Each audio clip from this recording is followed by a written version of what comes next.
President Harden, before you begin today's meeting, I would like to read a few announcements. Good morning. Welcome to the February 27th, 2025 board meeting. Before we start the meeting, I'd like to share a few safety points and next meeting announcements. Please note that the primary exit and entrance to the boardroom is the door which you used to enter this morning. If you are leaving the room, please use this door. The restrooms are outside the boardroom doors to your left. During the meeting, we ask that you keep all aisles and exits clear. If you need any assistance during the meeting, please waive the attention of one of our security officers. For upcoming meetings, please mark your calendars for the upcoming meeting. The next Agenda Review Committee meeting is scheduled for Wednesday, March 5th, 2025 at 10:30 a.m. The ARC meeting will be held at 42 West Madison Street, Garden Level Boardroom. For details on how to register to speak or observe at the meetings and to learn about the speaker lottery process, please visit the Chicago Board of Education website, cpsboe.org. If you have any questions about registration or public participation, please contact the board office for assistance. Thank you for joining us today. President Harden, we are now ready for you to begin the meeting. Good morning, everyone, and thank you for your patience. Welcome to the Chicago Board of Education meeting. Today is February 27, 2025. We are holding today's board meeting in the boardroom at the CPS Loop office, 42 West Madison Street, Garden Level. I'd like to note that the board members, honorary student board member, and senior leadership are physically present in the boardroom. Registered speakers may join us in person or virtually if they've opted to do so. I'm President Sean B. Harden. On behalf of my fellow board members, thank you for joining us today.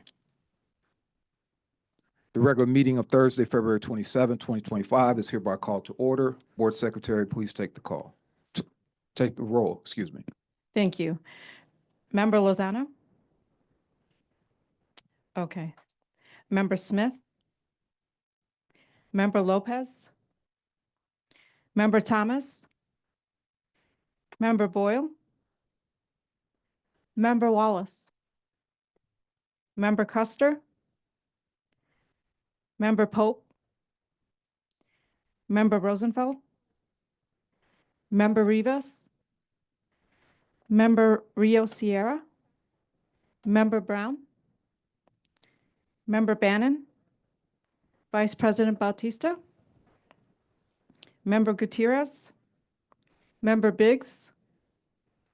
Member Thodakura? Member Blaze? Member Zakor?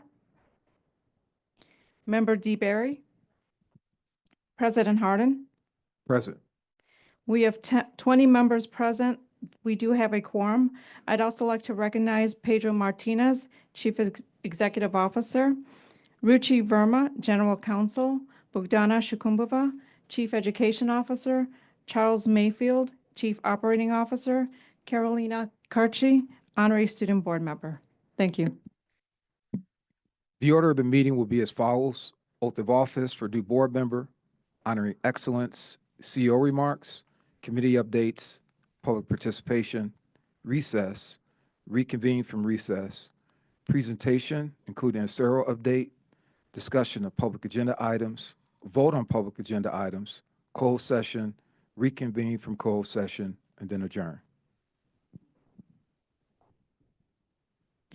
President Harden, before you proceed for the record, note that the following board reports are being withdrawn. RS3, resolution appointing Emma Lozano to the Board of Trustees of the Public School Teachers Pension and Retirement Fund of the City of Chicago.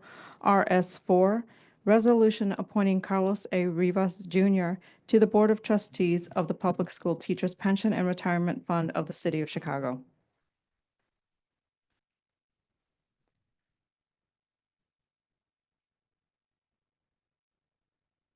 Board members, we will begin today's meeting with the oath of office.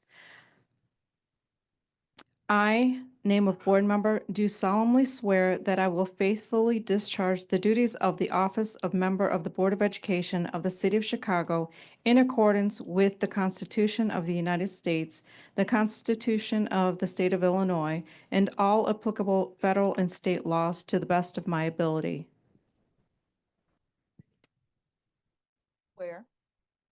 that I will faithfully discharge the duties of the office of member of the Board of Education of the City of Chicago in accordance with the Constitution of the United States, the Constitution of the State of Illinois, and all applicable federal and state laws to the best of my ability.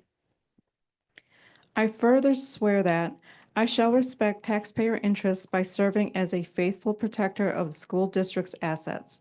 I shall encourage and respect the free expression of opinion by my fellow board members and others who seek a hearing before the board while respecting the privacy of students and employees. I shall recognize that a board member has no legal authority as an individual and that decisions can be made only by a vote at a public board meeting. I further swear that I shall respect taxpayer interests by serving as a faithful protector of the school district's assets. I shall encourage and respect the free expression of opinion by my fellow board members and others who seek a hearing before the board while respecting the privacy of students and employees. I shall recognize that a board member has no legal authority as an individual and that decisions can be made only by a vote at a public board meeting. I shall abide by the decisions of the board while retaining the right to seek changes in such decisions through ethical and constructive channels. I shall abide by the Board of Education Operating Procedures Manual and board rules and policies. I shall avoid any conflict of interest or the appearance of impropriety which could result from my position and will not use my board membership for personal gain or publicity. I shall foster with the board extensive participation of the community, formulate goals, define outcomes, and set the course for Chicago Public Schools. I shall abide by the decisions of the board while retaining the right to seek changes in such decisions through ethical and constructive channels. I shall abide by the Board of Education Operating Procedures Manual and board rules and policies. I shall avoid any conflict of interest or the appearance of impropriety which could result from my position and will not use my board membership for personal gain or publicity. I shall foster with the board extensive participation of the community, formulate goals, define outcomes, and set the course for Chicago Public Schools. I shall assist in establishing a structure and an environment designed to ensure all students have the opportunity to attain their maximum potential through a sound organizational framework. I shall strive to ensure a continuous assessment of student achievement in all conditions affecting the education of our children in compliance with state law. I shall serve as a key advocate on behalf of students in our community schools to advance the vision for Chicago Public Schools, and I shall strive to work together with the Chief Executive Officer to lead the school district toward fulfilling the vision the board has created, fostering excellence for every student in the areas of student learning and well-being, as well as healthy, safe, engaging, and academically challenging school experiences that prepare each student for college, career, and civic life. I shall assist in establishing a structure and an environment designed to ensure all students have the opportunity to attain their maximum potential through a sound organizational framework. I shall strive to ensure a continuous assessment of student achievement and all conditions affecting the education of our children in compliance with state law. I shall serve as a key advocate on behalf of students in our community schools to advance the vision for Chicago Public Schools, and I shall strive to work together with the Chief Executive Officer to lead the school district toward fulfilling the vision the board has created, fostering excellence for every student in the areas of student learning and well-being, as well as healthy, safe, engaging, and academically challenging school experiences that prepare each student for college, career, and civic life.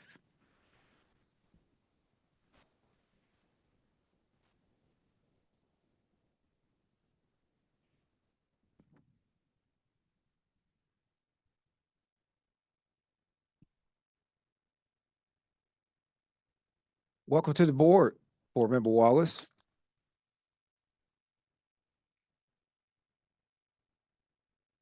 Excited to have you. Would you like to share some remarks?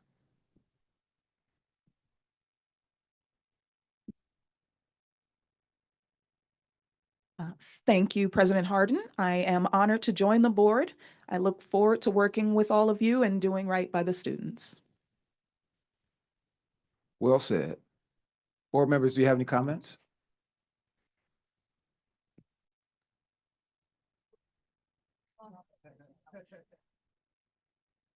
Well, I look forward to working with you. Before we proceed, I'd like to take a moment to acknowledge Black History Month and its celebration of the rich, vibrant culture and profound contributions of Black people in America. It's inspiring to see all the various ways in which the district is honoring this legacy. Through thoughtful district-wide initiatives and school-based events, we're not only celebrating Black History Month, but we're also amplifying the boldness of the Black experience and Black excellence. The ongoing work in our schools spotlight the voices and experiences of our Black students, teachers, staff, and administrators, voices that enrich our community every day. As board president, I'm very proud to represent the district and the incredible work that's done each and every day to enrich, educate, and enlighten our students. So thank you to our entire school community, and please, no matter what, stay encouraged. Thank you.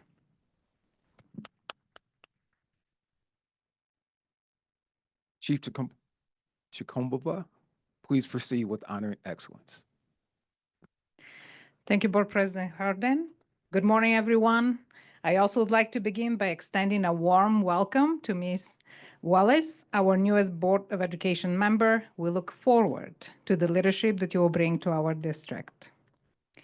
Today, we continue our tradition of honoring excellence, where we recognize the outstanding talents and contributions of students, educators, and community partners who are going above and beyond to help CPS thrive. Throughout Black History Month, we have honored the achievements of Black leaders who are shaping American culture and society. We have also celebrated the heritage, history, and contributions of thousands of Black students, educators, staff, and leaders in our CPS community. And today, we are honored to highlight the United Black Male Educators Group. This voluntary, independent organization is dedicated to identifying, supporting, and advancing a pipeline of Black male candidates for leadership roles throughout the district. In just short 2 years, this educator-led group has recruited members, established bylaws, fundraised, and rolled out several key initiatives. UBME is committed to addressing the critical shortage of Black male educators and leaders in our schools and also across the nation. Their work aligns directly with our district's talent strategies. UBME has taken bold strategic steps, including organizing a 3-part professional learning series on career development, which provides essential training and mentorship for teacher leaders, school support staff, and aspiring administrators. This initiative ensures that Black male educators are equipped with the tools and opportunities needed to grow and lead within our district.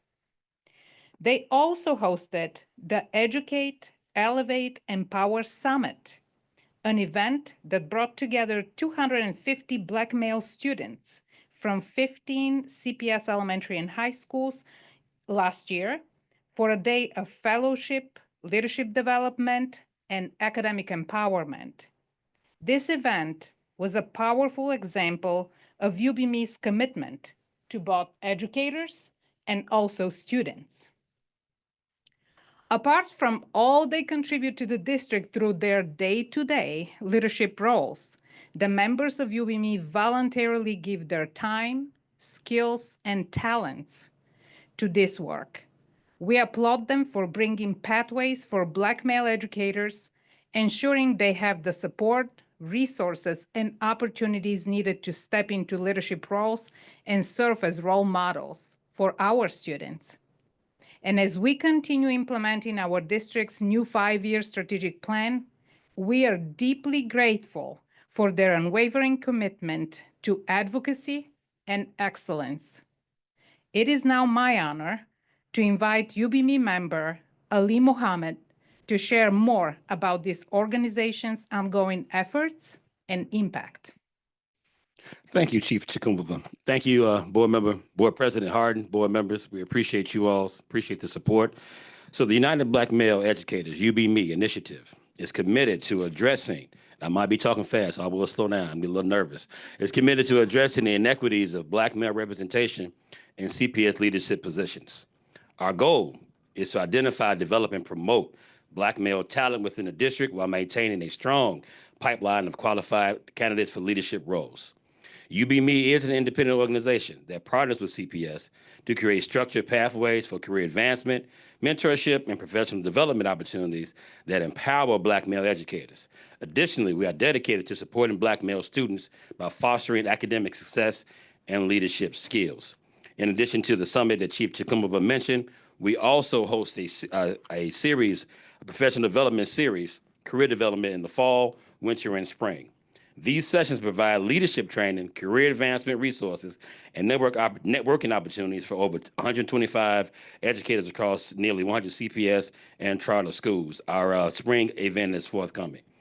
Our membership includes retired principals, assistant principals, directors, and district leaders who are committed to strengthening Black male representation and leadership.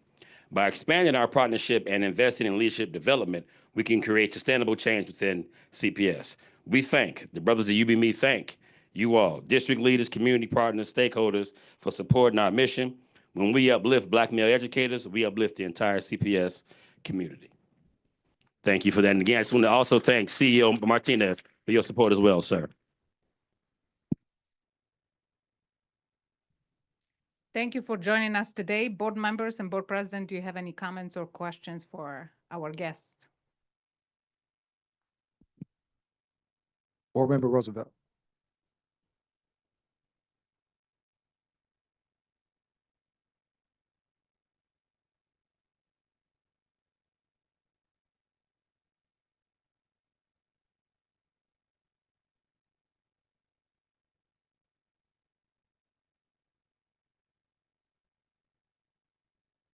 Thank you.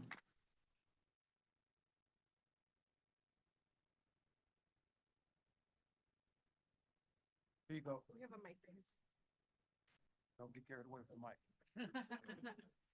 Assalamu alaikum, Mr. Muhammad. Walaikum assalam, my brother. I want to know, do you all work with the Obama Foundation or other universities such as Chicago State, Call Me Mister, or Grow Your Own programs? And what is the collaboration that UBME is having throughout the community, and what can we learn as the board from that community connection? Thank you for that question, board member. I can call you Ryan Fest, right? Board member Ryan Fest.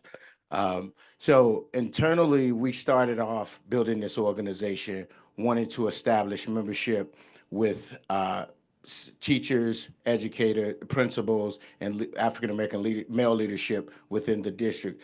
As we are looking to grow, we want to work with those groups. We want to establish partnerships with those groups throughout the community. So at this current point, we have not worked with any external groups, but as we continue to build and grow internally, we're looking to expand our reach and our growth to work with community organizations as well.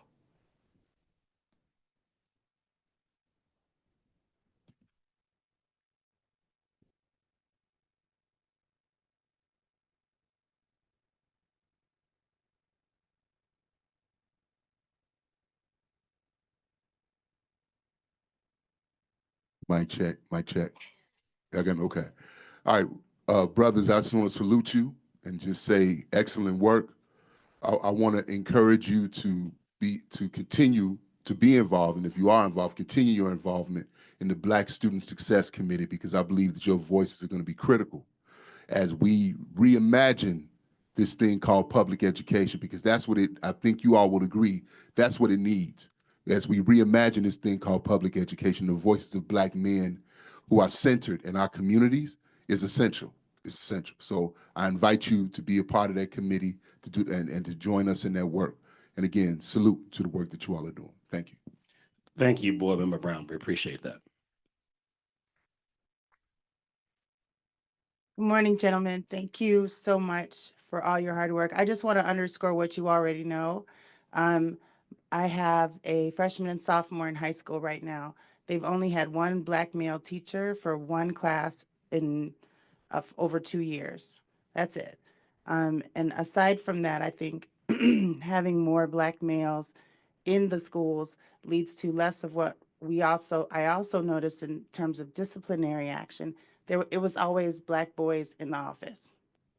Fortunately, we had a Black woman assistant principal in the office that was making sure they were okay.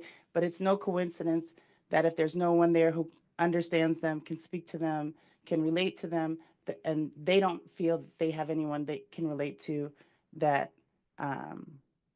things can be misconstrued and they end up in trouble. So the work you're doing is so important. I appreciate you guys all for your efforts. If there's connections, don't forget to use us as a resource. If there's connections or people or places that we can get to, we're all doing school visits. If you want to send someone with us, we want to work collaboratively with you, and we appreciate all your hard work. Thank you, Board Member Blaze. We definitely appreciate that. We definitely underscore exactly what you said. This is why we exist, and we are definitely open to how we can work in collaboration with the board. We're definitely looking forward to that. So thank you. I just want to acknowledge that your name is very clever. I love that. Our boys can't be what they can't see, and so I really appreciate you feeling the need. You know, as Board Member Blaze said, my Black son had 2 Black male teachers throughout his whole learning career, and I think we can do a lot better. I know that when I was in a teaching preparation program, a lot of the men in my program thought that they were going to be coaches. They weren't really excited about standing in front of the classroom. But we know that we touch generations of people when we stand in front of that classroom. And so I really appreciate your work. I want to see you grow. I want to support you. I want you to figure out what you need from us. This is such important work. I want to see Black boys signing up to become teachers left and right. So thank you so much. Thank you, Board Member DeBerry. And in terms of my name, we're just going to thank my mom for giving me this name. She did this. So when I get home today, I'm going to give her a big old hug and say thank you.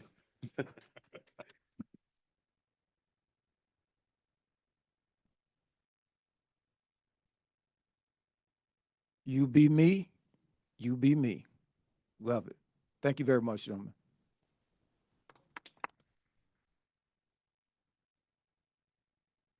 CEO Martinez, we're ready for your remarks. Thank you, President Harden. I want to start by also welcoming and congratulating Ms. Sydney Wallace, our newest district board education member. I look forward to partnering with you and with the entire board to chart a course that will allow our students to continue to thrive and build on their excellent momentum. This month, we say goodbye to 2 exceptional CPS leaders, Felicia Sanders, our Chief Schools Officer, and Jadine Chow, our Chief of Safety and Security. Chief Sanders began her CPS journey as a student at Barton Elementary, then spent 33 years in the service of our district's children.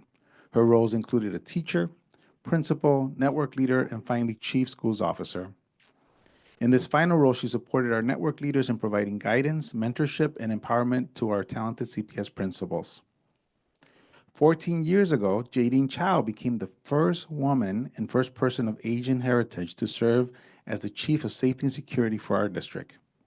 Her belief in restorative discipline practices and building trusting relationships between students and adults helps shift how we view and manage school safety.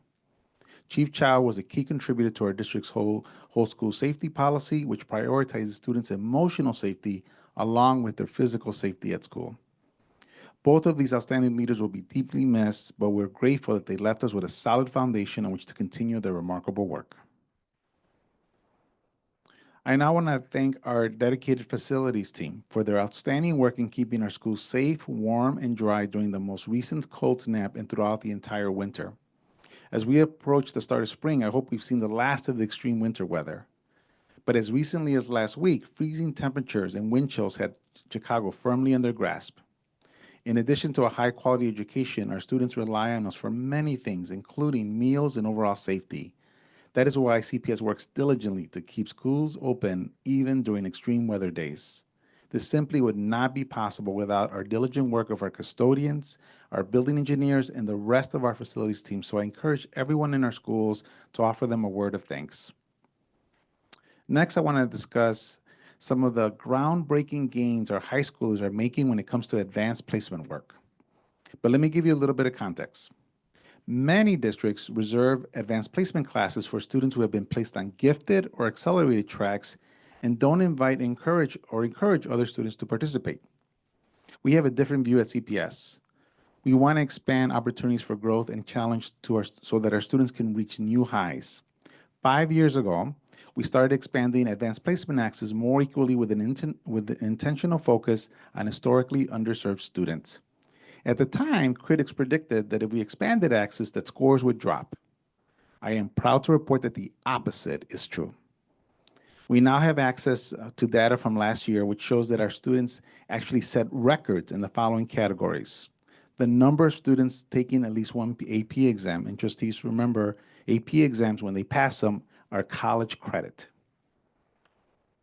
The percent of students taking at least one AP exam, the number of students with at least one passing AP score, and the number of total AP exams taken, and the number of total passing scores on AP exams, all records. So again, members, to remind you, our students take advanced placement classes. They take an advanced placement exam. If they pass the exam, and the exam is an external exam, it's not a CPS exam, if they pass that exam, they receive college credit. Here's the best part. With the exception of 2020, when exams were modified because of the pandemic, our students posted the highest pass rate ever. More than half of the exams taken by our students last year received a passing score. For context, in 2011, less than 1/3 of the exams received a passing score. Our students are also outpacing the nation when it comes to AP scores. Nationally, 22.6% of the class of 24 graduates passed at least one AP exam. At CPS, the number was 26.4. This is also very close to the state of Illinois as a whole, which came in third among all states with 28.3 of graduates graduating statewide reaching this standard. And so again, it's an important context. Our demographics are very different than the state. They're very different than the nation. And looking more broadly, this really also helps to continue to strengthen the district's proudness in the area in which we have so many different pathways for students to start their post-secondary careers while still in high school. So besides advanced placement, we have dual credit, we have dual enrollment, course advanced placement, international baccalaureate, one of the largest, by the way, international baccalaureate providers in the country, JROTC, career and technical education, and the seal of biliteracy.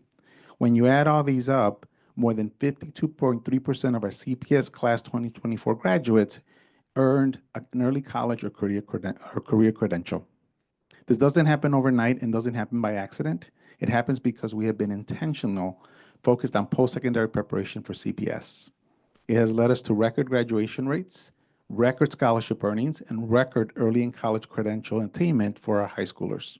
Importantly, the progress is being felt across all racial groups. In almost every category that I described earlier, across racial lines, we are seeing record-breaking growth. These positive trends validate our strategy of expanding advanced placement programs across the district so that students traditionally in underserved schools on the south and west side have access to advanced coursework like their counterparts in other areas of the city. Now I'm pleased to offer several rounds of congratulations, beginning with 73 students who were recently named as PASE Scholars. These members of the CPS class of 2025 are receiving full tuition scholarships to continue their education in prestigious schools such as Middlebury, the University of Wisconsin-Madison, and Cornell University. The financial support comes as courtesy of the PASE Foundation, which has been opening doors for talented students across the country since 1989. Part of their philosophy is to send students to a college together in PASEs. So they built a built-in support system on campus from day one of their freshman year. I thank the PASE Foundation for its generosity, along with the partner schools that welcome our students with open arms and help them take the next step on their educational journey. And huge congratulations to our 73 PASE scholars whose hard work and leadership during high school are now paying off in a big way. We know that they will represent the district well, and we look forward to seeing all they do to make CPS proud. And by the way, everybody, I've seen the process. It is extensive. The students have to go through to get these scholarships, and they have to compete. I also want to congratulate our 9 CPS magnet schools that recently earned the national recognition from the Magnet Schools of America. These are Brown, Burr, Gowdy, Hawthorne, Youngman, LaSalle II, Sheridan, Stone, and Thorpe Elementary Schools. For Youngman, this is the 2nd consecutive year earning MSA recognition. By the way, personal connection to Youngman, even though I went to Walsh Elementary School in Pilsen, all of my siblings went to Youngman. And the Youngman principal, Susan Luzzi, was also named one of the organization's principals of the year for 2025. I congratulate each of these school communities on this well-deserved recognition. Our next round of congratulations goes to a series of CPS educators who received statewide recognition in the past few weeks. Mr. Josh Lerner of Pierce Elementary and Ms. Comfort Abdullah of Poe Classical School have been named Co-Regional Teachers of the Year by the Illinois State Board of Education. In addition, Ms. Jessica Suarez Nieto of Telpochali the elementary at Telpochali Elementary was named the Bilingual Teacher of the Year for the state of Illinois. In addition, 16 CPS teachers, administrators, and educational support personnel also received recognition as part of ISB's Those Who Excel initiative. And finally, I'm excited to share that 8 CPS teachers have been named finalists in the prestigious Golden Apple Awards for Excellence in Teaching. I'm incredibly proud of these ISB Award winners and Golden Apple finalists who consistently go above and beyond for their students. Seeing many of our educators highlighted for their success and innovation is yet another reminder that the best truly are with CPS. And speaking of celebrating our best, we're currently in the middle of Crossing Guard Appreciation Month. This is a great opportunity to let our 686 active crossing guards know how much we appreciate them seeing our students safely to and from school, no matter what the conditions are outside.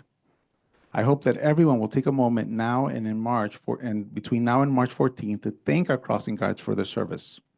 You can also visit our website at cps.edu to nominate and stand out a crossing guard in your life for the CPS Crossing Guard Award of the Year, which we will be announcing late this spring. One crossing guard definitely worthy of this nomination is Ms. Eugenia Phillips. Ms. Phillips has been supporting students at Garvey Elementary School for a remarkable 50 years. Everybody, let me repeat that. For a remarkable 50 years. A CPS graduate herself, Ms. Phillips became a crossing guard in the mid-1970s for the simple reason that being around children made her happy. 50 years later, she's still on the case, and that's what keeps her in the job, and it keeps kids at Garvey safe and she gives them love. I now turn to Black History Month and the outstanding job our school communities have done celebrating the historic contributions of our country's Black leaders, artists, scholars, and pioneers for social justice. We have been amplifying performances, assemblies, arts, exhibits, cultural affairs, and even the launch of our Black Student Association on our district's blog and across social media channels. And as Chief Chukumba mentioned earlier, we have been uplifting our United Black Male Educator Group for the work they're doing, increasing opportunities for our district's Black men and boys. I applaud everyone in our CPS community who dedicated time this month to celebrating Black history and culture and affirming the rich identities of our district's Black students. I also want to acknowledge the district's event this past Friday, which celebrated 5 years of the CPS Equity Framework and the launch of the CPS Black Student Success Plan. During the event, students spoke about their experiences and how they use their voices to make a difference in the school community. I want to thank again the Office of Equity for coordinating the event and thank all of the board members, parents, school leaders, and staff who attended. I'll now present my monthly update on student transportation. February is I Love the Bus Month, which is a national campaign at showing thanks to our bus drivers, aides, and monitors around the country. We took this opportunity to call out their hard work, dedication, and commitment to safety that we see every day from our transportation team. With this support, we have implemented phase 2 of our Hub Stop program, expanding service to more than 1,400 general education students via 117 hub locations. This brings the total number of general education students receiving bus transportation this school year to more than 2,000.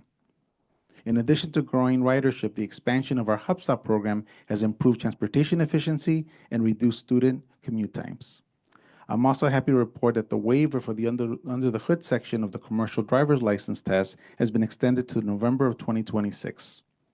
CPS is working with our partners at the state to extend this waiver to school bus drivers, which would make it easier for more drivers to get certified. Our transportation team is also continuing to improve real-time tracking and notifications so that families as quickly as possible can know if routes are changing or if their children's bus will be delayed. And finally, as transportation costs continue to rise, CPS is actively exploring cost containment strategies while ensuring that student transportation remains safe, efficient, and reliable. Finally, today, I want to acknowledge that many in our CPS community remain uneasy about the changes that are happening with the federal government and how they could impact our schools. This uncertainty is understandable and valid, but I want to be clear about one thing. No matter what happens at the federal level, CPS will remain a school district where everyone is welcome, valued, and supported. We will stay true to our mission of providing all of our students with a daily learning experience that prepares them for success in the future while affirming and celebrating their unique identities. These core values are spelled out in detail in the resolution passed in late 2024 by our Chicago Board of Ed. I thank our board members for reaffirming this resolution today as it provides even greater assurance to our families and school communities. In addition to this resolution, there are state and local laws and policies in place to protect our staff and students. They will serve as barriers to policy changes that would seek to discriminate against our staff and students based on race, immigration status, sexual orientation, and many other protected classes. I'm grateful to our school communities for their partnership and trust as we navigate these challenging times, and we will continue providing everyone with updates regarding any impact on our schools based on changes at the federal level.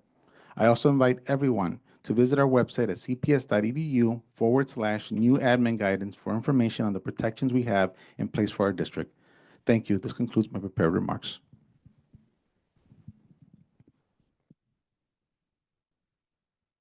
Thank you, CEO. I just wanted to, over here.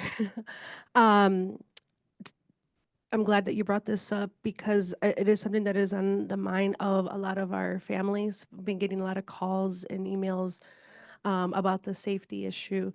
And, you know, the turmoil that our president has already unleashed is really being felt by the communities who have been suffering for a long time already.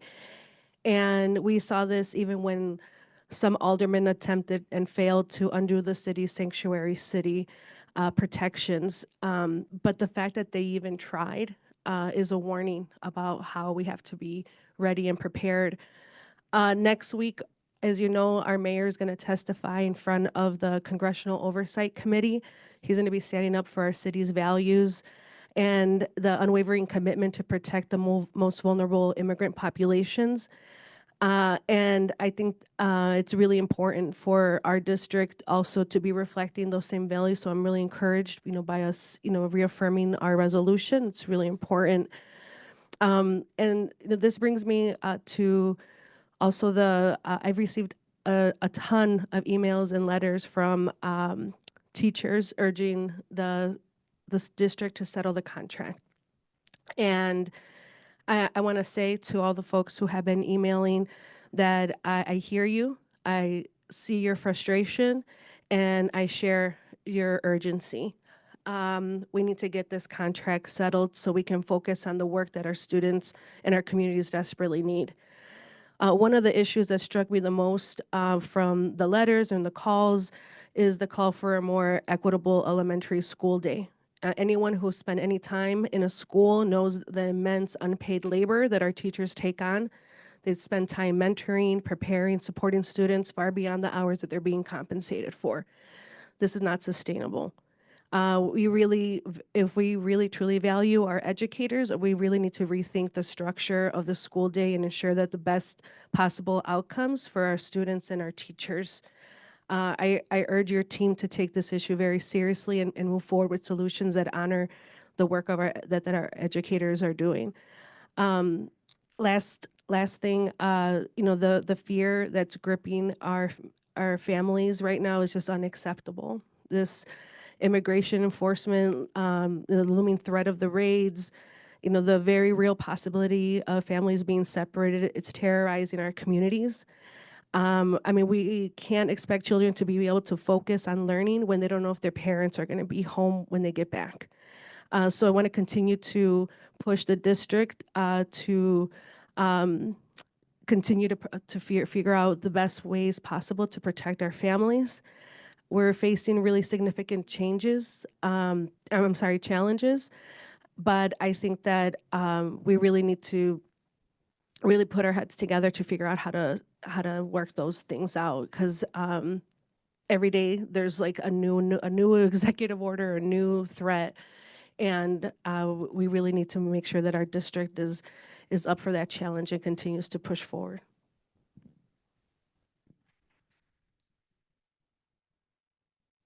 Thank you, VP Bautista. Do we have any other comments from the board? Thank you, CEO Martinez. I'm sorry. Thank you, President. And thank you, CEO, for your remarks. I also want to echo in particular the immigration and the safety. As many of you are aware, yesterday there was a situation that happened in the 7th District, in particular in Gage Park community, where there was a parent who was dropping off his children to school. And ICE and a federal, agency showed up and yanked the dad in front of the children. So we can only think about the trauma caused already in the community. I want to applaud the principals from IDAR and also from Soto schools that stepped in and made sure. Thank you for following the guidelines and also ensuring that those children were, removed from the car in a safe space in the schools. And also want to thank the community organizations and elected officials that stepped up to help this family and also the staff of CPS. But this is just one of many examples of what is to come, unfortunately, for many of our communities. And I applaud again, CEO and the board for standing here with us and seeing how we can continue supporting these families and what do we need to, with resolutions, reaffirming that we are here to protect, ensure that our schools are a safe haven for our students. They should be a space where they can learn and not be afraid that their parents are going to be yanked before them. So that, and I also want to mention the federal, in particular with federal funding, the impact that it will have with Title I and second in English learners. That is something that could possibly happen. So let's continue conversations and how we can prepare. Thank you.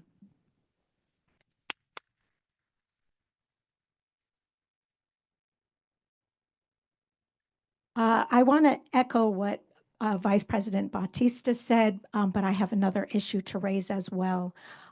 Board bylaws state that you, the CEO, are supposed to develop and present a legislative agenda at the January regular meeting. We are now at February, and it is nowhere on the docket for discussion today. I want to say that both actions and inactions carry a message about priorities, and given the dire financial condition of our district, it's hard to understand why this topic is left out. We know that about 85% of the school districts in Illinois are underfunded, so I'm wondering what is the plan to build alliances with those districts? I'm wondering what is the plan to unite parents, the business community, our elected officials, and the entire education community to press Springfield to treat education as the moral imperative that we know it is.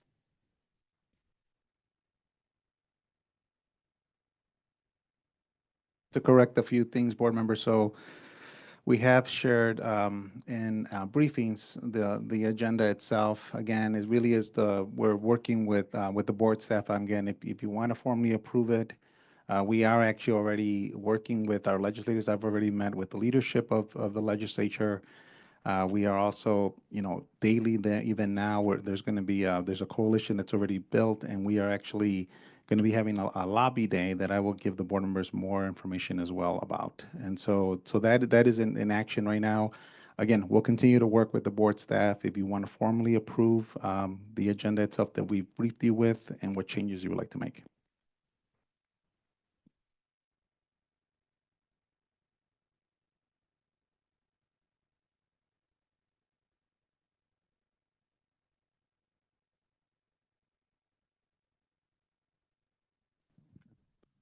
Thank you and appreciate your report, CEO Martinez. I do want to say that I'm also being, I'm hearing from a lot of constituents concerned about the fact that the teacher union's contract has not been resolved. And I'm concerned, one area of concern for me, and I would appreciate some clarity, is the issue of teacher evaluations. And when we've had discussions before, I've raised the issue of disparate impact with the reach exam. And the response that I got was that it doesn't have a disparate impact because even though it harms children in low-income schools, it harms teachers in low-income schools. It harms all teachers in low-income schools. So it can't be disparate impact. But all teachers don't have the current state that Black teachers have in CPS. In the year 2000, we were 44% of the district. Today, we are 19, which means there's a reason why there's a committee called UBME, because Black men have been purged from the district. There's a reason why we've gone from 44% to 19% in 20 years. That's because, not because we're voting with our feet, because policies have purged Black teachers out of the district. So that means that you're dealing with ground that is not healthy already. So if you have an evaluation system that does cause harm to that particular population, you can't put bad on top of bad. And so I'm curious as to, has there been any agreement in this area? And what other alternatives are there to provide a teacher evaluation system that supports, holds accountable, but also nurtures that particular body that has been neglected for so long? Black teachers and white teachers in CPS do not have the same set of circumstances. This is a body of teachers that helped raise me. Where I went to Wendell Smith Elementary School, I saw teachers that looked like me. They encouraged me. My principal was a Black man who had an afro and a dashiki. And today, seeing a Black male principal is like seeing a unicorn. That is a condition, and we can, and it may irritate some of us to hear it, but it's often easy to say it irritates me when you're dealing with somebody else's suffering. No, we're going to have this issue front line and center. The state of Black teachers in Chicago public schools has been almost like scorched earth. So I humbly ask to see if there's a way to get some clarity on what's happening with that aspect of the negotiations. Because again, I'm getting emails every day, I'm getting phone calls left and right saying, what are we going to do about this? So I want to be responsive to those demands. That was it.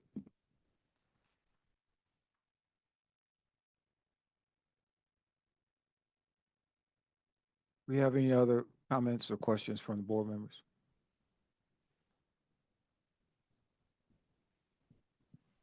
No. Thank you, CEO Martinez. We have no committee updates this month, so we'll proceed with public participation.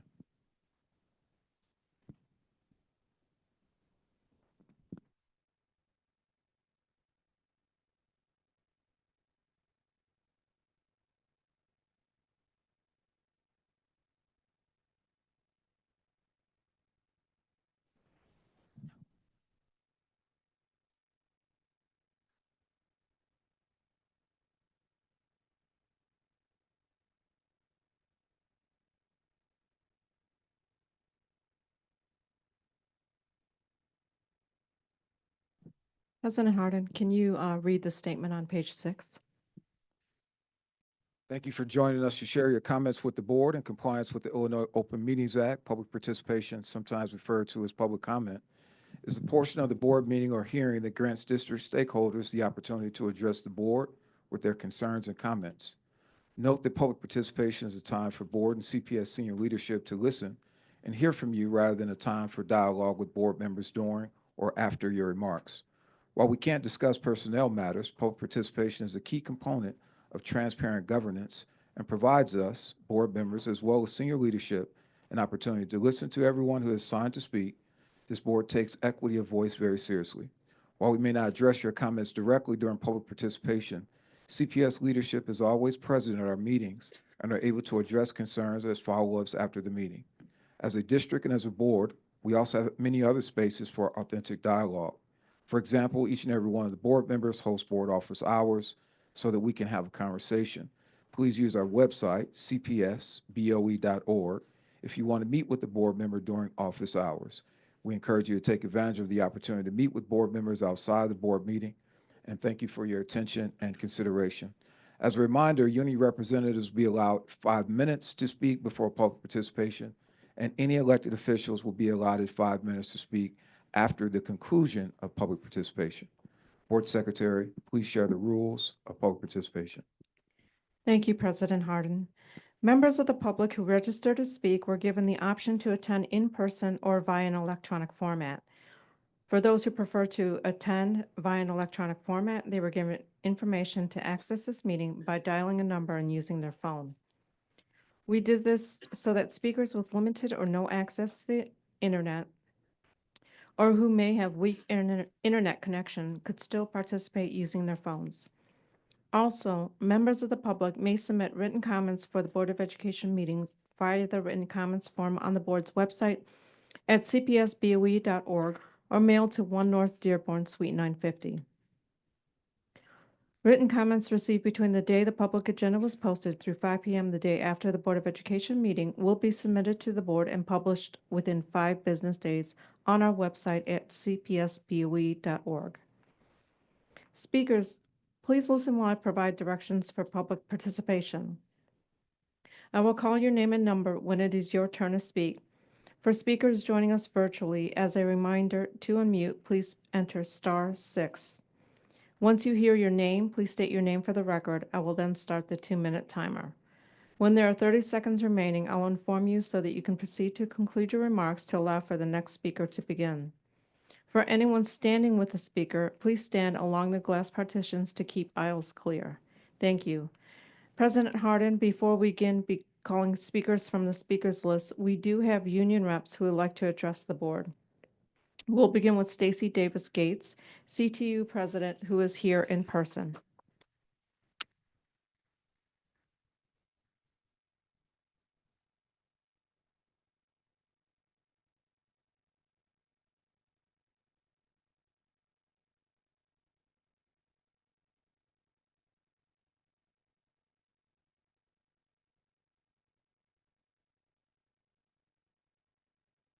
Good morning, and congratulations and welcome, Sydney Wallace. We are glad to have you here. Today I had like a moment of deja vu when I was walking to the Board of Education for this meeting because there was a picket line in front of the board this morning and they were chanting, "Don't close our schools." And I remember that same picket line, that same chant in 2013, except for there were Black mothers there. You know, you often hear, and perhaps it isn't cliche, that if you trust Black women the first time, it won't be a second time. And so I stand here with my Latina sisters because schools are being closed again. We got a resolution that said one thing, and we're here hearing another thing today. That's not okay. And it's not okay for a couple of reasons. One is traumatic. When someone tells you that they have you, that they support you, and that they're going to work with you, then you have to believe that. That's not what's happening today per the agenda. Now, you all have the opportunity and the purview to make happen what's supposed to happen. And I trust that people of good values and goodwill will do exactly that because these students and their families are depending on that. They believed in the process, they participated in the process, they got an outcome from the process, and they trusted the outcome from the process. And now they're trusting that the process will be implemented in the way in which they were told it was going to be implemented. And so we appreciate both your support and adherence to what was already promised. So I thank you for that in advance. The next thing that I want to talk to you about is because it is 2025 and I'm not in a Doctor Strange multiverse, but sometimes it feels like it. I want us to remember or understand that we got bigger fish to fry. Yesterday, there was a father who did not pick his children that he was dropping off. He didn't pick them up from school because he was detained. That's a difference. And sometimes we have to be shaken out of what we perceive as, a regular state of business, because it isn't a regular state of business. All of the attacks that we are absorbing as a country, we need to figure out how to build the force field around this school district. And I've said that multiple times. And you all have to be partners, coalition partners in that. Again, we all believe in the same thing. We believe that we have to protect our young people. So in protecting our young people, I want to call you to something, that there is a REACH evaluation system, Brother G2, and I appreciate your words on behalf of Black teachers, that we do need to build a force field around them. We have to, and we can do that through the contract. Number two, our young people deserve a school day that isn't just test performance taking skills. They do need fine arts. They do need a sports program, right? And then they do need teachers who are prepared to give that to them. And those teachers need support from teachers' assistants to make that happen. A school is an interconnected group of people who are working to create outcomes that young people need. And young people need smaller class sizes. And we can do that as well. We can do all of these things in a very reasonable way. And last time I was here, CEO Martinez said that we are close. So 30 days later, we're still close, but not landed. I need it to land because we need each other to fight Trump. And I'm not trying to fight the Board of Education or the Chicago Public Schools. I trust that everyone here believes what I believe, that we need to build a force field on our schools. Listen, our values have to be implemented. They cannot just be signaled. They cannot just be amplified. They have to be implemented. You have 30 seconds remaining. And by implementing our values, we are protecting our children. We are making sure that all of our schools have sanctuary. We are saying that we won't renew your charter unless you work with us to create sanctuary. We are saying we won't renew your charter if you do not comply with fair labor standards for your workers. There are things that we have the power to do and not just signal to do. And I want to close out with this. Those lobby days that we just got done talking about, that's because we negotiated those lobby days. See, we don't just help kids, students do their work, we help the CEO do his work. And then on top of what we also negotiated, we negotiated it with those Golden Apple Award winners, those presidential award winners, and those teachers of the year. Those people are actually on our bargaining team. These are things that come from people who actually do the work.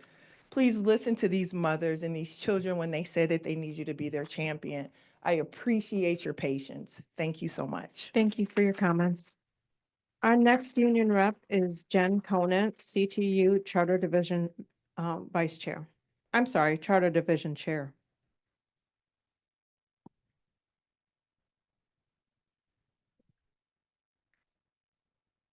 Good afternoon, members of the board.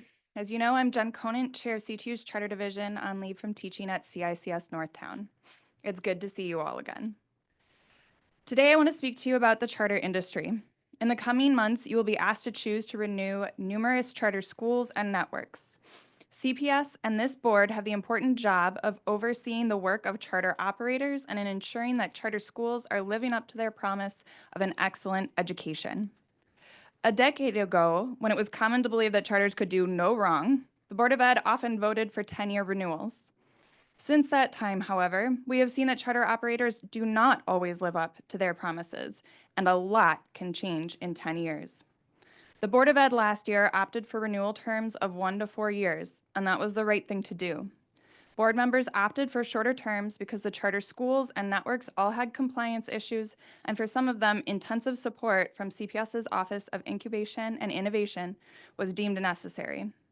Shorter renewal terms are important because it ensures that CPS can continue to hold charter operators accountable.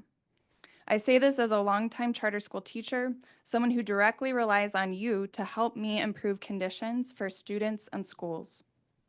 Is the renewal process perfect? No. Can it be improved? Yes, and it should be. But what you are likely to experience in the future is pressure to rubber stamp renewal recommendations. I encourage you to not do that.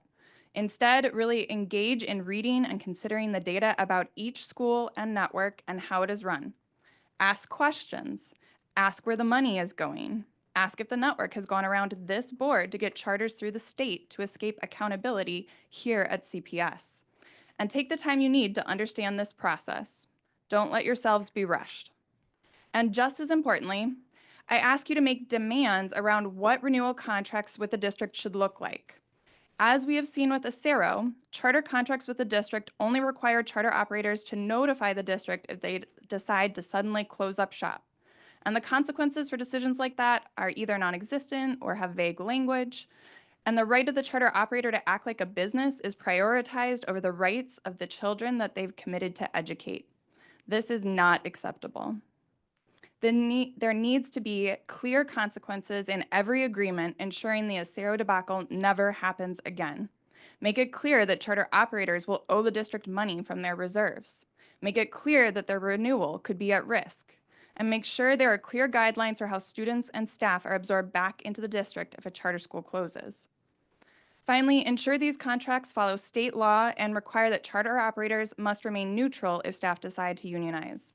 Public school dollars should not be used to fund expensive lawyers whose sole purpose is to kill organizing campaigns and slander our union. If educators want to organize and unionize, they should be able to educate themselves on the process, make their decisions without the malign influence of union-busting campaigns, and expect school leaders to respect school staff and democracy by recognizing their union if a majority choose to organize. Now I'd like to turn to Acero specifically. The board decided in December that CPS would take over management of at least 5 of the Acero schools slated for closure, starting in school year 25-26, and that CPS would continue to evaluate the viability of 2 others. We have been pushing for CPS and Acero to land an agreement on this transition so that students, families, and staff can have peace of mind that their school communities will continue to exist into the future. CPS, unfortunately, seems to have been focusing instead on changing that resolution, which is why there is a proposed amendment on the agenda today. I urge you all to vote down the proposed amendments. CPS and the Board of Ed made a commitment to Acero families, and they need to keep it. We need you to show us that this board can be trusted, can take responsibility, and can take action on behalf of school communities.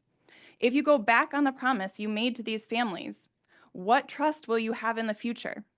We need you to vote these amendments down today and ensure that CPS leaders move forward on protecting our students, families, and educators. We cannot continue on the roller coaster the Acero community has been living for 140 days. We call on this You have board 30 seconds and remaining. demand uphold the resolution passed on December 20th and keep our schools open. Guarantee that CPS will absorb the 5 schools listed in the December resolution, Casa, Cisneros, Fuentes, Santiago, and Tamayo, and continue to evaluate the options for Paz and Cruz. And tell Acero they will face consequences when their charter renewal is considered next year if they do not follow the resolution as well and reach an agreement with CPS. Now is the time to act, to move forward, not backwards. Thank you. Thank you for your comments. The next union rep is Stacia Scott Kennedy, SEIU Executive Vice President, who is here in person.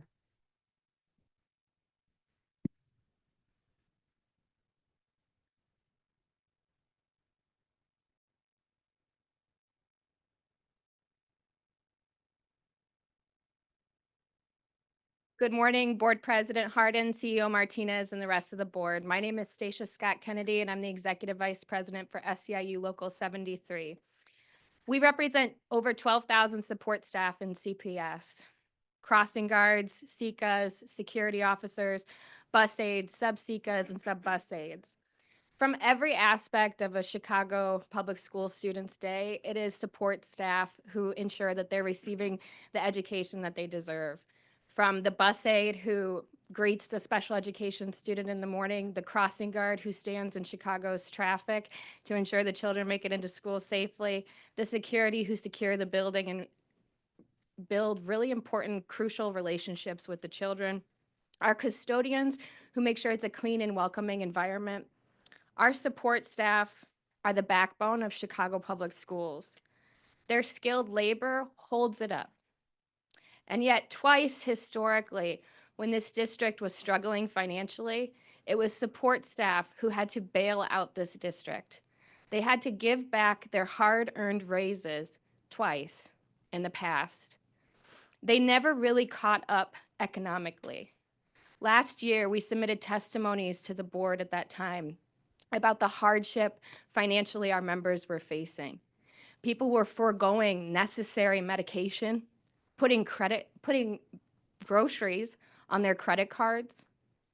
They were struggling to maintain housing. And when we settled that contract, people could finally breathe.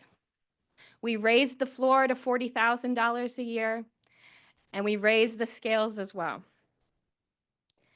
There is talk of mass layoffs and furlough days to balance this district's budget. You cannot continue to balance the district or the city's finances on working people's backs.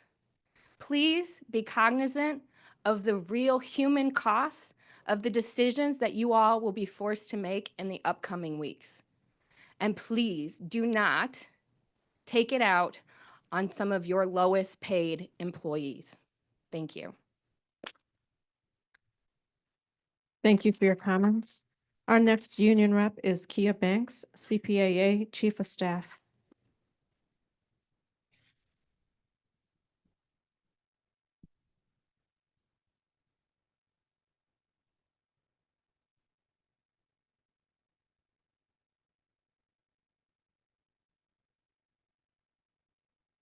Good morning. I would like to acknowledge new board member Wallace. I'm looking forward to working with you.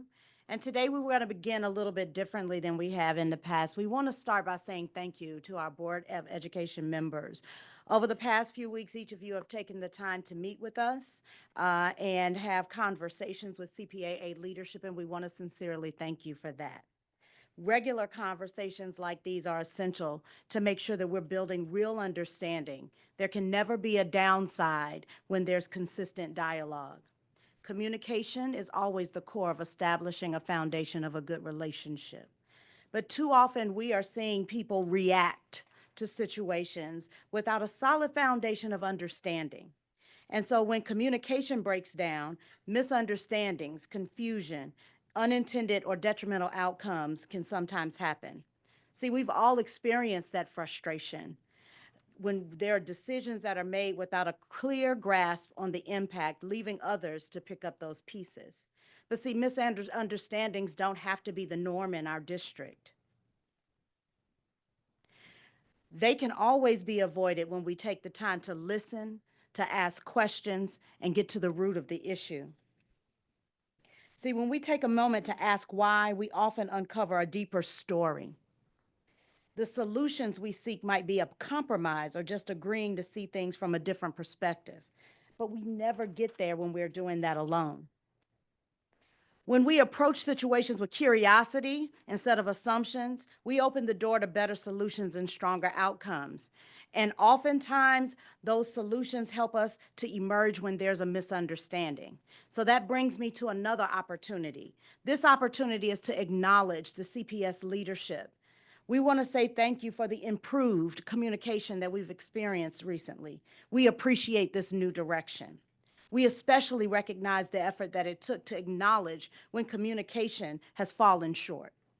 See, a recent example has occurred with a particular rollout without much input of CPAA at the beginning, which forces CPAA to make demands that certain things be paused. But while we appreciate the management's willingness to change the course, we feel like had we been a part of this conversation from the beginning, maybe those tensions would not have arisen. See, with that being said, once we actually met with CPS leadership, we gained a better understanding of their intent. And with that, they understood that the right people weren't at the table when the decisions were made. So with that being said, we are now working together collaboratively to ensure that the next steps will be handled much differently. We want to make sure that our principals aren't unnecessarily burdened, but we want to help the district meet its goals. So what we're doing is we're all committing to having regular communication and a willingness to understand each other, because we always want to have an opportunity to course correct when it's necessary. But speaking of course corrections, there's still some unresolved issues that we need to be addressed as well. We must acknowledge that there has been lasting harm caused by past breakdowns in communication and lack of transparency, especially when it comes to the removal of some of our greatest principals without due process, and by some accounts, without cause. See, we cannot rest until those principals receive some real justice, their reputations are restored. And whether to a few rogue members or a larger systemic issue, this blatant abuse of power, it has to stop. And those practices that principals have been subjected to, those harmful practices, and sometimes those personnel, today we are asking in earnest that there be a real investigation into the root cause and seek real justice for these principals. That has to be a priority. Because see, I'm going off script now. As my union sister, Stacey Gates, said, we have to realize we have so much more in common than what we disagree on. And that's us as a collective, not just the unions, but CPS and the district. We're talking a lot today about Black student success and creating space for Black teachers.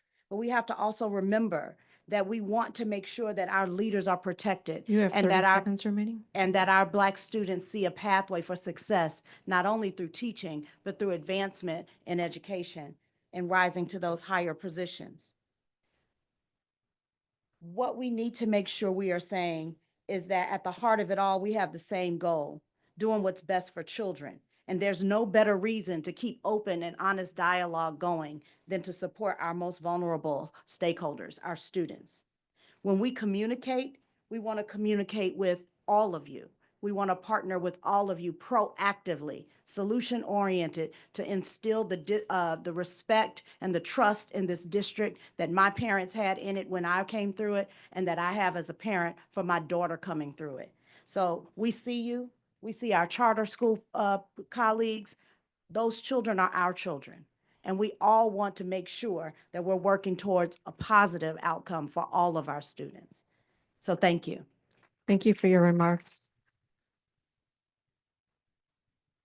President Harden, we are now ready to call speakers from the speakers list, and we will begin with the first group from Acero.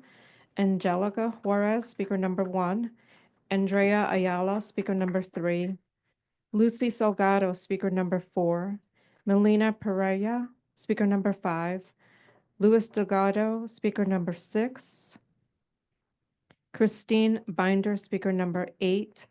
Olivia Goldstein, speaker number 9. Caroline Rutherford, speaker 11. Linda Marillo, speaker number 13. Viridiana Vences, speaker 19. Brittany De Leon, speaker 22. Sarah De Maria, speaker 25. Emily Rylander, speaker 27.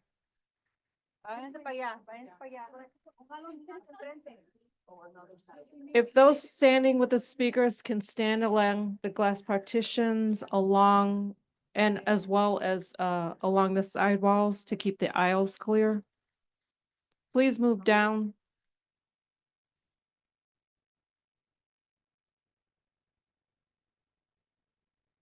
Thank you. Can we start with the first speaker, Angelica Juarez, speaker number 1?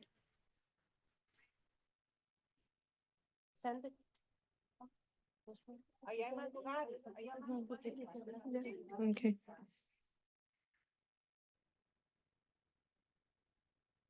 Dear CPS board members, I hope you all been well. My name is Angelica Juarez. I know you haven't asked, but I like to tell you how my kids and I have been feeling since we found out that our beloved Carlos Fuentes School was set for closing at the end of this current school year. My girls and I asked time and time again, why would they, Acero's board, decide to close 7 of their schools. Schools are meant to educate and provide a learning environment for all children. Why would anyone want to shatter the hearts and, in some sense, the dreams of the children that attend these schools? My children have been enrolled at Fuentes since my first child entered kindergarten and graduated. That's over 10 years ago. With my second oldest enrolled in an IEP plan, I am grateful to account with such dedicated and supportive teachers and professionals, as it is truly overwhelming to deal with the different challenge for my children. Fuentes is a second home and family for us.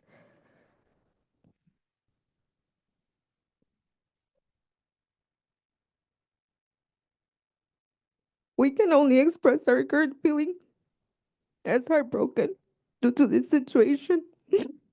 I hope that no organization, be it charter, Acero, or public, be so careless and reckless to take such Speaker a grave one, you have 30 decision seconds without remaining. prior consent of its administrators, teachers, parents, and students. I am here today to plead that this board approves and finalizes the resolution passed on December 20th, 2024, and demonstrate that the board stands for its principles and values of safeguarding our children's education. In times of turmoil, please be our safe place and stand with us in protecting our students in schools. Thank you. Thank you for your remarks. The next speaker is Andrea Ayala, speaker number 3.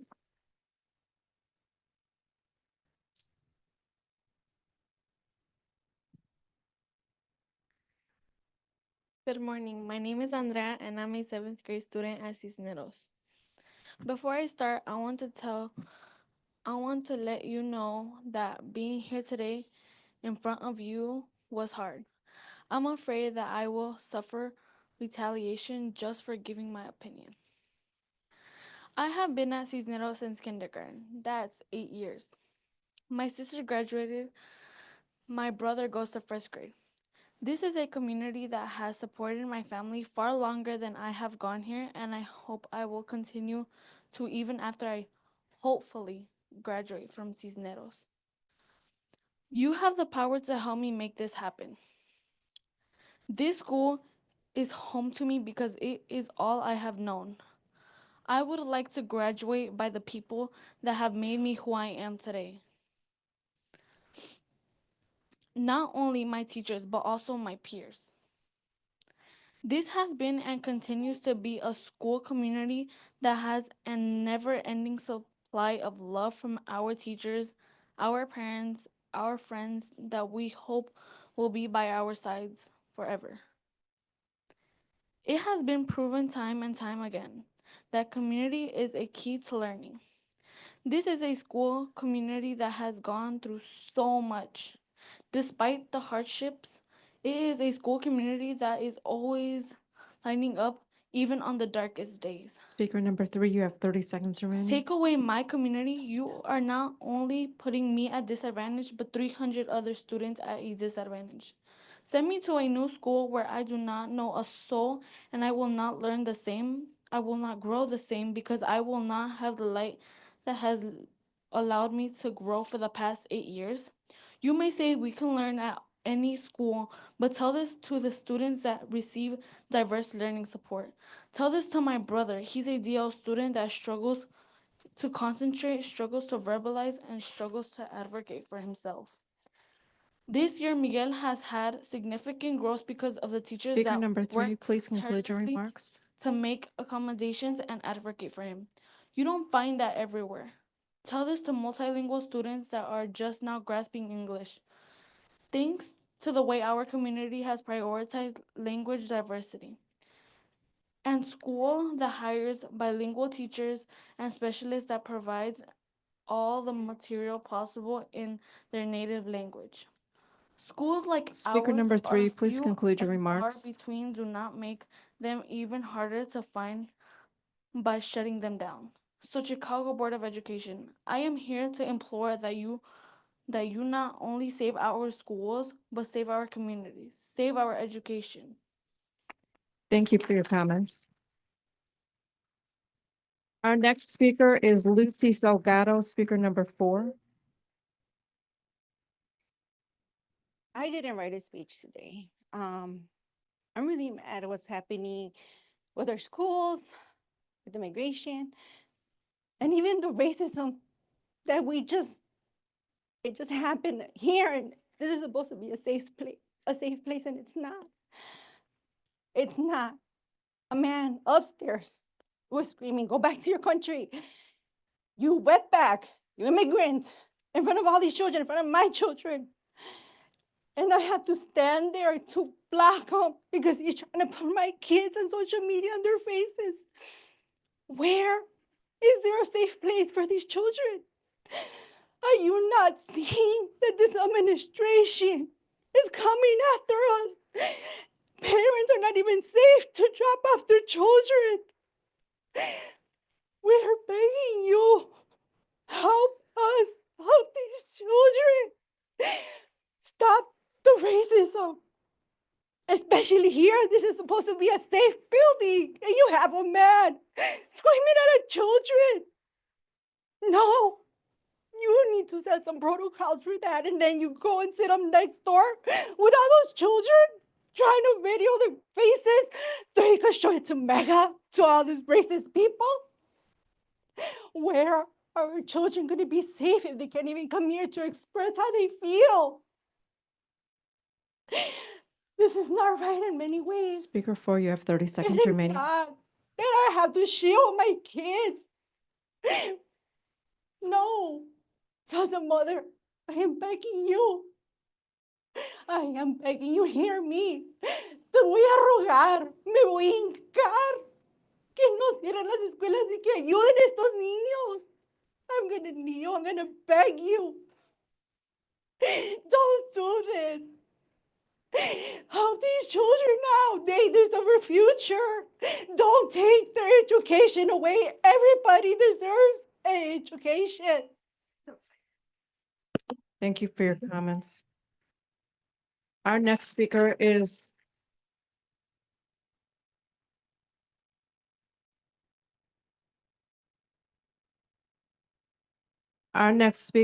Melina Pereira, speaker number 5.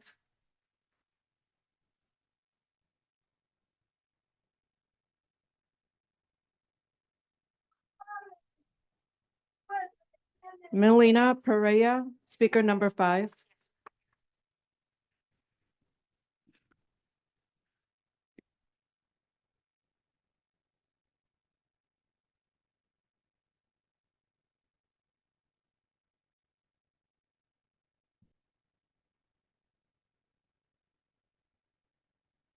Buenos días, miembros de la Junta Escolar y CEO Pedro Martínez. Mi nombre es Melina Pereira, madre y activista comunitaria. Estoy aquí hoy en representación de la escuela Sandra Cisneros, de donde 2 de mis hijos se graduaron. Espero de corazón que estén bien, porque yo no lo estoy. Ni tampoco los 300 estudiantes, maestros, personal de mantenimiento, de servicio de alimentos y de seguridad de Cisneros. Yo quiero preguntarles a ustedes, ¿por qué nos están castigando a nosotros? Si somos las víctimas, si somos los más vulnerables en esta historia. Les recuerdo que estamos en esta situación porque es evidente de que por años el liderazgo de Acero ha manejado sus finanzas mal. Perdón, déjenme ser más clara. Es evidente que nuestras escuelas están en las condiciones que están porque por años el CEO Richard Rodríguez y el resto de su equipo de liderazgo de Acero se han estado robando el dinero. Ahora les pregunto, ¿eso es seguir la ley? Pero de que nos sorprendemos, ¿verdad? Si el CEO Pedro Martínez también quiebra las reglas. Prometió no cerrar ninguna escuela pública antes del 2027 y aquí estamos. Alfonso Carmona nos prometió transparencia y sin embargo quebró la confianza con los padres. mandando ese lamentable comunicado el martes pasado. ¿Ustedes también nos van a decepcionar? Ustedes, que juraron que iban a trabajar duro para asegurarse que cada niño y niña, sin importar su código postal o background, tuviera acceso a las herramientas necesarias para tener éxito. Hoy, nuestros niños necesitan de ustedes. Gracias por tus Necesitan que sus comentarios. 7 escuelas se mantengan abiertas, porque sin esa herramienta, sin educación no hay éxito. Hoy tienen la oportunidad de demostrarle a Acero que ustedes sí tienen el poder Por sobre favor, ellos. concluye. Que si no mantienen nuestras escuelas abiertas, van a tener que regresar.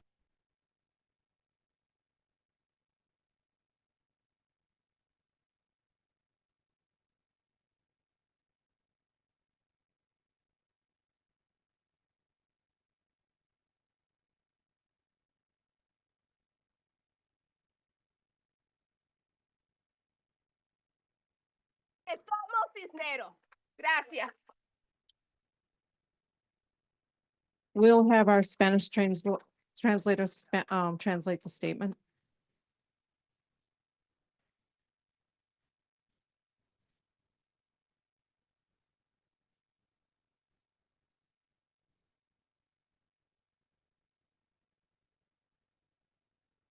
Is this on? Yes.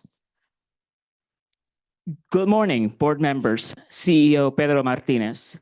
My name is Melina Pereira, and I am a mother and community activist. I am here today representing the Sandra Cisneros School, where 2 of my children graduated. I hope with all my heart that you're well, because I am not, nor are the 300 students, the teachers, or the custodial, food service, and safety staffers at Cisneros. I ask you, why are you punishing us? We are the victims. We are the most vulnerable people in this story.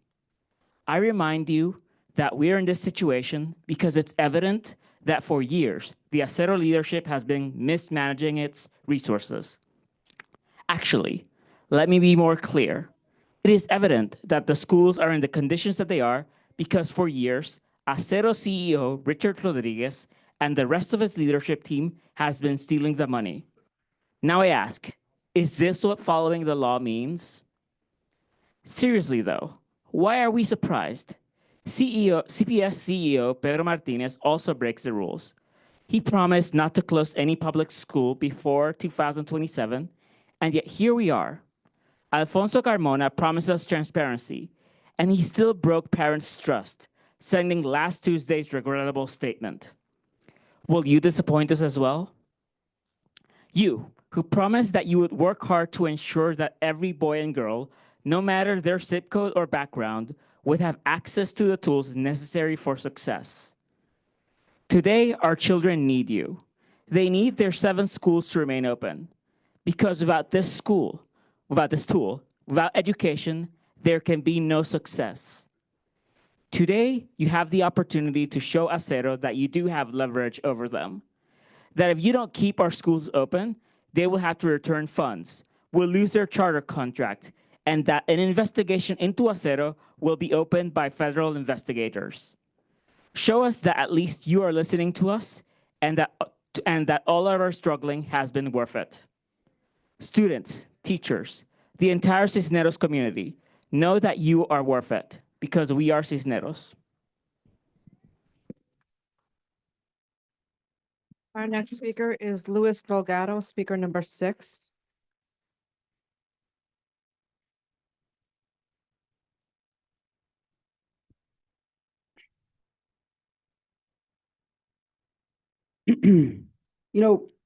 For this, I had a whole speech. I'm not going to use it. I've seen enough since 141 days ago when parents, teachers, and students were told that their schools may be shut down and that they would have to be divided. That was when I had enough. For too long have we allowed people who believe that students, that teachers, and that parents are profit and not human beings disgust me.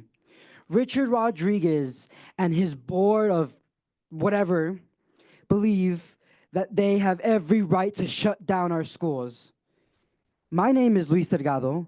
I am a current sophomore at Northside College Prep, the only person of my graduating year in the whole Acero network to get into Northside College Prep. And I'm an alumni from Esmeralda, Santiago. When I first entered, I was very timid. I was shy. I did not like to speak. My mom was right here next to me. She's agreeing with that. I never wanted to be next to any of my classmates. I hated to do everything. I didn't want to do anything. But thanks to the dedication, the hard work of those amazing teachers, you know, the passion of my friends that wanted to bring me to play sports, to do other activities, I opened up.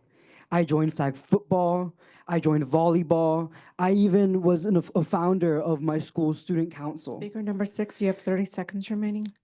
I urge all of you to not consider to uphold the resolution, not because it interests yourself, but because it interests the constituents that elected you to this position. And to all of those who will vote against this and will stand by it, then just know that in the next election, you will have consequences. But before I finish and do my closing remarks, or before they cut my mic off too, I want to give a special thanks to someone who's never given up on me. I have an IEP. I have a hard time learning, but she's never, ever, ever given up on me. Speaker number 6, please. And that conclude is your my remarks. amazing mother. So from the bottom of my heart to the CPS board, to everyone, I thank you for the hard work you've given me. And please, do not put our schools down. Have sympathy, have empathy, and finally tell the Acero and Richard Rodriguez that his reign of Speaker terror, number 6, please conclude your his remarks. reign of terror is over. Thank you. Thank you for your comments. Our next speaker is Christine Binder, speaker number 8.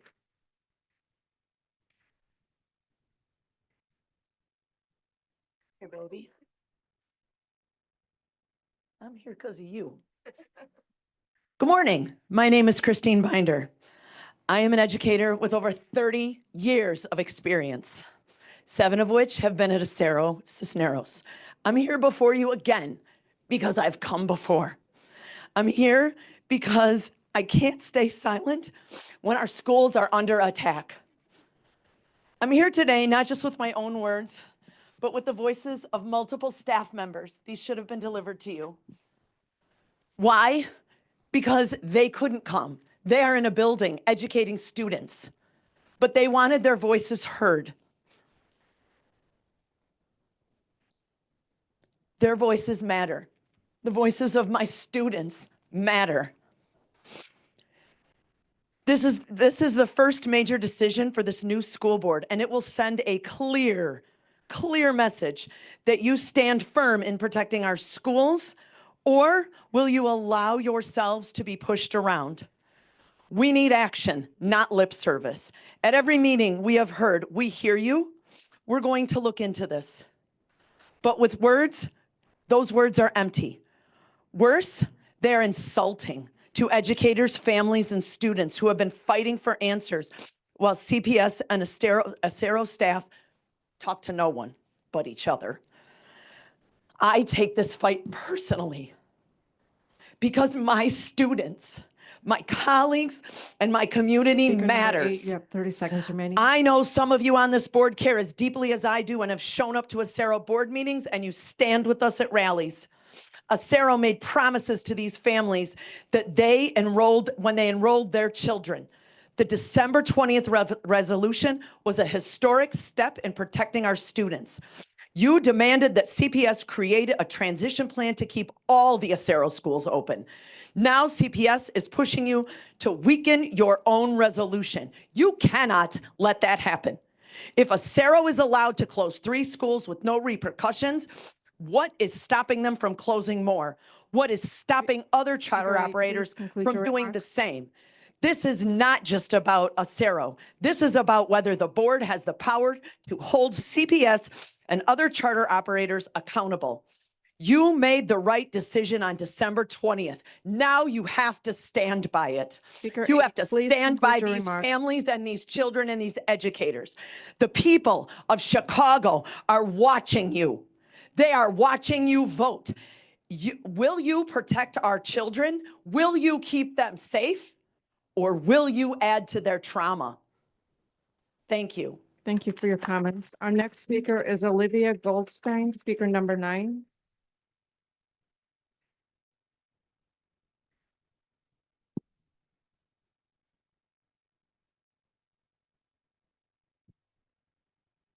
Is this on? Okay, great.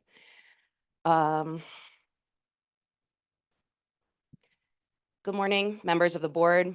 My name is Olivia Goldstein. I am the 2nd and 3rd grade ELA teacher at Esmeralda Santiago Elementary, one of the 7 Acero school communities still facing uncertainty despite the December 20th resolution. That resolution should have provided clarity, and yet here we are, again, forced to fight for the stability our students deserve. We only learned about this newly proposed resolution on Tuesday, less than 48 hours from now. I had already signed up to speak at this meeting. Like, my speech has changed. After months of uncertainty, this last-minute change only deepens instability. I urge the board to reconsider a passage of this new resolution, as it will prolong anxiety to our school communities that have already endured so much since October 9th. Across the country, schools are struggling with chronic absenteeism, a crisis that districts nationwide are scrambling to fix. In 2023, CPS's chronic absenteeism rate was 40%. It's like 129,000 kids. A crisis that meanwhile, students are at Santiago, we're showing up. Our students are showing up. Every day they walk through those doors ready to learn. Isn't that the very definition of viability? Why disrupt a school where students are engaged and invested in their education? Instead of providing clarity, this viability study language intensifies fear that have plagued our communities for months. Will our students be Speaker forced 9, to you have transfer? 30 seconds remaining. Will teachers and staff lose their jobs? Will families have to uproot their lives? This board has the opportunity to set a precedent, one that prioritizes transparency, stability, and the well-being of students. Will your legacy be one of instability and broken promises, or one of integrity and bold leadership that protects our schools? You have the power to end this uncertainty. Do not pass this resolution. Do not continue to leave us in limbo. Stand with us, stand with our students, stand with our communities. Thank you. Thank you for your comments. The next speaker is Caroline Rutherford, speaker number 11.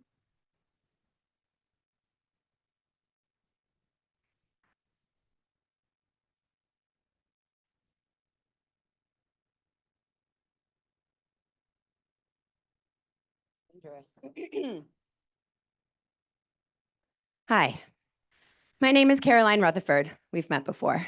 I am an art teacher at Acero Marquez and the chair of the Union Council at the 15 Acero schools.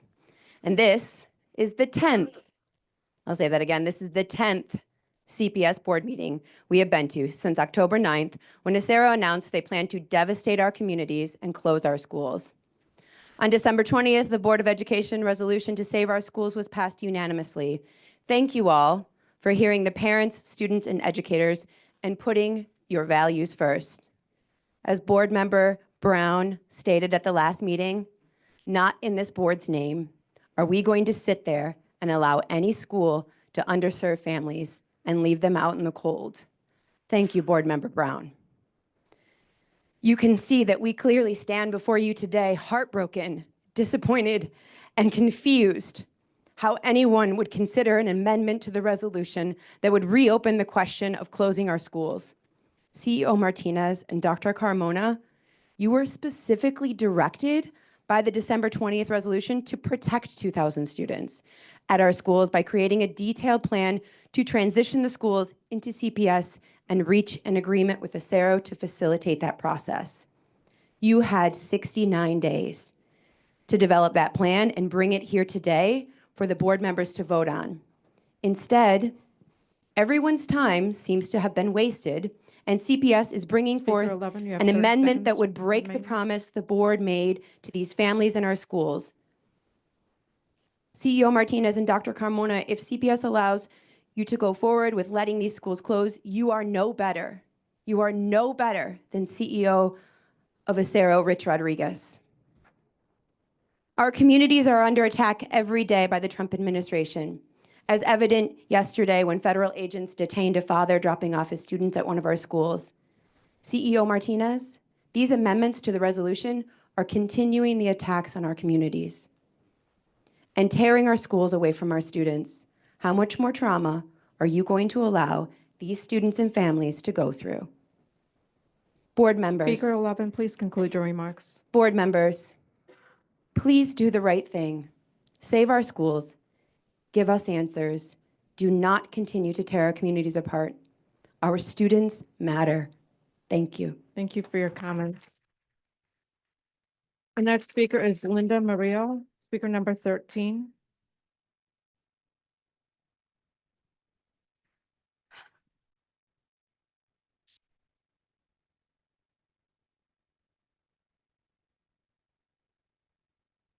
Buenos dias, members of the board. My name is Linda Murillo. I am a mother of two students, two girls at Acero's charter schools. I am also a teacher, a bilingual teacher at another school. For 27 years, our schools have been more than just a place of learning, and I feel honored to be a part of that for 12 years. Our schools have become a second home for our students, a safe haven where they are nurtured, encouraged, and given the opportunity to succeed. Our teachers know each child's name and luckily teach they're also their siblings. Creating family within our schools, teachers in our community become important part of families. I know this personally to be true. My youngest daughter, who's in 2nd grade, dreams of having the same teachers as my older daughter, who is in 7th grade. They always talk about getting into 6th grade and learning about Harry Potter. Over the years, my daughters have shared their days with one another. Okay, Viridiana Vincent, speaker number 19. Please proceed.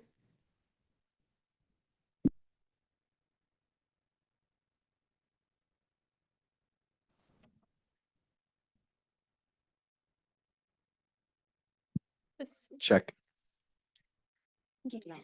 Good morning. My name is Viridiana Vences, and this is my first year at Acero Paz. Before Paz, I attended another school where I was unfortunately bullied. I suffered in silence and never told my mother. I would pretend to be sick just to avoid going to school because I only felt safe at home. On 2 occasions, my mother had to take me to the emergency room because I pretended to be in pain, making up excuses to avoid school. Eventually, my mother decided to transfer me to Octavio Paz. I was scared and nervous, thinking it would be the same and that the bullying would continue. But I was wrong. At Paz, I feel calm and at peace. The teachers, my classmates, and the entire environment are so different from what I had experienced before. I now look forward going to school every day. I enjoy learning, and I truly enjoy being at Paz. I stand here today and ask you not to take away my happiness. Many of you here are parents. If your children experience the kind of bullying I went through, I know you would do everything in your power to place them in a school where they feel safe and valued, just like I feel now at Paz. I ask you, please set aside any thoughts and stop focusing on financial gains from closing my school. There are many children just like me who are suffering because our school might close. Please listen to my voice and consider my request. I ask God to give you the wisdom to make a decision that will benefit all the children who depend on this school. Board members, Mr. Martinez and Mr. Carmona, keep our safe haven open, safe Paz. Please save our schools, save Speaker Octavio 19, you have Paz. 30 seconds remaining. Thank you. Thank you for your comments. The next speaker is Brittany De Leon, speaker 22.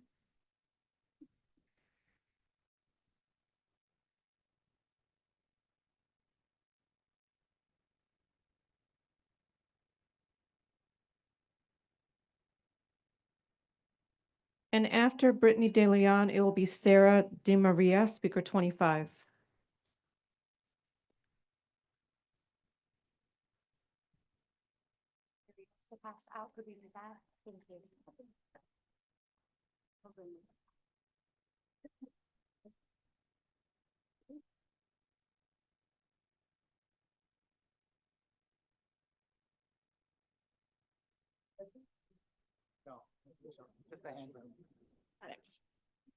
Hello, my name is Brittany De Leon, and I'm the 2nd and 3rd grade math teacher at Esmeralda Santiago Elementary School. Once again, I stand before you, not in my classroom where I belong, not with my students where I am needed, but here pleading for their future. How are we still here? How is it possible, months after I stood before you, that we remain in this cruel limbo? How is it acceptable that students, teachers, and families have been forced to live under the weight of uncertainty, waiting, hoping for a decision that should have been clear from the start? It is appalling that this is even up for debate when the right choice is so glaringly obvious. You, as members of the Chicago Board of Education, have a duty, no, an obligation, to uphold the mission of Chicago Public Schools, to provide a high-quality public education for every child in every neighborhood that prepares each for success in college, career, and civic life. How can you claim to fulfill that mission while considering the closure of a high-performing school with stellar attendance in Chicago's historic Puerto Rican neighborhood? I am here today as a voice for my students, children who have poured their hearts onto the page in the hopes that their words might reach you. Listen to them. Santiago Speaker should stay 22, you have open 30 seconds because remaining. we have done nothing wrong. We have feelings, and when we heard what was happening, we all cried. Please don't shut down Santiago. You might want to look at our good attendance. We have smart students. We get good grades. At the end of the day, you know what you did. We are so sad because of you. If Santiago is not open, I will not go to school. They love me, and I love Santiago. How do you hear these voices and not act? Speaker These 22, students please conclude are your not remarks. just numbers on a budget sheet. They are children, real children whose friendships, safety, and futures are at stake. And they are watching you. The city is watching you. And we are tired of waiting. Speaker So I 22, ask please you, conclude what your will you do? And if you choose to close our doors, I challenge you to look my students in the eyes and tell them yourselves. Can you? Because I couldn't. And I hope when you make your Thank you for your decision, remarks. you Speaker remember 22. that you shouldn't be able to either. Thank you. Thank you. Our next speaker is Sarah DiMaria, Speaker 25, to be followed by Emily Rylander, Speaker 27. Sarah DiMaria.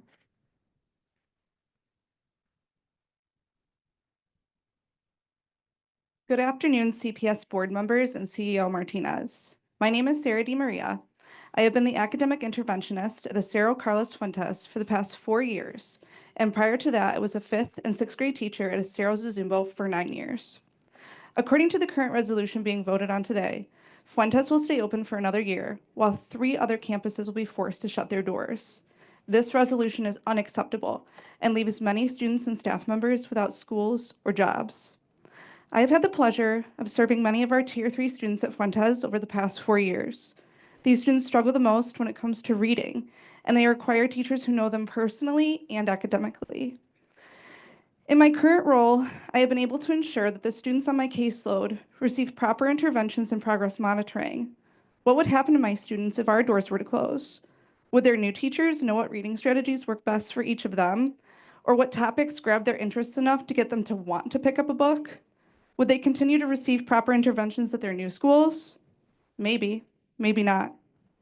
Not knowing these answers wouldn't sit right with me. Please keep all of our schools open so that students at each campus can stay with the teachers and staff members who know them best. We need answers from you today. Don't wait. The longer you wait, the more students transfer and teachers leave for vacant positions elsewhere.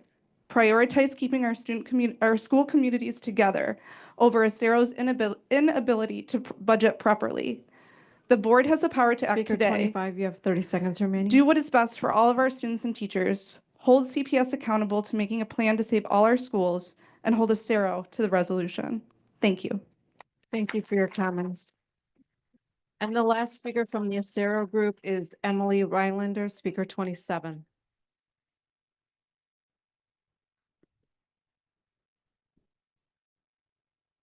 Testing. Okay. Hello, My name is Emily Rylander. I'm a special education case manager at 2 Acero campuses, Brighton Park and Centro Cisneros. I would like to ask you, how would you feel if you were uncertain about whether you had a school or a job next year? How do you think that level of uncertainty impacts educators, families, students, and staff in our Acero schools? Investing in a student's future without providing a stable and supportive educational environment is akin to placing a bet on a high-stakes game with unpredictable odds. Just as a gambler risks their money on uncertain outcomes, we risk a student's potential when we fail to equip them with the necessary tools and opportunities for success. On October 9th, 2024, when Acero announced Acero 2.0, and they wanted to close 7 schools, Acero shared the following non-negotiables for themselves: transparent data, correct interpretations, zero room for private agenda, set and meet deadlines, clear communication, decision tree understanding, and a decision must be recommended. None of these events have happened. Acero promised stakeholder engagement starting on October 10th, 2024, town hall meetings for each campus, and clear communication. None of these events have happened. Acero has folded their cards. They're no longer all in Speaker for the 27, staff, 30 seconds students, remaining. and families and the larger communities they serve. They have failed to follow their own non-negotiables and have pulled their bets for the future of the communities they serve. You all told Acero that they cannot close their 7 schools more than 60 days ago. With no definitive date for a resolution to be finalized, please finalize that decision today. I am begging you to think of the real impact that this will have, not just on your spreadsheet, but on the real people standing here. Please Speaker fight for these 27, schools please the conclude way your we remarks. are fighting for them. Thank you. The next 2 speakers are from Urban Prep Academies, Dennis Lacewell, speaker number 2, and Rylan Campbell, speaker number 20.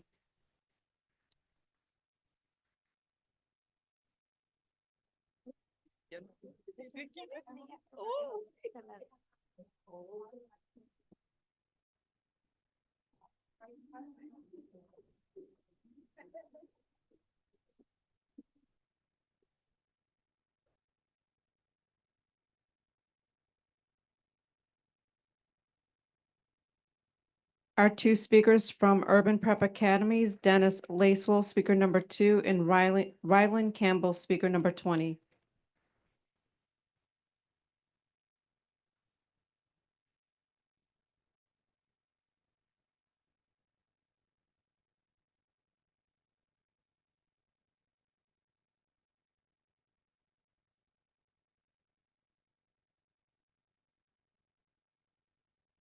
Good afternoon. My name is Dennis Lacewell, and I am the Chief Academic Officer and interim CEO of Urban Prep Academies. I stand before you as a member of the original design team that opened the first Urban Prep campus in Chicago's Inglewood community, where I served as the founding principal in 2006 for the first 10 years. Our Inglewood campus is currently the oldest and highest rated non-selective enrollment high school in Inglewood community, and our Bronzeville campus is the highest rated non-selective enrollment high school in the Bronzeville community. Our schools have been providing positive educational opportunities and experiences for Black and brown boys for the past 19 years, highlighted by the fact that the class of 2024 made our 15th consecutive graduating class, with 100% of our graduates being admitted to a 4-year college. This is significant when considering the fact that the College Board recently did a nationwide study, that highlighted that less than 40% of African-American males graduated from high school with the minimum requirements to be accepted to a 4-year college. Over the past 7 years, one or more of our campuses has been through the arduous and taxing process of charter renewal 6 times. We believe that a transparent, equitable, and objective process will focus on the consistent and continuous success of our schools, providing positive educational outcomes for Black and brown boys in the city of Chicago. We believe such a process should result in at least a 7-year renewal for our schools. For almost 2 decades, Urban Prep has Speaker continued number 2, you have to 30 create seconds. a counter narrative to the decades-long disparity of Black and brown boys being at the bottom of the positive educational metrics and at the top of the negative educational metrics. According to ISB data, Urban Prep continues to outpace the city and state averages in key educational metrics for Black children, such as graduation rates, freshman on track rates, attendance, and chronic absenteeism rates. But beyond the data, we would like to welcome each of you to one of our Urban Prep campuses to witness our daily morning all-school assembly called Community. This will allow you to witness how our students, teachers, Speaker and number staff 2, please start conclude your each remarks. and every day of the school year with this school ritual that builds a positive school culture, and you also find an abundance of Black educators. We appreciate the visit from President Hardin at our Inglewood campus and Dr. Smith at our Bronzeville campus, and we welcome a visit from each and every one of you. Particularly, we would like to specifically welcome Vice President Batista, Speaker number Ms. 2, please Stotakura, conclude your remarks. and Ms. Biggs, who represents the districts which our schools are located. Urban Prep is committed to being a partner and collaborator with CPS. When Urban Prep succeeds, CPS succeeds, Thank you our for your community remarks, succeeds, number 2. and ultimately Chicago succeeds. Thank you. Thank you for your comments. Our next speaker is Rylan Campbell, speaker number 20.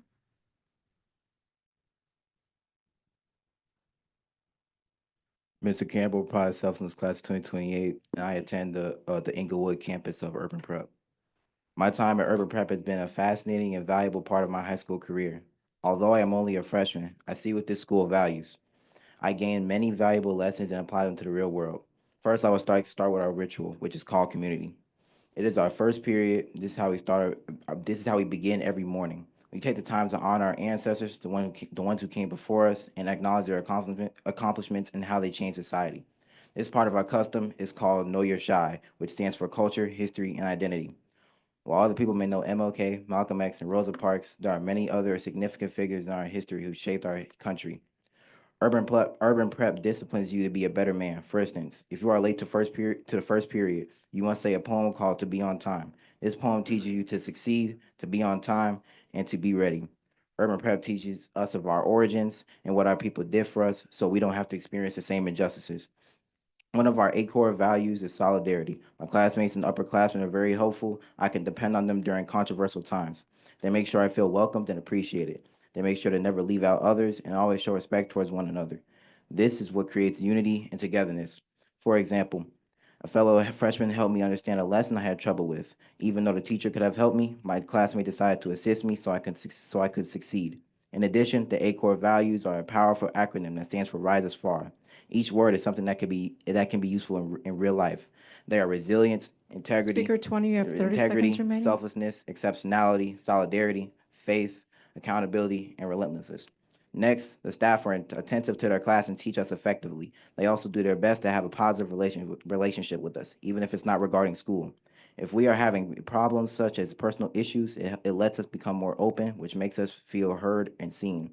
The staff take their time to acknowledge you and are willing to help you with anything, regardless if it's school-related or not. Those are essential traits of a teacher or a staff member. Lastly, Urban Prep has a creed. Every part of it is useful and is a big part of our culture. It tells us, Speaker it 20, tells please students that conclude we your remarks. contain an immense amount of potential. All you have to do is apply it to our lives, which means it can be used outside of school. This is why I believe Urban Prep deserves a 7-year charter renewal. Thank you. Thank you for your comments. Our next group of speakers is from Instituto Health Sciences Career Academy. Speaker number 10, Amanda Loval Cole. Speaker number 15, Daniel Nunez. Speaker 16, Freddie Reyes. Speaker 17, Myra Ramirez. Speaker 21, Leah Janitis. Speaker 24, Exemina Ferresquia.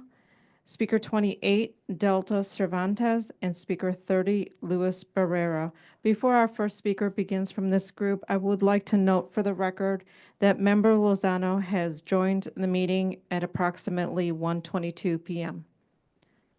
Thank you. Please proceed.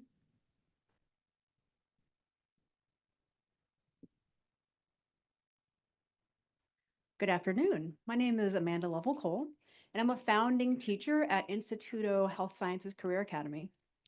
I come before you today to implore you to grant us a 5-year charter renewal so we can continue to fulfill our promises to our students, our community, and to the city of Chicago. Being given 5 years, or more if you feel generous, will give us the stability we need to implement our long-term plans for helping our students achieve their dreams, continue providing our community with wraparound services, and provide the City of Chicago with well-rounded, confident, and responsible graduates who are excited to use their talents for the betterment of all.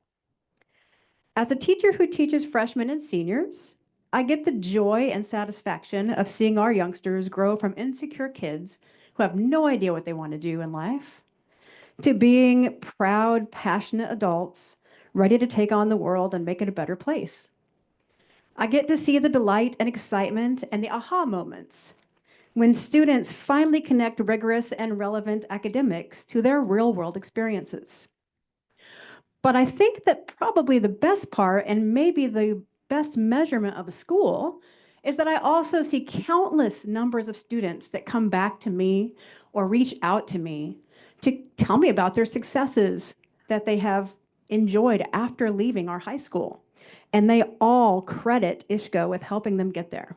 Speaker 10, you have 30 seconds remaining. We hold all of their hopes and dreams near to our hearts, and I know that you do too. So I hope that you'll make a long-term commitment to partner with us so that we can continue to guide them into their futures. Thank you. Thank you for your comments. The next speaker is Daniel Nunez, speaker number 15.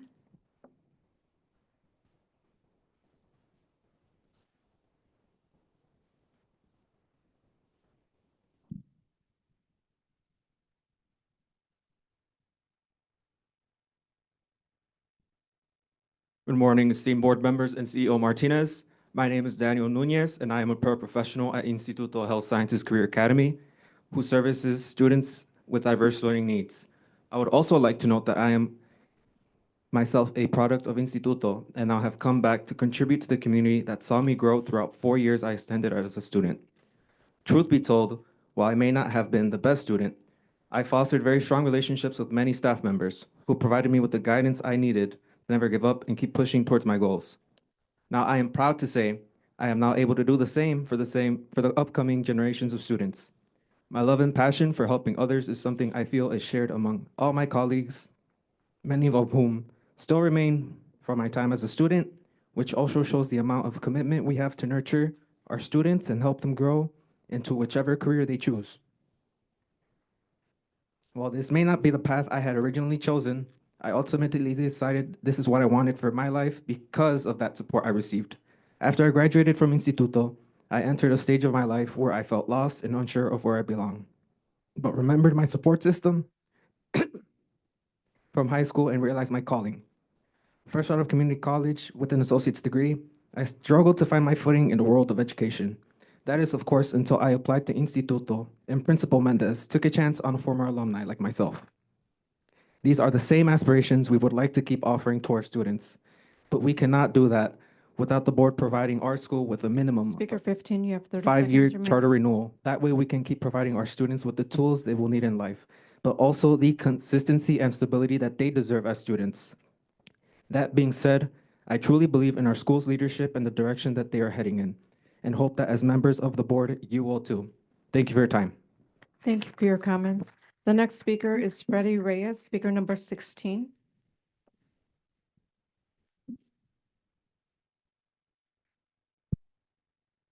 So I was also going to say good morning, but I just checked the time. So good afternoon, members of the board. My name is Freddie Reyes.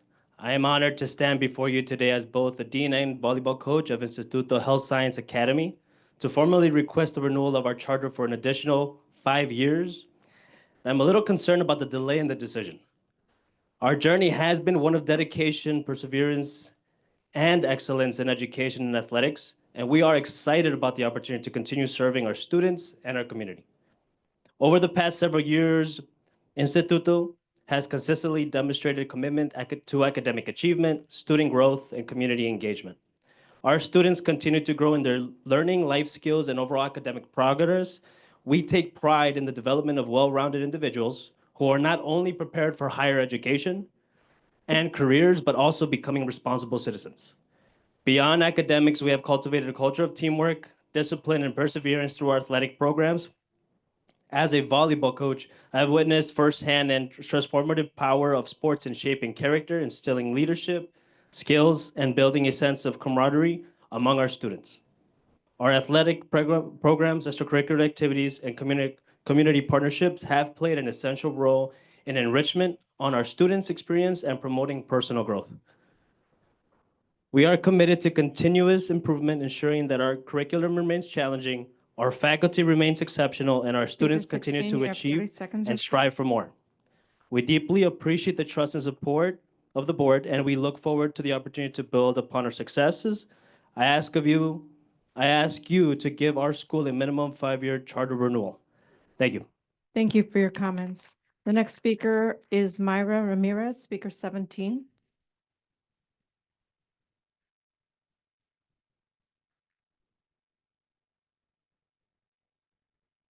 Good afternoon.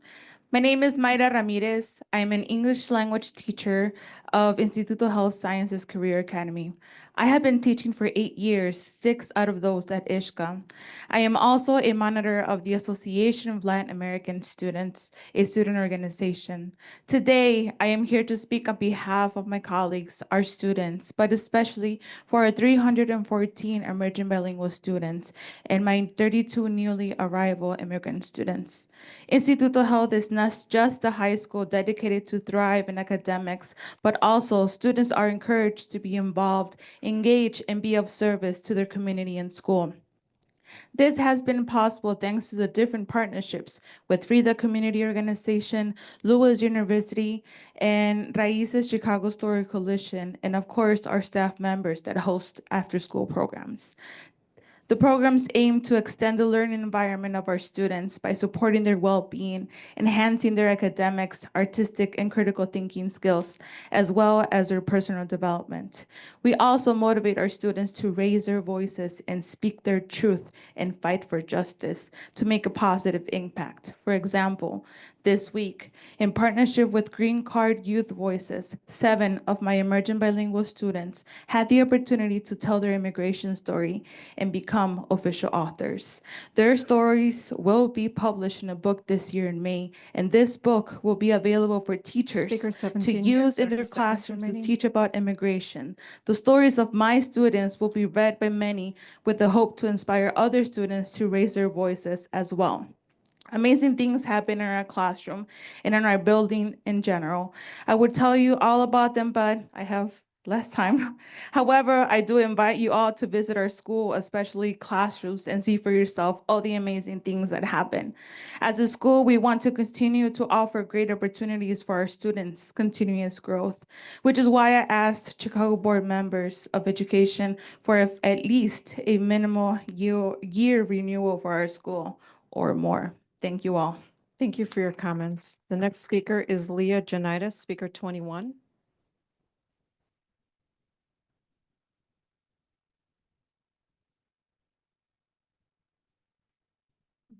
Good afternoon. My name is Leah Janitas, and I am here today on behalf of the teachers and students at Instituto Health Sciences Career Academy. I have been a teacher for 11 years now, 6 of those being at ISHCA, and I have come to look at this school as my second home.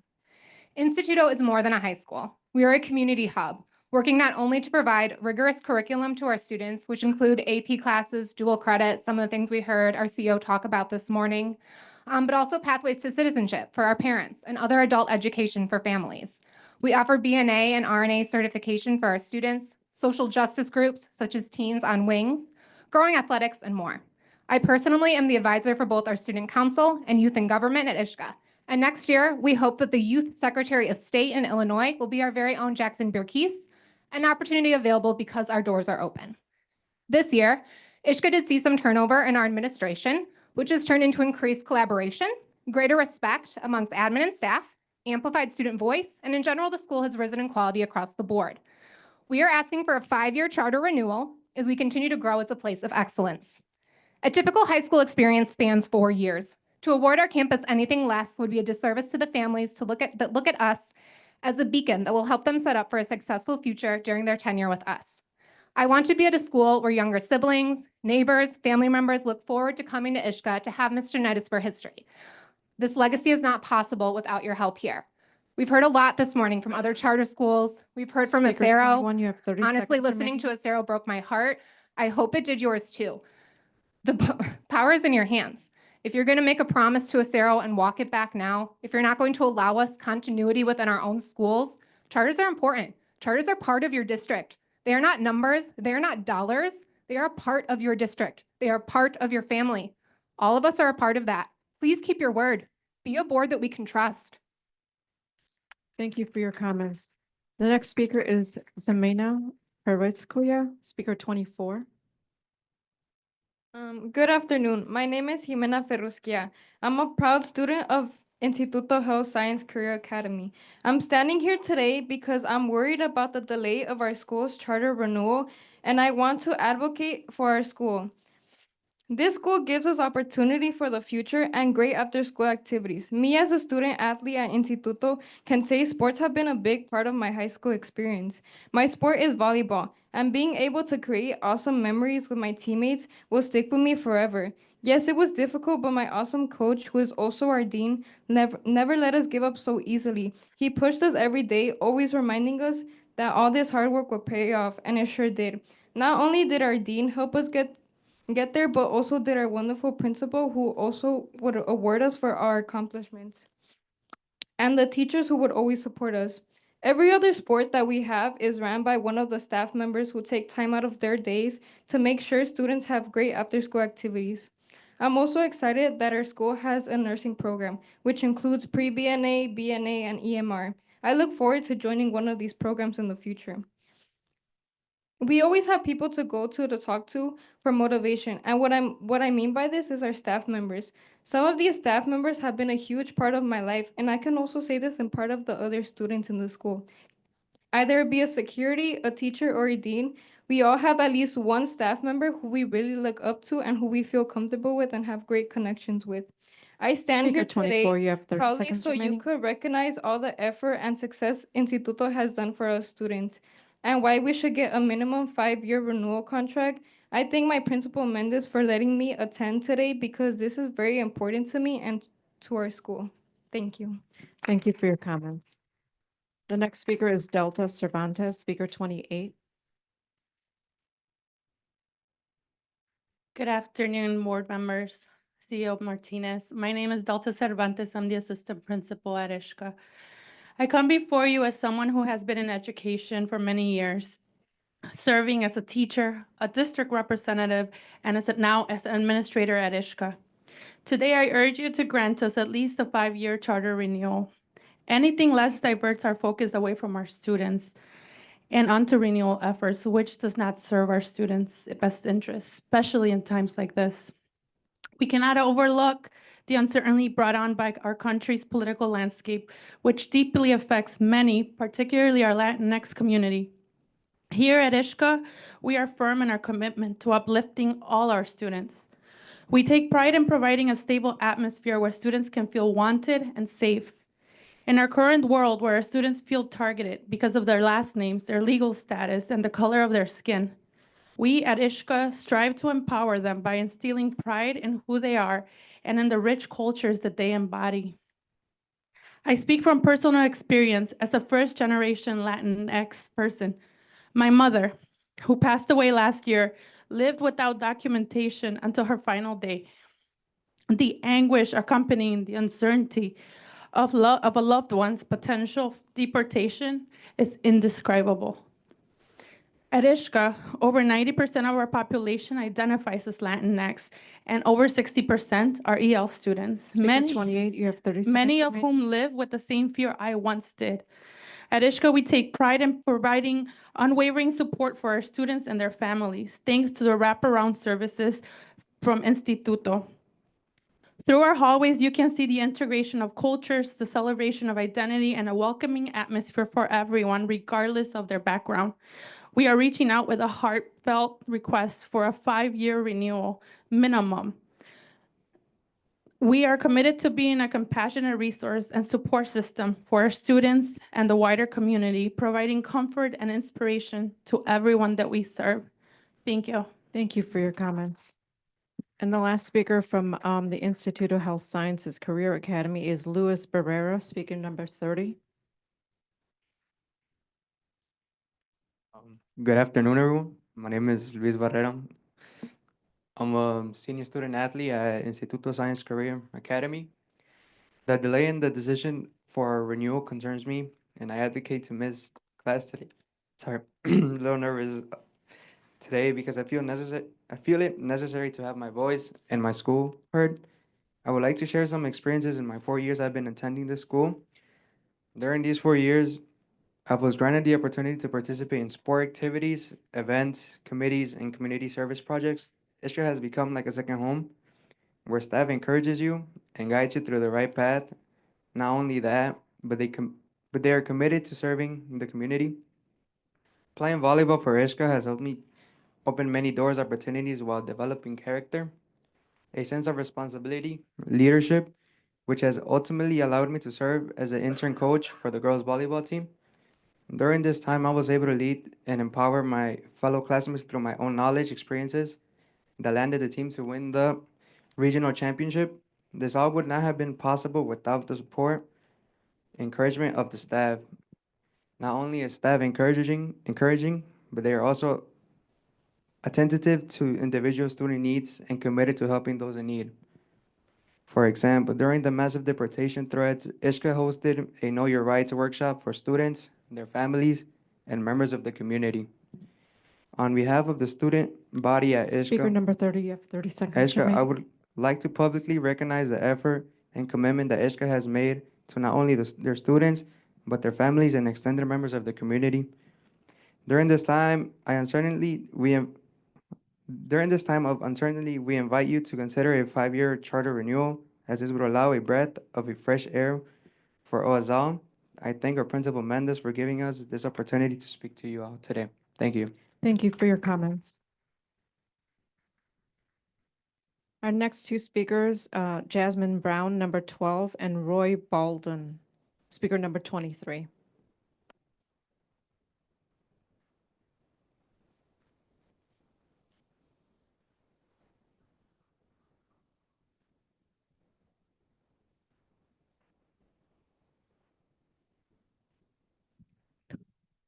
Good afternoon. How you doing today? My name is Jasmine Brown. This is my third time speaking before the board, but my first time speaking in front of you all. I'm a parent of a student at John Marshall High School, and on the first day of school, August the 21st, 2023, my son was found unresponsive in the lunchroom. Um, I've come before this board multiple times, still asking the same thing. Where are the results? Where's the investigation? The last time I spoke here was April the 25th of last year. And a few days after that board meeting, I got a text, not a text message, but a letter in the mail saying that the investigation had been concluded and things were unfounded. I would like to know, how was it an investigation was done when all the adults that were in that room that day, none of them have been interviewed? So I need to know, like, what's gonna be done. And also, I was elected into the LSC for Marshall on last year, and the day after I was elected, there was a letter sent to me saying that I am not allowed in the building. I have a kid who still goes there. He has an IEP, and guess what? I have not been in that building none this year. And he's an athlete. So I just want some results. I want to know what's going on. I want to know, why is it that you all still have a principal in the school who is a monster? Who is a monster? If you do your investigation and you talk to those adults that was in that lunchroom that Speaker day, 12, you have you would 30 seconds understand remaining. and know that all this time I thought it was someone else, but it was the principal who told his staff not to call 911 to save my son's life. So do y'all job. Stop hanging on to these people up in here. Hold them accountable. I sat here all morning and I keep hearing how you all say, uplift these black male educators. You have a black male educator who does not care about our kids, especially my kid. But at the end of the day, I live by 3 principles: give up, give in, or give it all you got. And I'm going to keep coming down here every month if I have to, like I told you all before. And I'm going to keep giving it all you got, because that's my son. I had Speaker to send 12, him to please school. conclude. I sent him to school fine. He needs to come back home fine. Do y'all job. Thank you. Thank you for your comments. Our next speaker is Roy Balden, speaker 23. Good afternoon, members of the board. My name is Roy Balden. I've been a part of local school council since 2000. I served at Marshall High School for approximately 12 years, and during that 12-year time, I was an officer the entire 12 years. The issues I've had with that school is the current administrator we have now was placed with us as an interim principal in 2018. CPS came out with a document of the 20 worst performing schools in 2022, 5 years later. Of course, we were number 9 on that list. Help me understand, why do we have a leader in that building 5 years later and that school is still not performing? And here it is now, 2025, 7 years in, and the school is still not performing. So with that being said, as a former LSC member and the secretary, you know, there's a policy and a law in the state where any transaction over $2,500 requires the LSC approval. You have 2 transactions in your packet that were never given to us for approval. It was only told to us after they were done by the administrator. So I know in 2015, with one of the previous CEOs, we had the state to come in and tell our LSC and our staff that they recommended that the principal be removed because our school was in the bottom 5% of failure in the district. That's my alma mater. I was the former LSC secretary, the former alumni president. I want our school to continue to thrive academically, and that's part of the reason why I feel that our academics and our enrollment is so low, because Speaker 23, you have 30 seconds remaining. okay, because we don't have what our students need to achieve. Help us get an administrator that's going to care for those students, someone that's not going to be there for a period of 7 years, and our school is still failing. I've never in the history of CPS known them to keep an administrator in the building that long. We've had several administrators in that building since our last principal was removed in 2008. And we had a couple that helped our school move forward, but they were removed for things that they did. It had nothing to do with the school. It was things that they did. So I'm just asking you guys to work with us. I've talked to Pedro on 2 occasions, which we were supposed to have a meeting, but that never took place. But hopefully, with this newly elected school board, something can be done at this point. Thank you, guys. Thank you for your comments. Our next speaker is Robert Pincham, speaker number 14.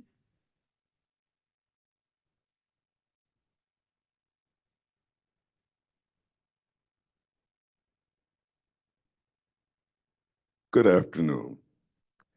I'm here again today, just like I was last time, for the same reason. I see that I have a lot in common with some of our previous speakers today. I heard new member Sidney Wallace take an oath that confirms that each member has not only the authority, but the responsibility to advocate for the students and schools in their district and for the students at large in the system. I heard Stacey Davis Gates say that we need to build a force field around our students and our schools that consists of parents, students, teachers, and the community. That body is established by law. It's called the Local School Council. We talked about, I heard a member of Acero say that they were concerned that CPS is undermining a resolution passed by this body. That concerns us as well. In 2006, Harlan, being a school on probation, suffered or endured an intervention. When we look at Illinois Compiled Statutes 105, Section 534, 8.3, it says specifically, in that regard, it's in regard to probationary status schools, nothing in this section, nothing in this section removes any authority of the local school council.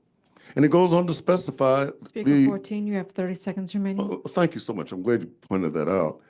I will remain later as an elected public official to take the 5 minutes that I need to clarify our position. We also have 8.4, which says that a school on probation and that has suffered an intervention or sustained an intervention shall have a principal appointed for not more than 2 years. Harlan has had interim principals now for 19 years. 19 years. This is Speaker a failed 14, policy please conclude that your needs to be remarks. corrected. I'll speak again at the end for my 5 minutes. Thank you. Thank you for your comments. The next speaker is Genevieve Buckwalter, speaker number 18.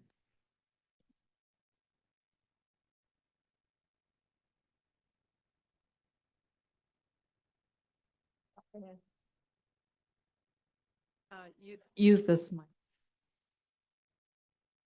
Good afternoon. Thank you. Is it on? Can you hear me? It's on now. Okay, Thank you. Thank you. I'm Genevieve Bookwalter, and our 5-year-old is a student in Jessica Mann's kindergarten class at Inter-American Magnet School. I'm here because I'm worried about student safety and principal inaction while Miss Mann is on medical leave. On February 12th, our child told us a boy in class pinned our child to the floor with the boy's knee on our child's neck. This was after the boy hit, pinched, and scratched our child to get an item he wanted. The substitute was there and, according to our child, did nothing to stop it. Instead, a parent volunteer stepped in, which we confirmed. I emailed Principal Zayas multiple times about this, as did my husband. He did not respond. On Friday, this boy told our child he wants to kill all the students in class and put 2 of them in a blender. We learned that this boy often talks about killing animals in a blender and killing his own mother with a gun. Our child was so scared that he refused to go to school on Monday. We again emailed Principal Zayas. He did not respond. We sent messages to the school social worker and assistant principal. They responded immediately and scheduled a meeting with our family. Mr. Zayas responded to our emails for the first time today at 5:48 a.m. Since the first attack, we learned parents have complained to Zayas since October of this year, October 2024, of this boy threatening to kill other students. Over and over, he did not respond to them. Ms. Mann put a safety plan in place and, as skilled and experienced teachers do, kept the kids safe, but that has unraveled since she's left. Parents now say that their kids are crying, feeling sick, and fighting going to school. They say Speaker 18, you have 30 seconds remaining. They say this boy is slapping, kicking, and stepping on other children, pinning kids to the wall and inappropriately touching them. Before she left, Ms. Mann set up a volunteer schedule. But on February 20th, Principal Zayas emailed that parents will not be allowed to volunteer unless we are, quote, specifically requested by the substitute. Finally, Ms. Mann was scheduled to return yesterday, pending approval of ADA accommodations. Mr. Zayas denied these accommodations. Principal Zayas is the target of at least 4 Title IX complaints. The IMLSC voted to press charges against him in October. Please remove him from our school at once. Thank you. Thank you for your comments. Our next speaker is Speaker 26, Dr. Alvin L. Williams.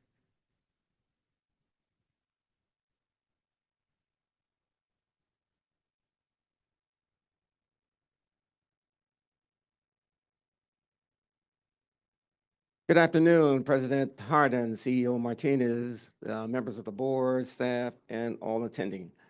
One has been retired from the Chicago Public Schools for about 21 years. I had a ball teaching in the classroom for about 33 and a half years. Had to retire a semester early because I had a stroke.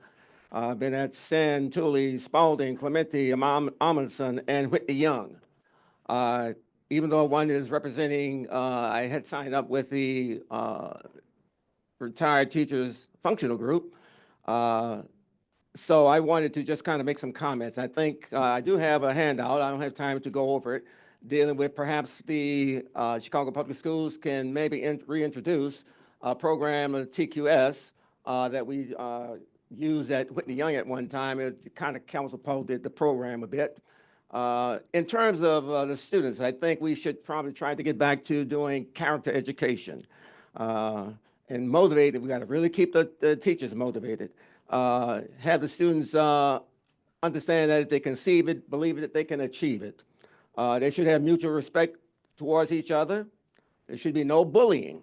And especially the males should learn how to respect the young ladies like fine china. We seem to be getting close to maybe second base in a society in America, but we don't seem to go beyond that because we have this really terrible concept Speaker 26, you have 30 seconds remaining. that there are different races. There aren't any different races. We're all Homo sapiens, Homo sapiens sapiens. There's no black people, there's no white people. We all have brown pigment in our skin, except albinos. We all have red and yellow pigment in our skin. We have perhaps black in our hair, but not in our skin. No matter how often we pass by a mirror and turn the light on in the dark, we will never see a black or white face. So we really need to get away from this concept of different races. There's only one race, there's only one people, Homo sapiens sapiens. Thank you. Thank you for your comments. If you can give this to the board members. Our last speaker from the registered speakers list is Bruce Miller, speaker number 29, who's joining us virtually.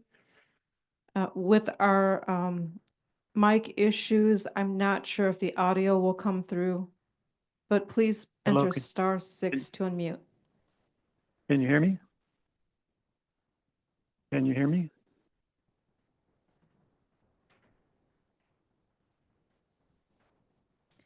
It appears that he is talking. The audio is not coming through. What we will Can do you hear me? is we'll reach out to speaker 29 for a written statement, and we'll share that with board members as well as post it online. We will now move to the elected officials who would like to address the board. We'll start with Alderwoman Silvana Tabares from the 23rd Ward.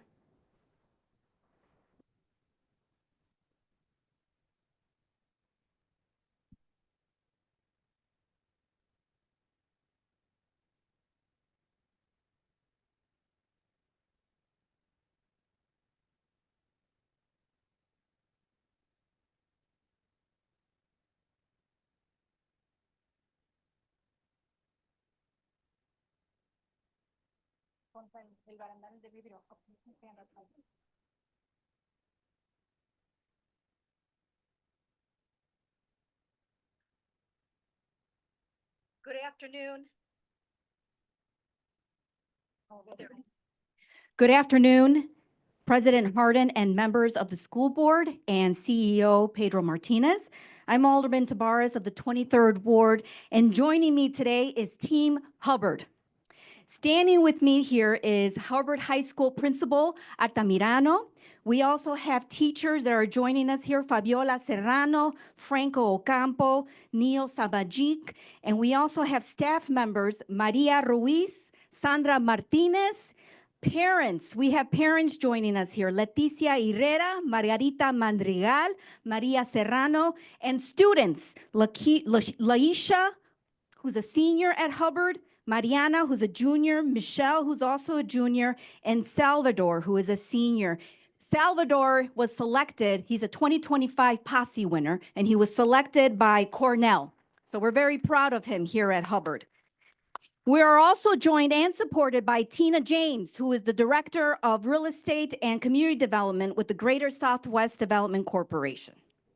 Over the past 2 years, we have been diligently working to address the overcrowding crisis at Hubbard High School. It currently serves 1,700 students in a building with a capacity of 1,200 students. Every classroom, every period is used and shared by multiple teachers. They have classes in the library, classes in the auditorium, and classes in the cafeteria during non-lunch periods. They use offices as small classrooms, and service providers use closets as offices to meet with students. The school cannot get through a successful fire drill with 1,900 people in 3 minutes. But despite these challenges, students are succeeding at Hubbard High School. However, we cannot allow them to reach their full potential until we address this educational and safety crisis at the school. Members of the board, we have identified a solution. Alderman Quinn and I have committed TIF funding for the purchase of a vacant parcel of land at the corner of West 63rd Street and South Lawndale Avenue, which can be utilized as an annex to help alleviate the overcrowding at Hubbard High School.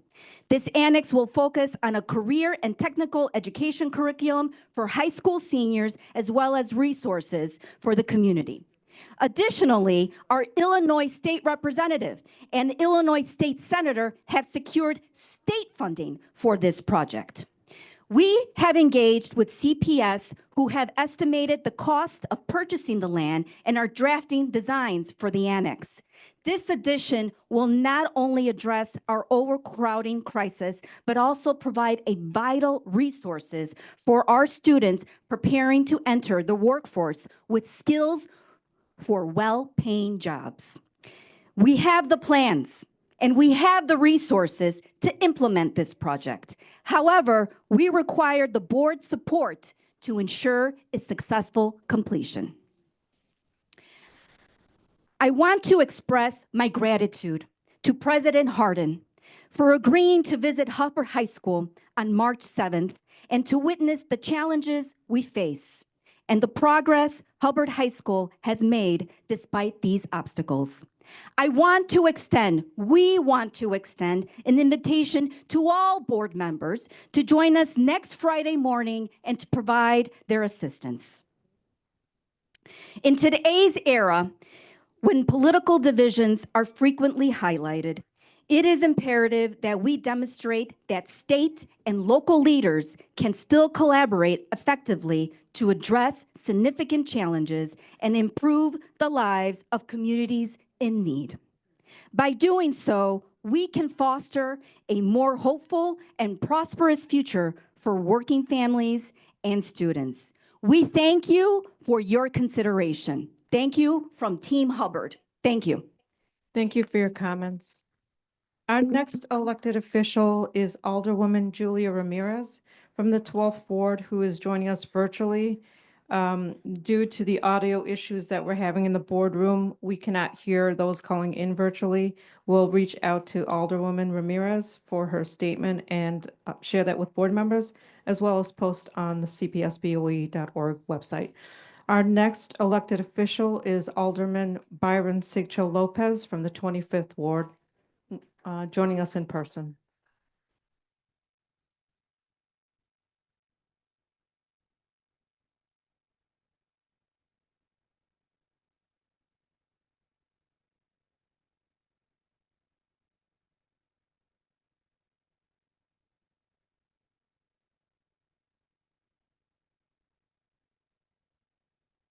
Good afternoon, dear board members.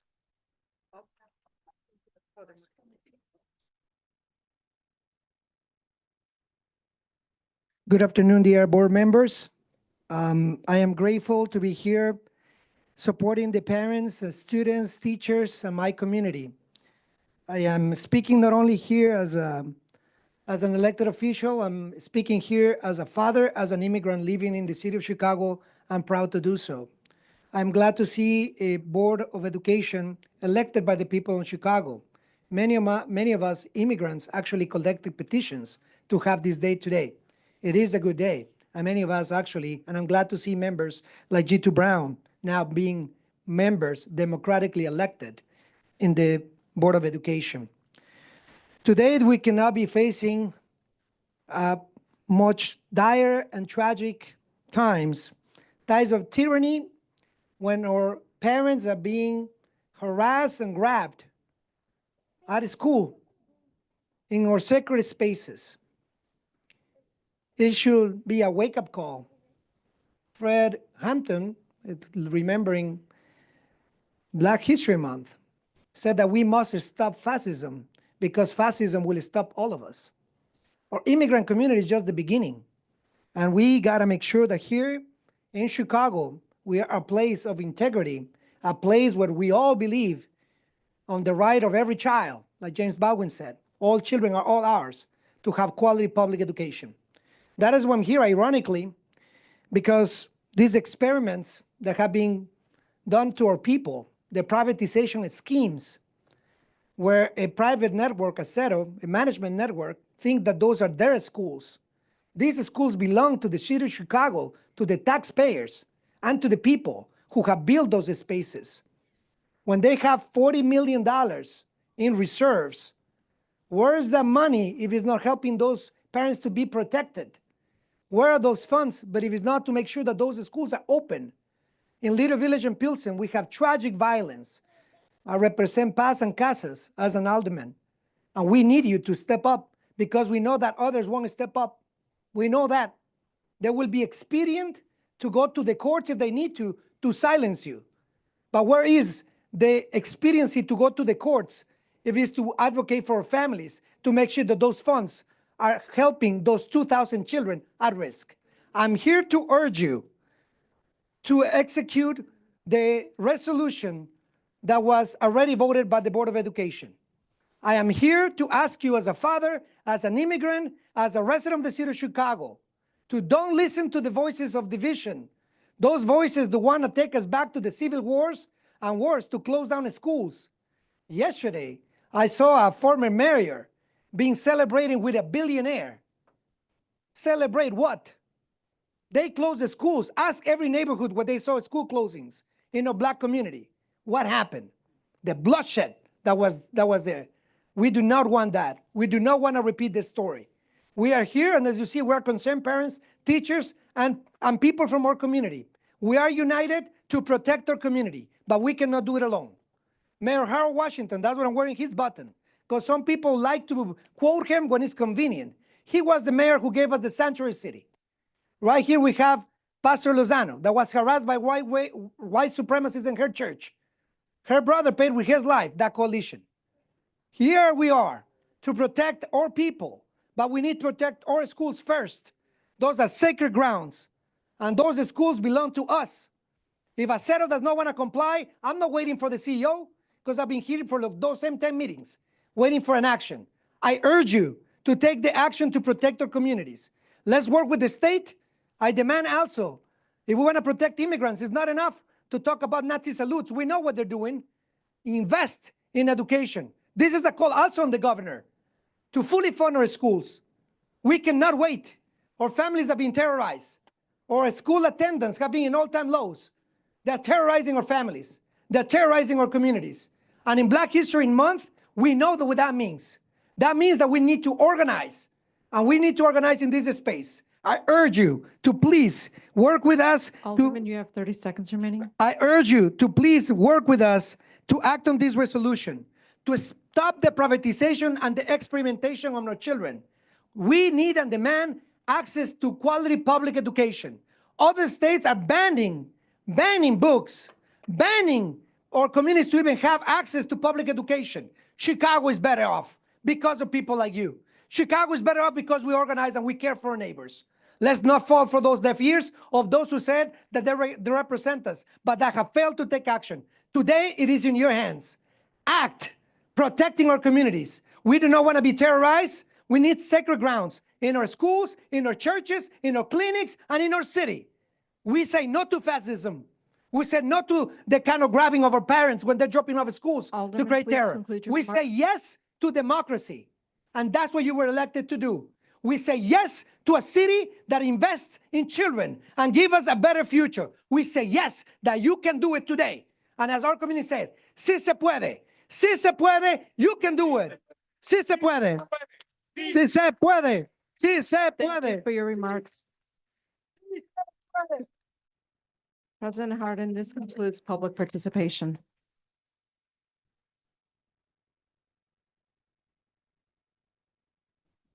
Board members, do we have any questions or comments related to public participation?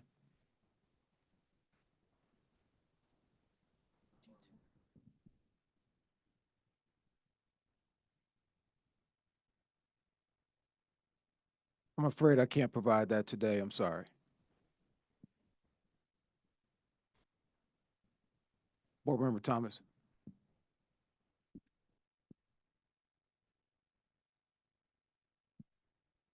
Thank you, Mr. Chairman. Certainly the pleas and the tears of the parents and teachers coming from Acero have not gone unnoticed, and something good will happen today. But I come today, Mr. President and CEO Martinez, to speak about the issues raised by Harlan High School LSC. For almost 2 decades, 19 years, the LSC at Harlan has had their powers suspended.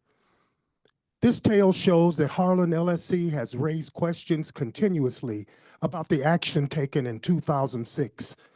The LSC members have come before this board time after time, seeking to have the LSC powers restored. I have personally listened to them, read their complaints described with a great deal of accuracy. I've attended a 5x5 Zoom meeting with other CPS board members as well. We were told that the CPS board had no jurisdiction to hear or rule on this issue at our board meetings. Honestly, Mr. President, the goalpost is moving. How can CPS assist the LSC at Harlan High School? Do the conditions that cause a suspension of the LSC powers still exist? Honestly, CPS has had the oversight of Harlan since 2006. What has this oversight contributed to the students or to the community? And now comes the petitioner with a prayer of relief. When will the agency that wrote these rules come and explain the process and review the documents that this board has received? Mr. President, to the members of the Harlan LSC, the students, teachers, and community, hang in there. Success is failure turned inside out, the silver tint in clouds of doubt. You can never tell how close you are. It may be near when it seems so far. So stick to the fight when your heart is hit. When things seem their worst, you must not quit. Thank you, fellow board members and Mr. President.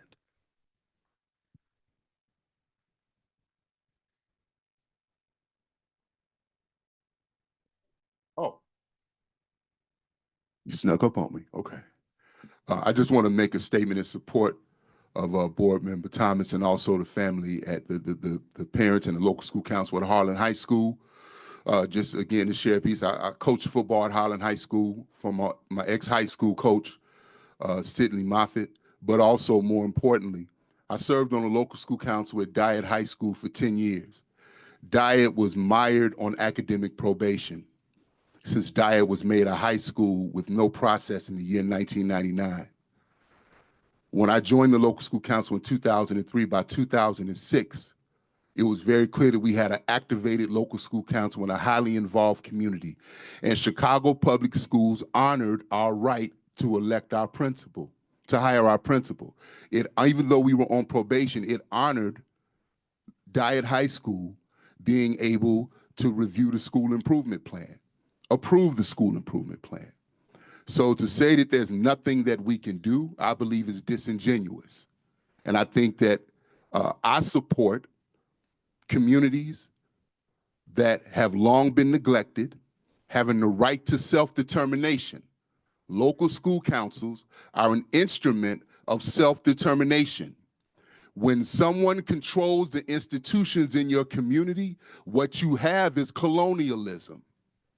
They give you what they believe you deserve. So I want to echo my board members' comments. You hang in there. You have friends for the purpose that you are fighting for. And we want to make sure that we don't ignore inequity, which causes schools to struggle. That's never brought up. So I maintain that instead of failing schools, as a public, we've been failed.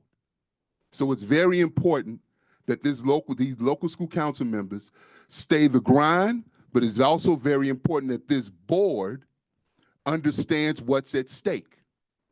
When Dyett was put on academic probation in the year 2003, nobody talked about the fact that the neighborhood schools surrounding Dyett were being starved.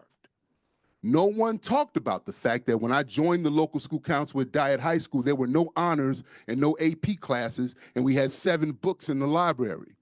We were just mired as a failing school, and the inequity is ignored. We can't ignore the inequity. It's not the fact that you have bad teachers at Harlan or children that are not interested. It's the deep-seated inequity that we don't want to look at.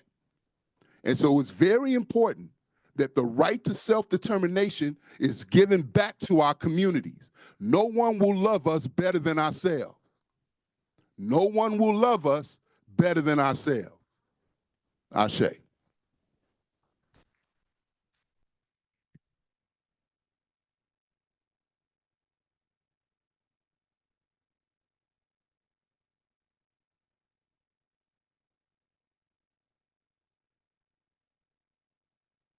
Thank you.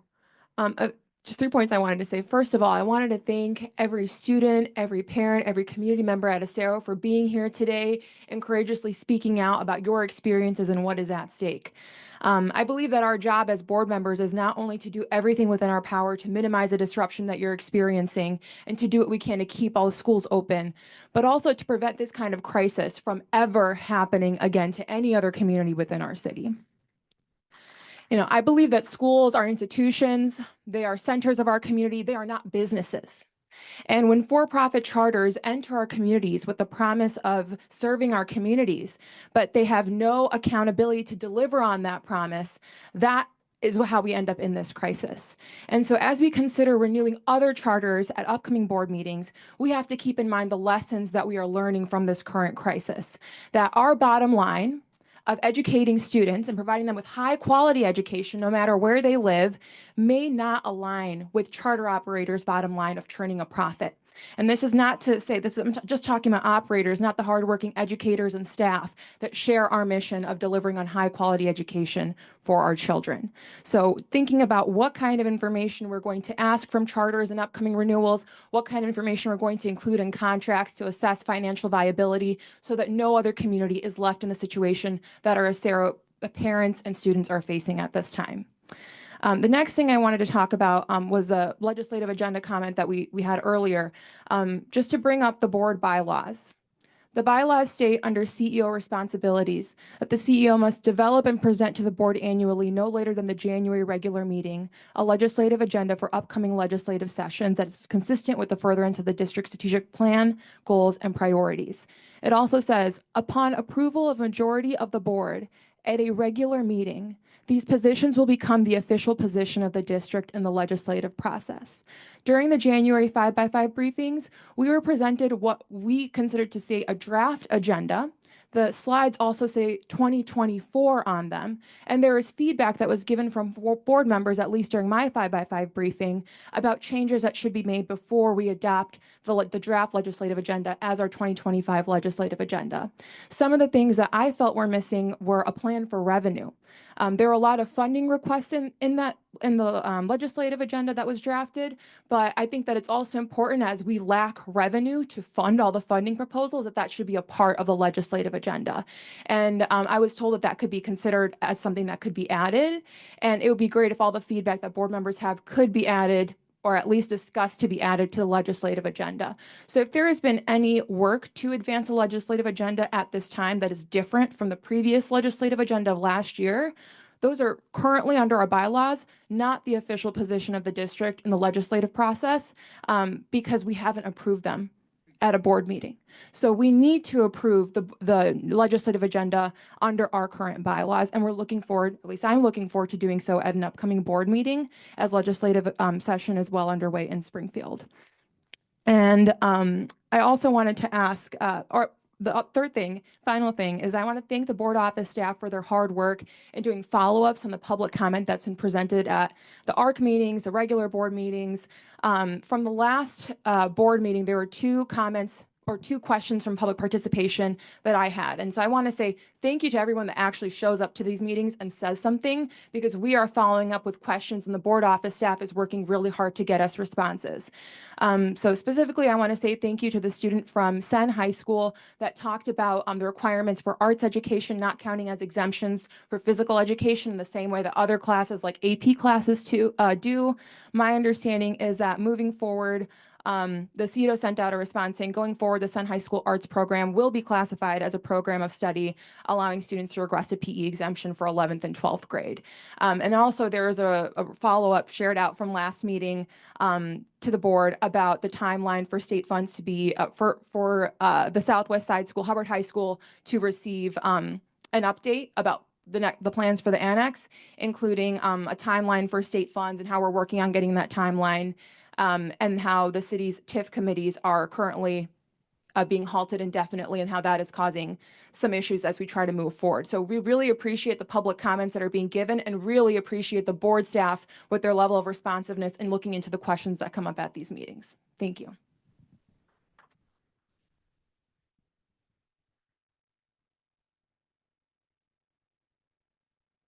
Just want to say thank you to my board members. I really appreciate your comments. I think what we can really think about clearly and honestly in this moment is that we have an amazing opportunity here. There's so much talent and brilliance on this board that we can really think through what has been happening at CPS for years and make things different. Harlan High School has been on probation for 19 years, and the school has gone from 1,500 students to 162 students. Clearly, whatever probation is it needs to be revisited. And we also know that giving parents and community members control over the systems in their community only makes things better. So 19 years of taking away those rights, why did that happen? How did it benefit us? How can we do things differently? Those are the questions we need to be asking ourselves right now. When you have, there's LSCs that don't have any participation. You're dying to get people to come show up for things. And you have a group that is literally coming down here to fight for the right to volunteer somewhere. It's bananas. But we have this time now where we can rethink how we approach things. We can, the Acero situation, we don't need to rethink that. We did this already in December. Trust and believe. The six of us worked so hard at trying to figure this out. And I know this is hard. And I know this is hard for I&I. And I know this is hard for the staff. I know how, but again, let's be revolutionary. We were quick to jump in onto the charter train. And now that it isn't working out, let's figure out how we get out of this. Let's see how we can make sure that we are using the information we have, the data on closing schools, the data on student progress, the information that when you close a school, it doesn't just hurt the kids and the families, it hurts the neighborhood. Everything around that physical building diminishes and shrinks. We know what we have to do. We have great minds here. We have the real capacity to change how we move forward and not just fall back on this is how we've always done it. When the Acero families first came to us, that's what we heard. Charter schools, when they go out of business, they only have to write a letter by October, whatever, and that's just how we do it. The date that the charter school has to write a letter to say that they're closing is after the date that you apply to go to a different school in CPS. It's illogical. Those parents had to request to have the application for CPS schools stay open later because the contract isn't even lined up. We have time here that we can really sit down and think about these things. I know some of one of the other board members and some of the charter schools are requesting more time between the different renewals. Let's talk about it. Let's think about things rationally. Let's use data. Let's be innovative. Let's be revolutionary, and let's be fearless. We can look at all of these because we have so much else to do, right? We're here talking about whether Acero should be 4 schools or 5 schools or 6 schools, and we had this conversation 2 months ago, and then we turn on the news yesterday and we find out that parents are getting snatched off the street. We should have been done with this conversation. We should be moving on to the next things because we have other things to do and to make better and to be hopeful about. So I just want to say to all my fellow board members, we can look at these as tough times or we can look at these as opportunities. And I think there's so much that we can be grateful for and that if we dig in, we can really change.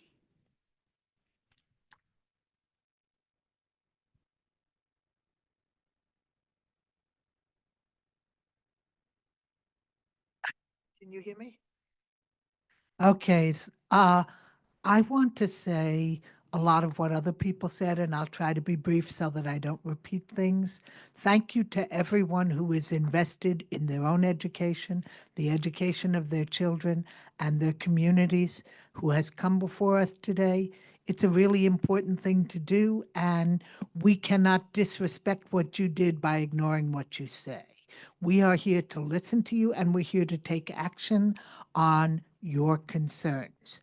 I am very concerned about charter operators whose bottom line issues are much greater than their concern about children and about education. I am not happy with that at all. I think that it is our responsibility to put the education of kids ahead of everything else. That's what our business is. That's what we're here to do. And that's what we want to do for you and for your students, whether you're teachers, community members, or parents. Now, some people expressed some concern that we were delaying the charter renewals this month. I think that that is actually a very positive step that we are taking, because we are evaluating the criteria. We are trying to figure out ways to make charter operators more accountable to the Board of Ed, accountable to their communities, to their parents, etc. And this stuff is not business as usual, and it takes time, and it takes time to figure these things out. And the structure of our society is not set up to provide for people over profits. It's very unfortunate, but that is not how things are. And increasingly, as we can see coming from Washington, that is not how things are planned to be in the coming period. We need to unite together.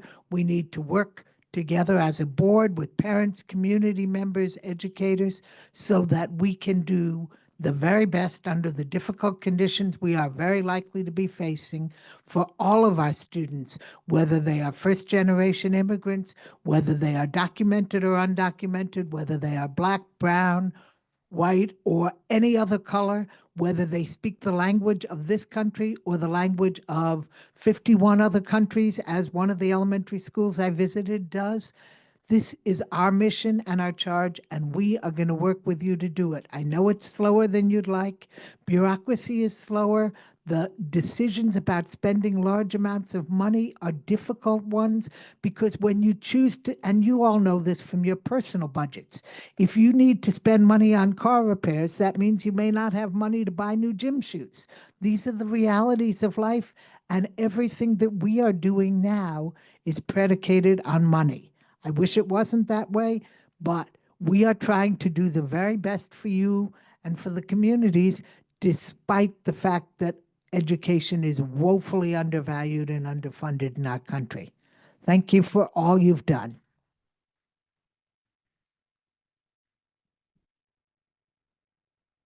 Thank you. So echo many of the sentiments here. I applaud the families, the students, the parents, the educators for coming out and voicing your strong opinion. It's important that we all listen to one another and hear from one another. I also respect the advocate groups. Also want to mention that just for everyone, and also a message for, whether my fellow board members who have engaged in numerous conversations, and for anyone that is watching at home, this is a time where we put aside profits, put aside political agendas, and we think about, at the end of the day, what's going to be best for our communities.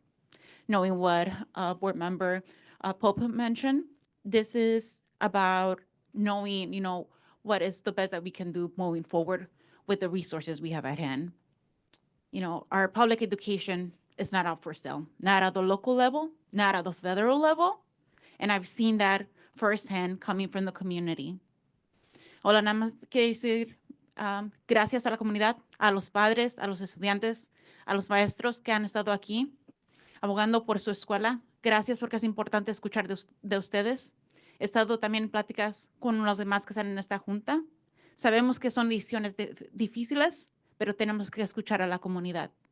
Y de verdad, es a veces da vergüenza que como comunidad siempre estamos pidiendo hasta por la limosna. No es justo que los papás estén aquí en sus rodillas rogándonos por que sea lo más mínimo. Gracias de todo corazón por estar aquí y estoy abierta a seguir en conversaciones. Thank you.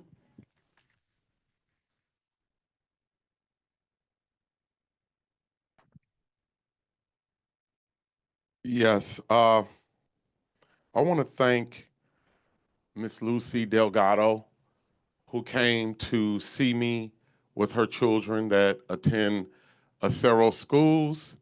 I see you in the audience there. And thank you for your story, telling me about your son with autism when we had the personal office hours. We had a great conversation. I want to say something that is not often said to the parents, the Acero parents and students.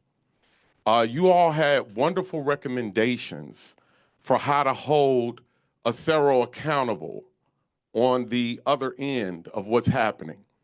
What we have to ensure as CPS, as the board, is how do we help our children's, students, families, and not be extorted by bad actors. Because what's happening here is they're pitting us against one another while they're extorting money from other students and other systems. I realize that all charters are not the same. Some need more supports than others. Some are doing really great work.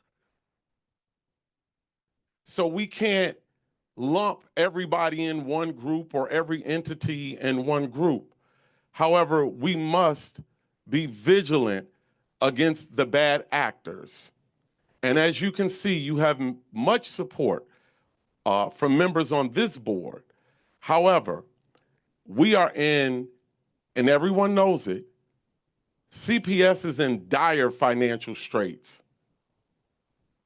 And as we contemplate how we support our schools, there's going to be a contemplation on the other end of what's going to be cut.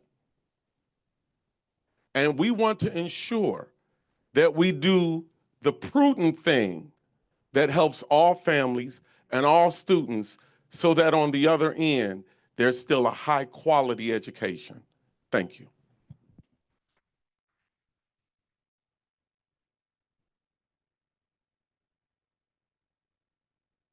Thank you.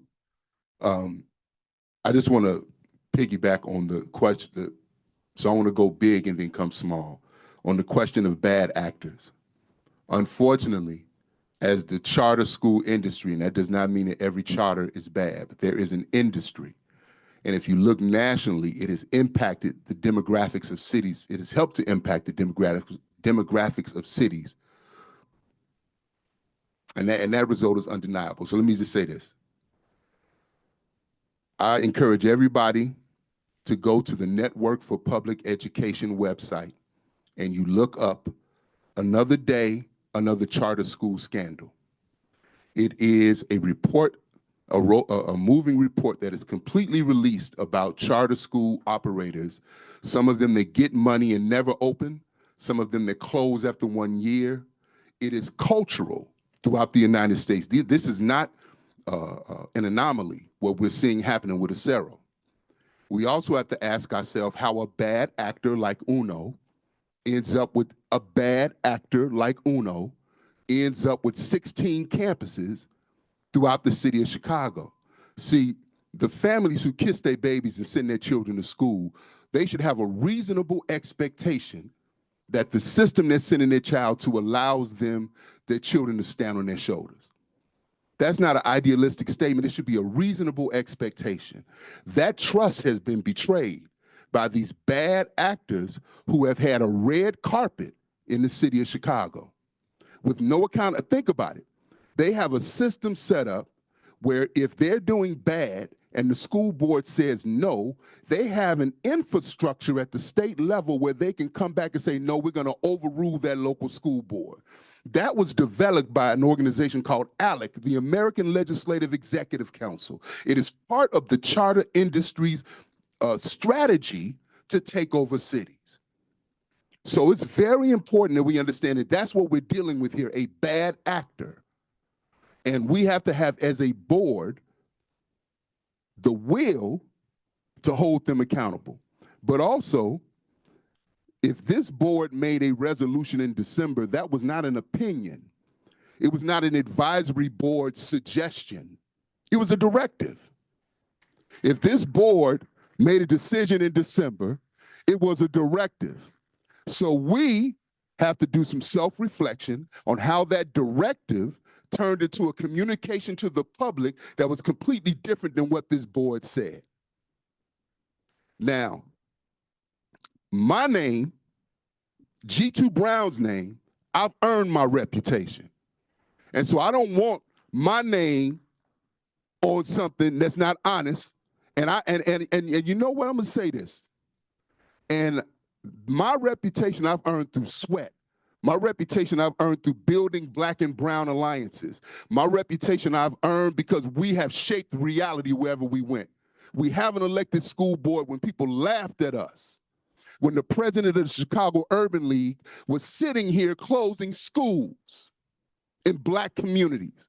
And we dreamed today, when nobody else believed, we dreamed today that we would actually be able to control our own. Some of you all may not have been a part of those fights.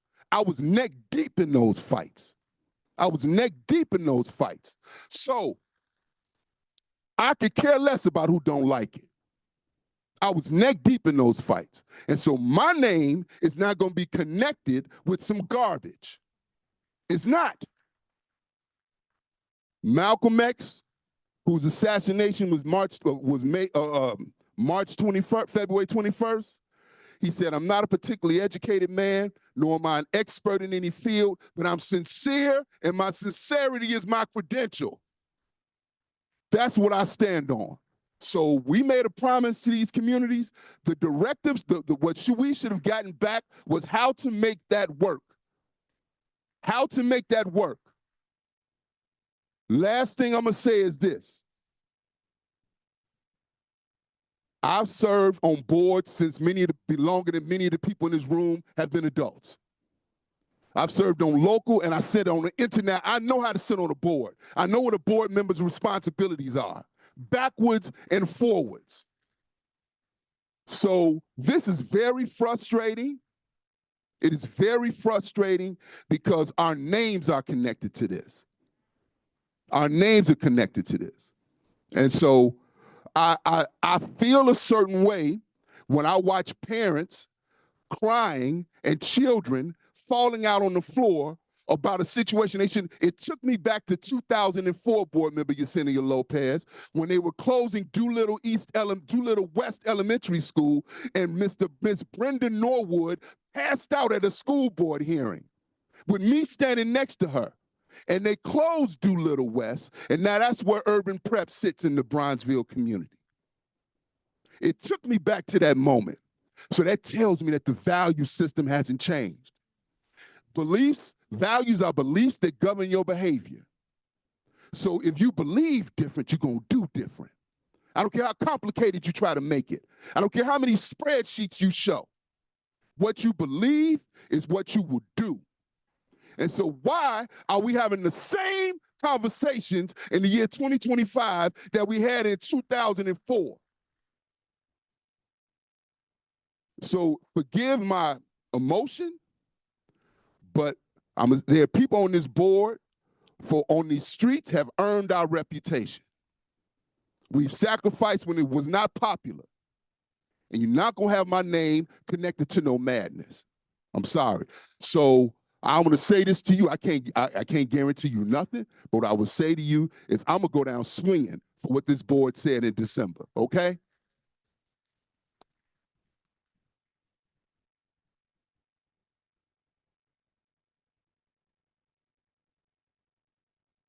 This concludes our public participation. We'll now move into a short recess. Board Member Pope, do you have a motion, MO1?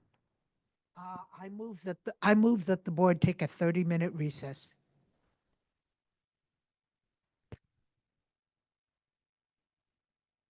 I second. Thank you. I'll proceed with a roll call.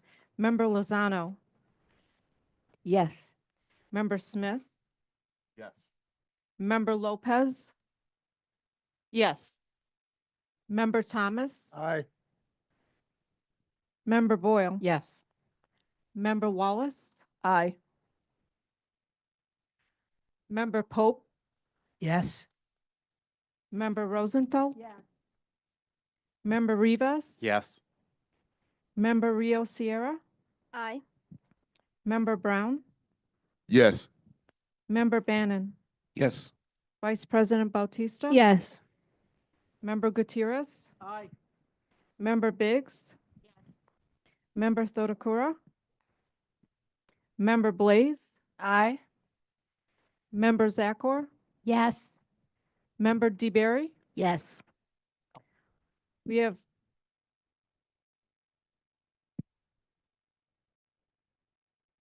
20 ayes, 0 nays. This motion is adopted by the board. I'm sorry, 18 ayes, 0 nays. This motion is adopted by the board.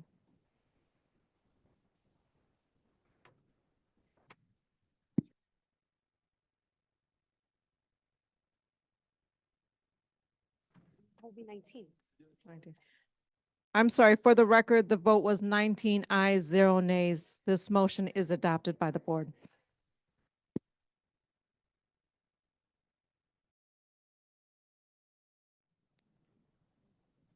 The meeting of Board of Education is reconvened. We will now proceed with the business portion of the meeting. CEO Martinez, we are ready for the presentation. Please begin.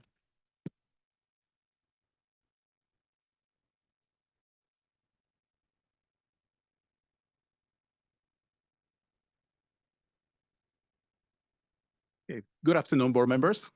Alfonso Carmona, I'm the Chief Portfolio Officer, and I'm here to present an update on Acero. And if we go to the next slide. Before I start, I wanted to clarify a couple of pieces related specifically to what the directives the board gave us on December the 20th, because there seems to be some misunderstandings there. And let me start with the first item on that resolution. That item asked us and directed me to create a detailed plan to transition 5 of the Acero schools, Casas, Fuentes, Cisneros, Tamayo, and Santiago, into district-run schools beginning in the 26-27 school year.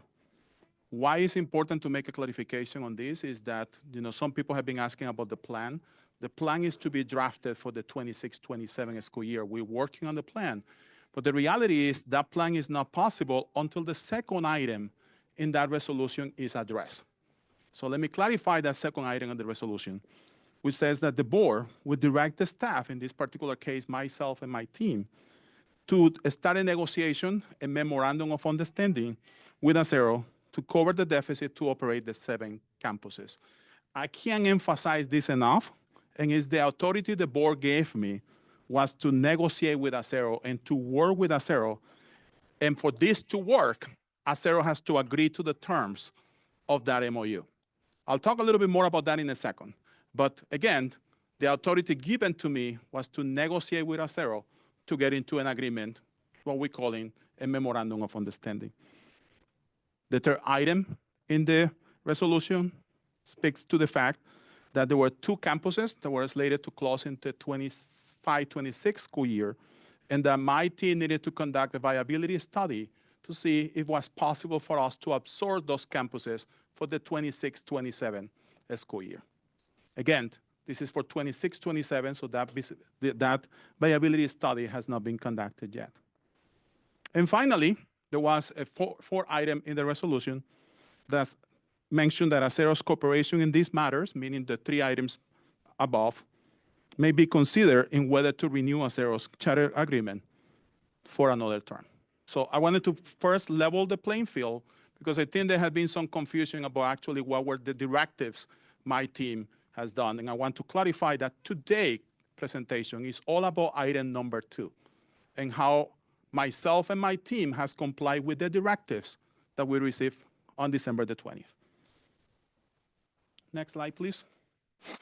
On the next slide, I'm not going to spend too much time on this one, but wanted to put out there to the audience the number of times that we have met officially with Acero has been more than 16 times in that negotiation that actually started on December the 24th when we sent the MOU, and they sent us the first redlining, I believe, on January 14.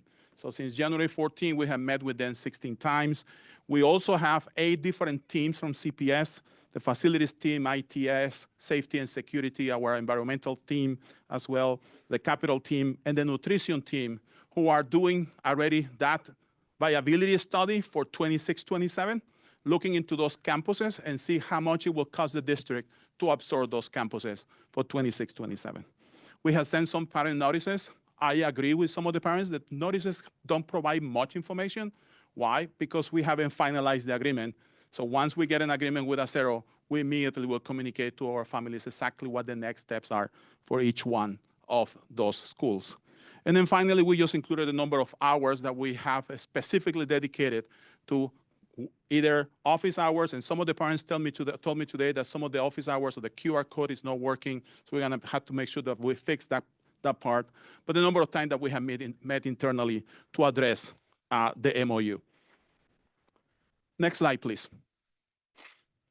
So before we go into the options that we presented to the board today that have come across the negotiation table, I wanted to put a couple of disclaimers out there.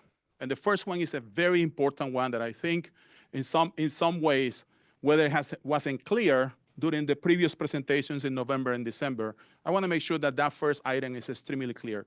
And is that unfortunately, the district today does not have legal grounds to force Acero to keep any of the campuses open.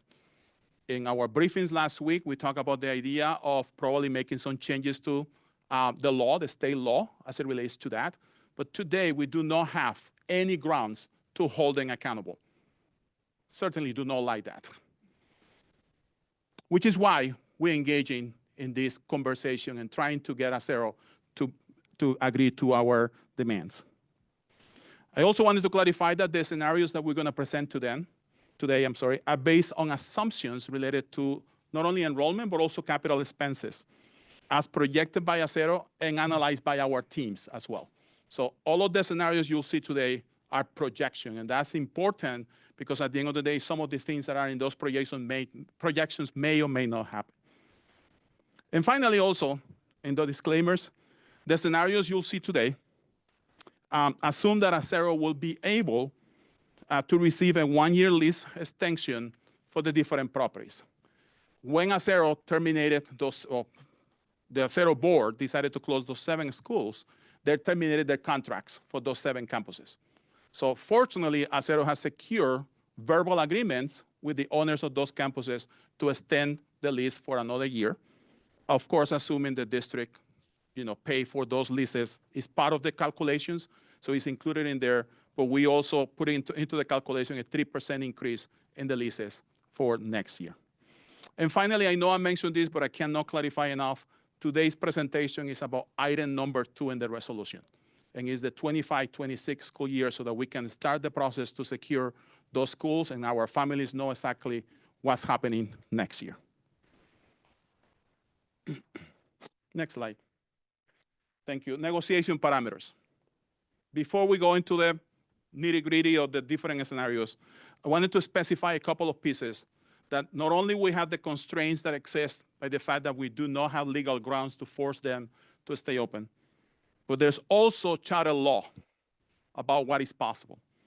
So the Illinois charter law states that in no event shall the funding be less than 97% or more than 103% of the school district's per capita student tuition multiplied by the number of students residing in the district who are enrolled in the charter school. This is 105 ILCS 5278-11B. This is a state law. This rate, referred as the PCTC, you'll hear us talking about that later, represent the amount of funding, the money that CPS spends on each student. So the projected PCTC for next year at a rate of 97%. Why is this rate so important? This is the rate that we are actually currently giving charter schools at the 97%. The projection for next year that amount will be $18,127.91. The maximum amount that we can fund the charter school without breaking the law, that I just cited before, is $19,383.25, which represent the 103% of the PCTC. So that's when it comes to finances, what we can do. I wanted to clarify also one piece. It's not on the slide, but I wanted to mention it because I acknowledge the families and the students that came to speak today. When we go into this negotiation and could not agree more with some of the students, and I believe, Board Member Pope, you mentioned this, we shouldn't be talking about finances. We should be talking about the kids. Every single one of those schools are commendable. Their attendance rates are pretty good. So this shouldn't be about finances. But why the presentation is about finances is because of the constraints of the law. And we have to make sure that we are within that 97% and the 103%. To assist with covering the deficit, the proposed models that you'll see today will fund all of the Acero campuses, including the 8 campuses that they're planning to maintain open at the maximum permitted by the law. So at any given point, if we go above that percentage, we will be breaking that statutory law. The surplus required to operate the campuses must be enough, and Mike will talk about this in a second. The surplus required to operate the campuses must be enough to cover our projected capital expenses for next year and provide a buffer for any potential enrollment losses. So I talk about the 103%, $19,000. So when we think about enrollment losses, we have to take that into consideration. As of today, from October the 7th, these campuses have lost over 180 students. Correct, we have to factor that into the equation. Thank you for the comments. So let me introduce now Mike Saitowski, who will be going over the different scenarios that we presented to you today. Mike?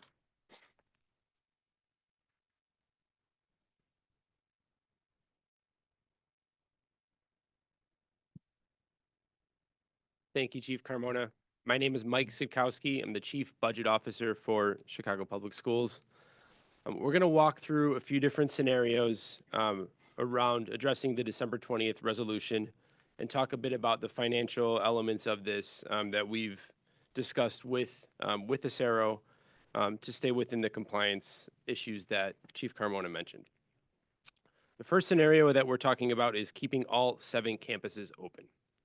Based on our conversations with Acero and based on our additional analysis, what we've seen is that funding the entire Acero network at 103% at the state cap of PCTC, the surplus for the 15 campuses would be around $2.3 million. Our facilities team estimates that we will conservatively need to keep at a minimum $4.1 million for capital expenses to keep all 7 campuses open. All of this funding is to cover capital expenses at the Cisneros campus, specifically to address mechanical, electrical, and plumbing needs, specifically replacing 2 steam boilers. This expense will create a deficit at minimum $1.8 million. Any funds provided to Acero in line with the resolution to cover this remaining deficit would exceed the statutory cap of 103% and put us in violation of state law. I want to note also that this projection does not account for potential unexpected capital expenses or revenue losses from enrollment declines beyond those currently projected, which would increase that deficit and create a bigger gap of what we cannot fund and remain in compliance with state law.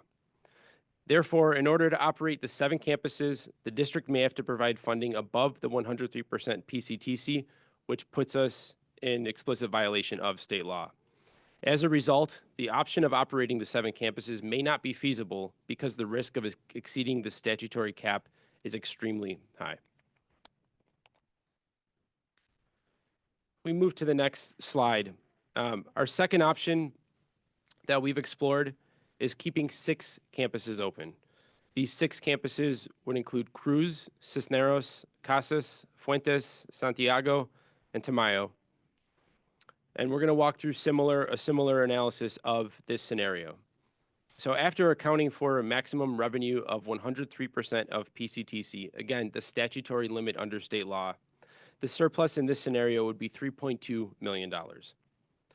Again, similar to the previous scenario, our facilities team estimates that we will need $4.1 million to address capital needs at the Cisneros campus to keep all of these campuses open for next year. This expense creates a deficit of at least $900,000.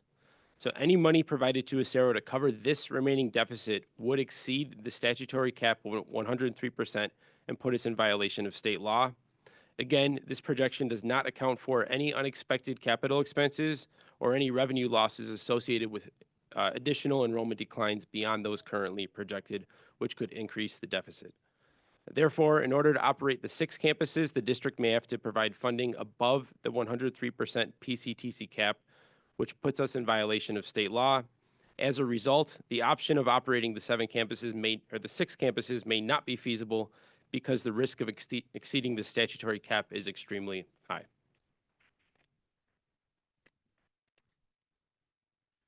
We'll move on to option 3, which proposes keeping 5 campuses open. These campuses would be Cisneros, Casas, Fuentes, Santiago, and Tamayo.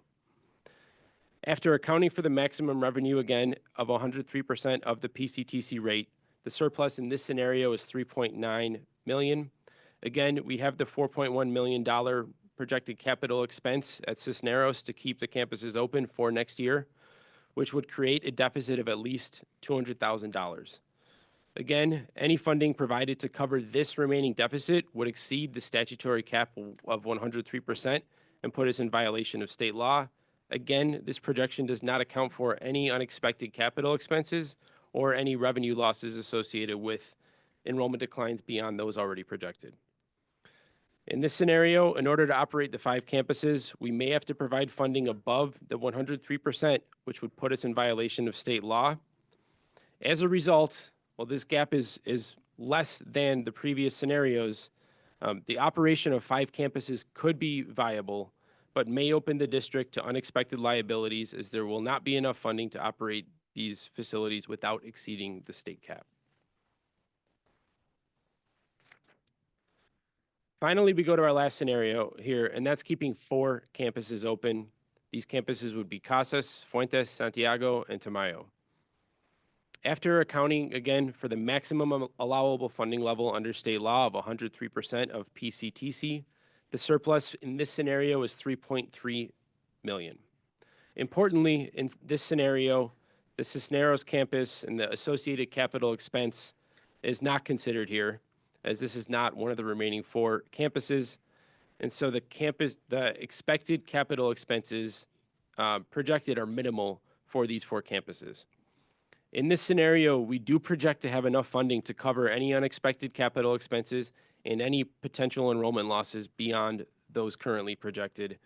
And understanding that these are forecasts and these projections are subject to change, we do anticipate staying within the cap permitted by state law in this scenario. As a result, this option is viable as long as the capital expenses and the enrollment losses that are not yet identified do not exceed $3.3 million. I'll also note that as we've explored the gamut of options here, that keeping 3 or 2 campuses open are similarly feasible, albeit with lower risks than this scenario. So wanted to share that as a follow-up to what Chief Carmona mentioned here, and I'll turn it back over to him to wrap this up.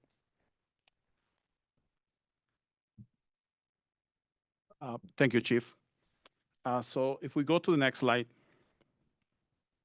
we mentioned that with every single one of these options, and as we're complying with the directive to start the negotiation with Acero and continue the negotiation, we got to a point in which we could get to an agreement to Acero, depending on what the board decides to do and which of these scenarios you want us to pursue. And there are some risks with every single one of these scenarios. Let's start with the funding demands. As Chair, the state law prohibits local boards from funding a school at a rate above 103%. So CPS cannot or should not legally agree to waive that statutory PCTC cap. Of course, enrollment declines. The scenarios that we just discussed assume that the enrollment will be stable and that the projections will stay true. However, in the event of continued enrollment declines, Acero expects the district to cover any resulting deficits for that enrollment loss. Capital expenditures, we talk about these are projections. Acero expects for CPS to assume responsibility for capital expenses to maintain warm, safe, and dry conditions. Acero does agree, though, that any expenses or any capital expenses for the campuses that remain open will be or require authorization from CPS. So they cannot make any investments in capital to any of those schools without our authorization. And then finally, district funding the Acero network at the maximum level, meaning we're going from the 97% to the 103, will cost the district anywhere between $6 to $7 million, depending on which option is selected, above the regular funding levels, which will add to the already significant deficit that we have as a district. Next steps, and I really want to clarify this one and emphasize it big time, and is that if the board approves any of these options presented, we will finalize the MOU with Acero as soon as possible. It is important to emphasize that the district will be responsible for covering any deficits that may arise from additional capital expenses and other enrollment losses. From the first day we started negotiations with Acero, they were very clear with us. They will maintain as many campuses as possible, as long, and I'm going to repeat that part that is bolded, as long as the district is responsible for covering any deficits that may arise from whether it's capital expenses and enrollment losses. We will start the transition plan for the schools, whatever the decision is, right away. And we added a communication plan. Again, not going to spend much time in that communication plan because, of course, we need a decision from the board, but goes through the process is 3 phases. Of course, first, communicating to families the board decision, and of course, right away, communicating as soon as we get to an agreement with Acero, and then starting transition support services for any students if any of the schools is closed, and then ensuring that every single student, whether it's for any of our district managed schools, any of our other charter schools, or within Acero schools, those students find a home in one of our schools in the district. And with that, I open for questions. Before we go into questions, I just want to say, Chief Carmona, you and your team have done an incredible job. I think it's important just to underscore, yes. Thank you. I think it's important to underscore the point that this was not a problem that we created. And you jumped in without hesitation and tried to create the best scenario for families while also protecting the district from making fiscal, issues that we won't be able to face in the future. So I appreciate the delicate dance that you had to walk. So with that, we'll open up for any questions.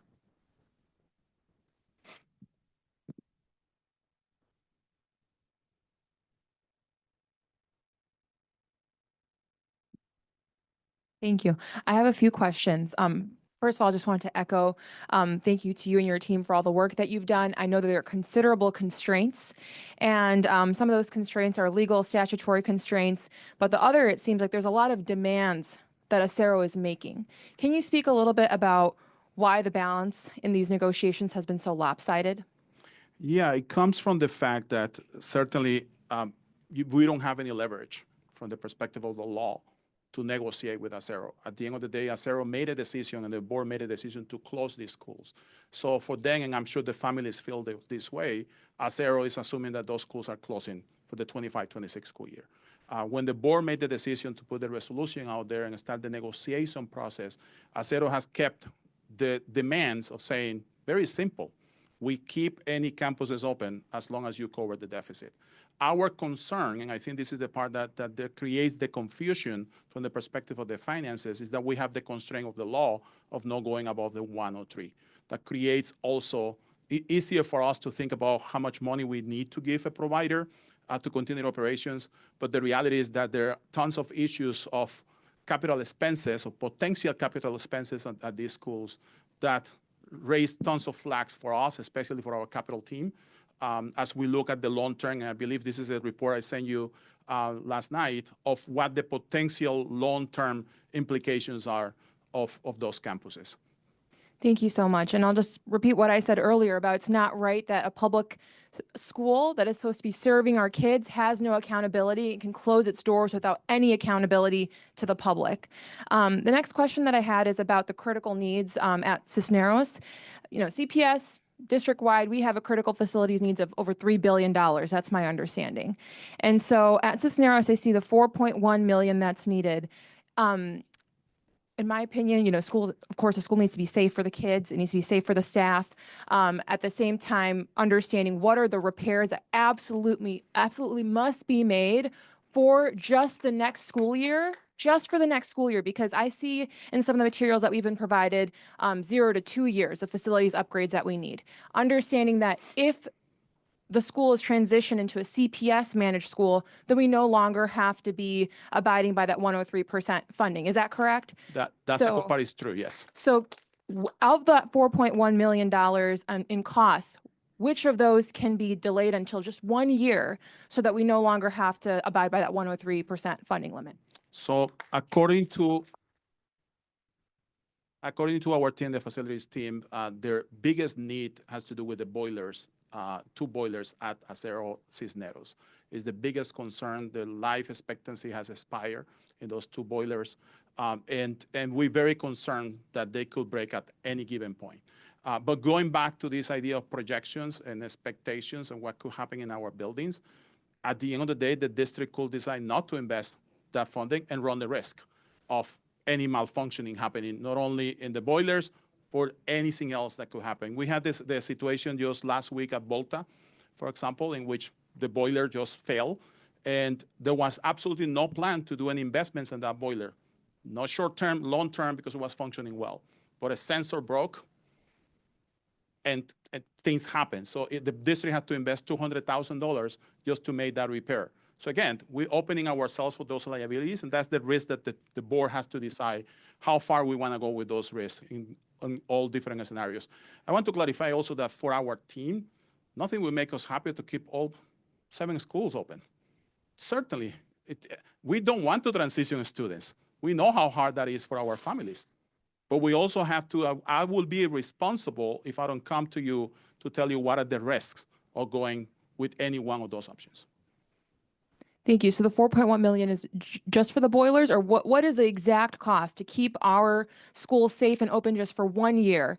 Is that 4.1 million, or is that a fraction of the 4.1 million? That's a great question. I don't know if, Charles, you want to add to that question.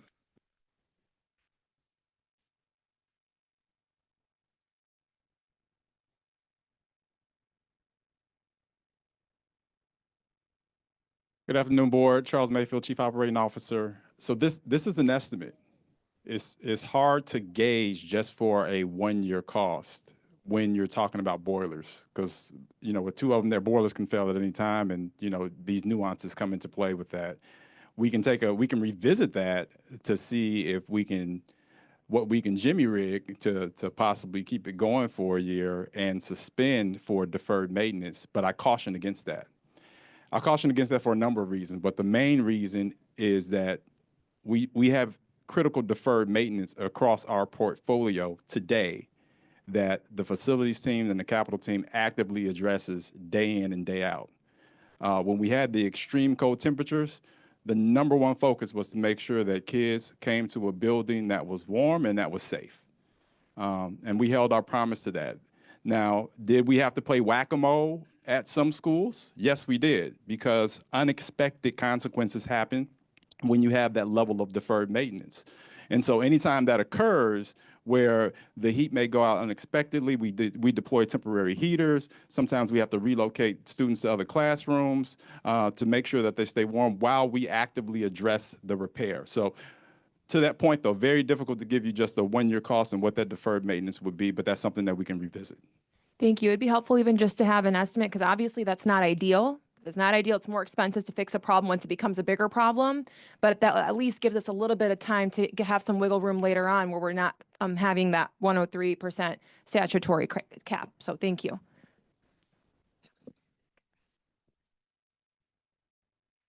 Yeah, I just want to follow up on Board Member Thodaker's question. Actually, can you share with us like how far past that life expectancy date these boilers are, because I'm just going to say I live in a co-op and we're responsible for our boiler, and we don't replace them until they actually break. And, you know, sometimes they last quite a bit past their life expectancy. So if it's just now at life expectancy, I'm not sure that we should say, oh, yeah, it's about to break. If it's 10 years past, maybe that's a different picture. We can share that detailed information with the board later today. I don't have that information right in front of me with the number of years that it has expired. I guess to your point, a couple things. Yes, I mean, as homeowners, so people who own a home, you know, you have your furnaces that work, and sometimes they go beyond a life expectancy. You got your water heaters that go above their life expectancy. It's a gamble, right? You just don't know once it go past the life expectancy when it's going to fail, and then you have to prepare accordingly in order to address it. Maybe dip into a little bit of savings to do that, and that's the same in this case. If it goes out, we have to be prepared to repair it or relocate the students to a proper place to make sure that they are warm and safe, especially when severe weather happens.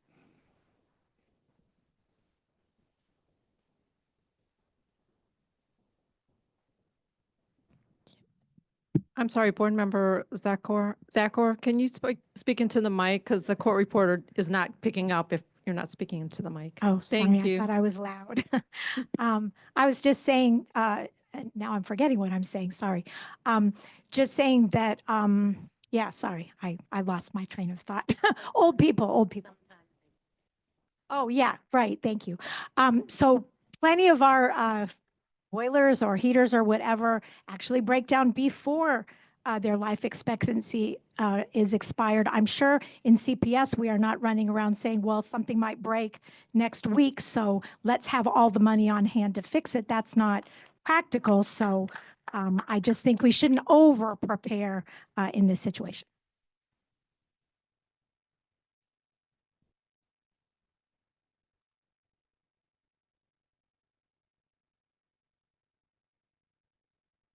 Maybe off. Sorry. Board Member Lozano. Yeah, I'm a pastor of a church where the boiler went out. Of course, we didn't prepare for it, but we were able to, for loss of another word, jimmy rig it for the winter. And we were able to get like a window unit, and we kept the building warm, and we kept all the programs going. I again want to just reiterate what the other board members said. Let's look at a possible way just to hold it there until we don't have to worry about that 1.3 million or whatever cap that we don't want to go over. Thank you.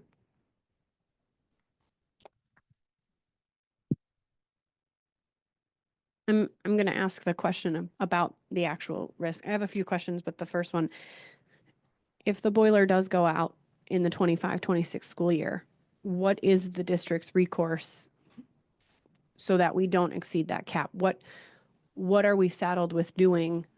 Because it seems like from your proposals, we don't have much recourse. So if it happens, I mean, I think we should always prepare. If it happens, what's our recourse? The worst case scenario, if we couldn't make the repair because of the cap concerns, is to relocate the students to a secondary building. And at every single school, we have safety plans in place that if situations like this occur, then we relocate them to a secondary site. And that, I'm assuming, comes with other financial burdens. It does, yes. Okay. One of my other questions is regarding the leases. You had mentioned, the leases for the building have to be extended for a year. Is there any case where any of those leases are not viable, or, we might not have those buildings available? As far as we know, that's not the case. Acero has confirmed that they have verbally have an agreement with the different owners to keep the leases open for 1 more year. Good. My next question is just in general, the PCTC cap. What are the ramifications for the district if we exceed that 103% cap?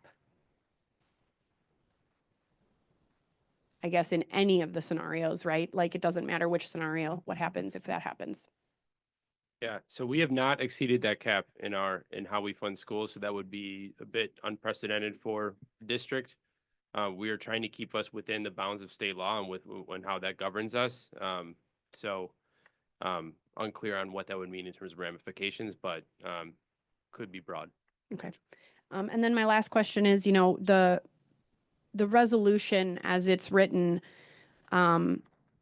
we're talking about bullet point number 2 for the 25-26 school year. However, it leads into bullet point 1 for the 26-27 school year. Do we have any kind of projections on what this will look like moving forward for those, for that next school year as far as like budget projections may go? So I believe Chief Carmona mentioned that to facilitate what we're discussing for this upcoming year for next fall, it would be somewhere between $6 to $7 million in additional funding. We would also, regarding the bullet point 1 in the resolution, if we were to transition the schools to district schools, this would incur significant transition costs in next year's budget in order to be ready for the fall of 2026.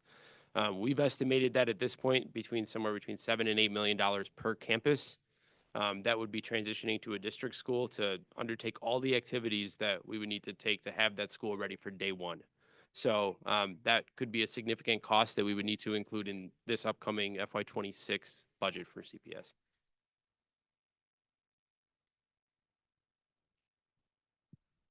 Thank you for your time and also the presentation. I know you briefly mentioned, but can you again remind us why now these scenarios are being brought before this board and the difference between what was discussed with the previous board when the resolution passed in December? Yeah, I think for the most part, let me answer first the first part. The second part of the question is, if we go back to last year's scenarios, they are pretty similar from that perspective in terms of what the risks are. We are more precise with the numbers because now we have more specific numbers. We didn't have a capital, for example, numbers last year. So now we know exactly what will cost to operate those buildings for the following year. And I'm presenting the scenario, and the big objective of today is for you to tell me which scenario you want me to memorialize in the MOU. So the board makes a decision today to go a scenario 1 to a scenario 5 or 6, whichever scenario you want, or you feel is feasible, pending the risk or understanding the risk for each one of those scenarios. And automatically tomorrow we'll meet with Acero and start the process. I know our legal team will have a hard time basically writing and specifying the language, because Acero also doesn't want any language on the PCTC on the contract. Acero wants the language to be very simple to say that the district will cover the deficit, regardless of what that deficit is. So again, we'll have to work on the language with the legal team, but today's objective is for you to tell us what do you want us to memorialize in the contract so we can actually come to families and say, this is what's happening for next year once Acero sign that agreement. Thank you. And I believe the number was 16 meetings that has there been between Acero and the district. And as many families have continued to wait, for an update, how will you say has Acero been responsive to getting these meetings going quickly? Is it something that the district we had to put added pressure to even get to the point where we are now? That's an excellent question. I think at the beginning of the negotiations, it was a little bit harder. And I think we briefed you on this. But the tone changed at some point. And for the last, I'm going to say probably the last 10, 12 meetings, the meetings have been very amicable. They have been very transparent with all of the data. They give us all of the data. Our teams analyze that data, find any holes. Their projections are different than ours. Sometimes ours are more conservative. Sometimes they're more aggressive. But again, as we're thinking about what the resolution asks us to do for 26, 27, we start thinking about what's going to happen in terms of absorbing those schools. That's why we did the long term and started thinking about what will it take for us to absorb the schools in the long term. But no, we haven't found any resistance with Acero. In fact, I mean, if I send them a message right now to have a meeting at 7 p.m., they're probably going to say yes. Thank you for your response. Going on that, is there anything within those conversations and once the MOU gets signed to prevent that Acero, the charter network comes back and tells us, oh, wait, our numbers initially provided to you were missing data or X, Y, and Z. This is why the language in the MOU has to be very specific from that perspective, and we have to be very, our team had to very strictly monitor along the way. This is why we also like the idea that capital expenses, going back to the boilers, of course, we're not going to repair the boilers in now that don't need repairs. We want to have the cash reserves to make sure that in the case that happens, we have the funding to fix them. But at the end of the day, Acero cannot make any investments in capital expenses without our approval. So even if something happens, we'll have to approve that expense for Acero to go and make any repairs to the building. Thank you. And I will end with saying that I'm a little bit surprised that you mentioned how they've been very responsive, given that that's not what they've shown to the community and what I've been hearing from parents. So I hope that they continue being responsive and that keep in mind that this is about our families, our students. And also want to, caution because of the student enrollment, the numbers that were shown of decrease. And if we keep on moving at a slower pace, those numbers are just going to keep on decreasing, and we cannot blame those families for, moving their kids to another school. We don't give them a good update. This is precisely why we're here today, so that based on your decision, we can actually secure an agreement and then inform our families what's going to happen next. No, thank you. Thank you for your time. Thank you.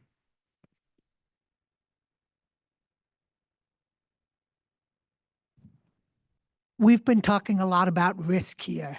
And when we've been talking about risk, we've been talking about financial risk. We've been talking about liability risk. What we haven't been talking about is the risk to the children of the Acero schools. I was very involved in fighting against school closings in 2013. I went to probably 30 or 40 hearings at different schools, mostly in the African-American community where the focus of school closings were, but also up in the neighborhood where I live in, where my neighborhood school, Trumbull, was closed at the time. And I have to tell you, the risk to children is extraordinarily great when their school is closed.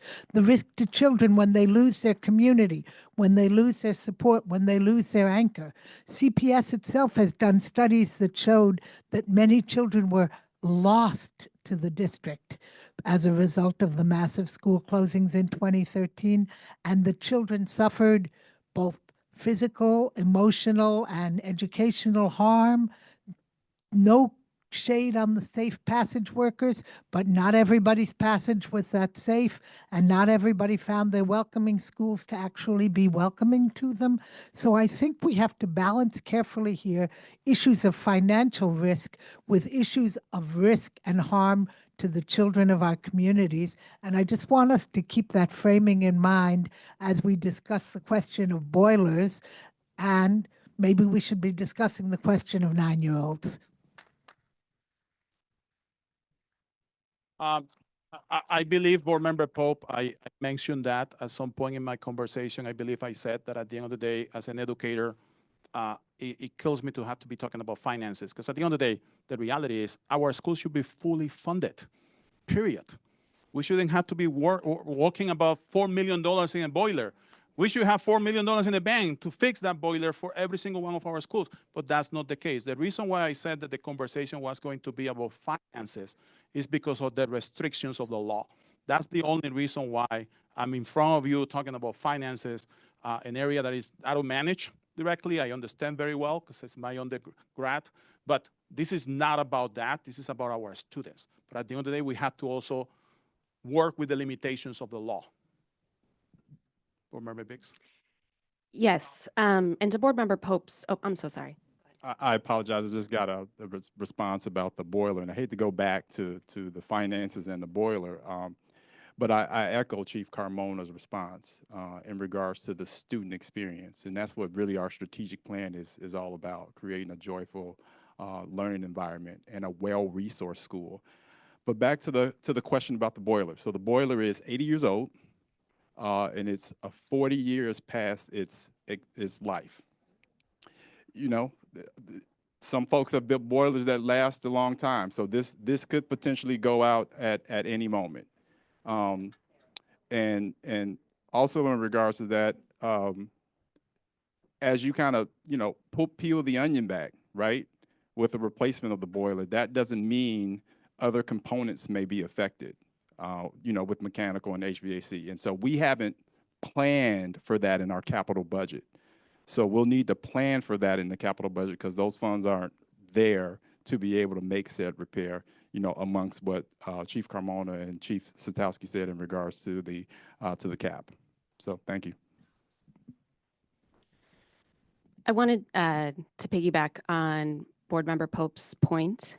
And I believe, as we were briefed, there were options that would allow us to maintain crews really intact, right? Which I understand is the largest Acero campus, but that's not currently presented to us as a viable option. Could you help us understand why? That is a great question. So we were working with another provider who had the best intentions of keeping crews open. And this past week, I believe Monday or Tuesday, we found out that Acero and their CBA has a successor clause that basically will ask any other provider or anything the district decide to pass that provider to somebody else, transfer that provider to someone else, then that new entity will have to hire all of the staff under the agreement. So the charter school that wanted to take over doesn't want to assume that clause because it prevents them from making decisions about staffing. They had the autonomy to do so. This is as much as we do in our district managed schools. We don't tell principals which staff members to hire. They get to hire the people that are the best fit for their organization. So in this particular case, the charter school, and this is something I believe I sent to the board office maybe 2 days ago or yesterday, an update on this, because unfortunately those negotiations ended as the provider doesn't want to deal with the successor clause.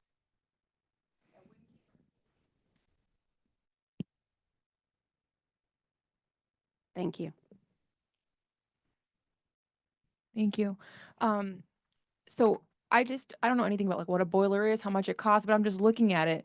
And I'm looking at other schools that have received estimates to replace boilers, and they're more in the range of like $1 million and less with the installment cost. So you're saying the $4 million is all for the boiler, or is there something else that is not a part of it? The line item is just one item. It's the boiler, or boilers plural. I don't know. That's the entire thing. And then my other thing is, yes, of course, like 40 years past replacement is horrible. There's $3 billion worth of replacements for other infrastructure that needs to be done across the district. But 40 versus 41, or literally just 40 versus 41, seems like something that, maybe we should think about how much additional risk that 1 year is going to have, considering that boiler wasn't replaced right now or last year even. So that's my question about the cost again.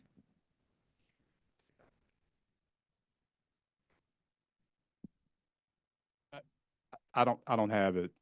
The 4.1 million is an estimate right now. I have to get you the specific, just give me a couple minutes. I'll give you the specifics if it's just the boiler or if it's other components that are tied to the boiler. But based upon the inspection of our team, and we use a third-party consultant, and our consultant goes out with us and they produce what we call an FCA report, a facility conditions assessment.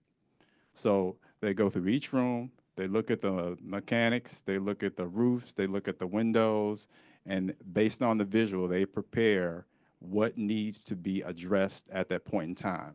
And you have about 4 tiers that they look at potentially to our concern. What is the immediate repair that needs to happen? Then what is that long-term repair? So I'm just going to focus on those two. And the immediate repair, which comes down to the boilers of what they're saying, since it's 80 years old, 40 years past its expectancy life, is something that we need to address. But let me get you the details on about specifically what the 4.1 million addresses in regards to just the boilers, or are there other components within the boiler itself? Just give me a couple minutes. Thank you. Let me just add one more piece to that. And you saw that in the presentation we gave you last week, in which we went item by item. Acero is projecting that next year's capital expenses will be about $12 million. Our capital team, for those 7 campuses, our capital team is saying that we can actually we may not need some of that funding right away next year. The biggest capital expenses right now that we'll need is what Charles is mentioning the potential need for the $4 million. I think that's where you're going with this. Is a potential need. It's a projection of how much we will need. In that regards, at the end of the day, we may not need to use any of that funding for covering the capital expenses. We may need other funding for that. Something breaks at Casas or somewhere else. We have that cushion of funding to cover those costs. Thank you so much. And my understanding of immediate, again, is between 0 and 5 years. And so if we can wait 1 year, because it's in the 0 to 5 year range, then we no longer have to worry about the 103% limit. Sorry to sound like a broken record, but it's 0 to 5 years, yes? Immediate Yes. needs? So the report we sent you yesterday indicates the 0 to 5 year needs from our analysis is $9.3 million. 0 to 2 years includes just that boiler for $4 million. This is just Cisneros. And then 2 to 5 years, $5 million. Thank you. And then I just want to say for the record that my main goal is to make sure that what is happening here never happens again to any community. And so I'm glad that the other 2 schools, there's no longer another charter operator that will be taking over those schools. So thank you. So board members, just if you don't mind, real quickly, because I want to make sure, I think it's a great discussion and great questions, and definitely board members, we need to get you those answers because these are real critical decisions. The only caution I would have for the board is a couple things. And this is, from, my vantage point, Charles's vantage point, all of our teams, we deal with breakdowns every day across the district. We don't have a choice but to address them because they not only entail the safety of the children, which is the highest risk of all. As a parent, I will say that. That's the highest, that's higher than any learning risk, is that my child's not physically safe in a building because it's so old. These archdiocese buildings are incredibly old and very poorly maintained. You can't even compare them to our buildings. There's no comparison. And to be fair to the archdiocese, they've never had the money to do it. The best thing that ever happened to the archdiocese was when we started leasing their buildings or charter operators started leasing their buildings. That was the best thing that ever happened to them.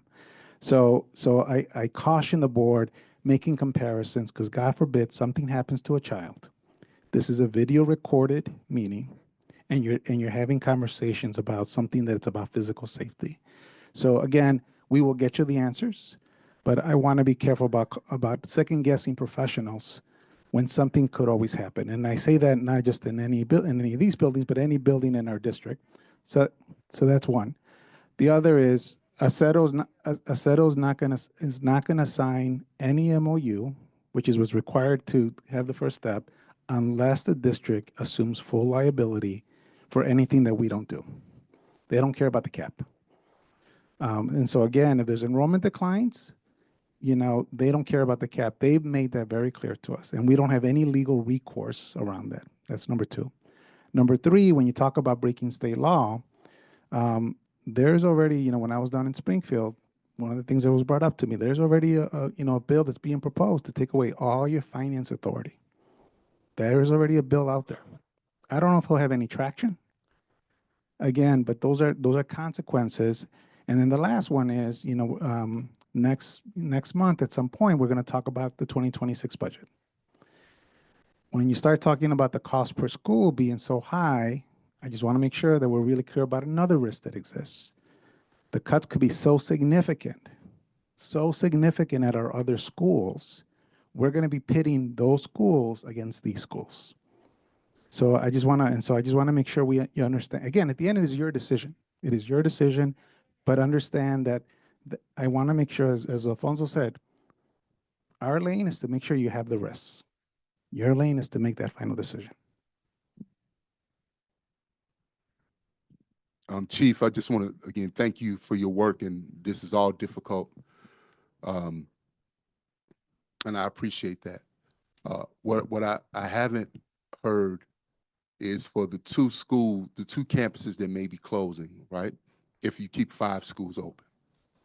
That's approximately 500 children, roughly. Are those children, are those families encouraged to matriculate into the other Acero campuses as to offset the student loss? I don't see that reflected, so I'm just curious. That is a great question. We briefed the board last week, and we mentioned that part. And I mean, the questions came in different briefings, so I'm not sure you were in the briefing that we talk about this. So right now, all of the schools in Acero, these 7 schools, their enrollment is below their cap, which means that there's a space for any of these schools that remain open to open seats for the Acero families to come in. And I'll give you an example, and I received letters from families from past to say, please keep the school open, please keep the school open. And whatever reason is you're unable to keep the school open, could you please open seats at Casas? And Casas will have the capacity to open seats and absorb every student from past that wants to go and stay in an Acero school. Cruz is slightly different. Cruz is really far north, and there are no Acero schools close to Cruz. We will, of course, open seats. I believe Fuentes is one to Acero, but we'll provide families with, when we have the first meeting, families will walk out of that meeting with their options, the list of schools in which they will have seats, guaranteed seats for this 25-26 school year. But yes, we will open more seats at those Acero schools. And I get I get that situation you just said is because one of the, I think Board Member Pope spoke to it, was the lack of care and concern historically when a school closed for the children that are supposed to go to receiving schools, right? So if this happens with those 2 campuses, for the campuses far north, is there busing available to make sure that is that offered as sort of a wraparound support to make sure that families can still stay in the Acero network? Sir, that's something that we'll have to consider. Transportation was not included at this point in time, but that's something that we'll have to estimate for wraparound services. And that, even with the 2013 school closures, I'd say Patches was a big thing. And so that's something that we had to incorporate to expand the route. So when we get to that point with the estimates, we'll have to place that in there as well. Also, I want to go back to the boilers. So the 4.1 million, yes, the boilers. So I usually don't get a lot of questions about boilers, but that's perfectly okay. So with the boilers, you just can't drop it in. It's going to replace some of the ventilation system. It's going to replace some of the electric. So they got to go in the walls and replace all the ventilation that ties to that. They got to replace all the electric that ties to that, and then they got to put all the walls back to accompany that. So that's what the 4.1 million includes.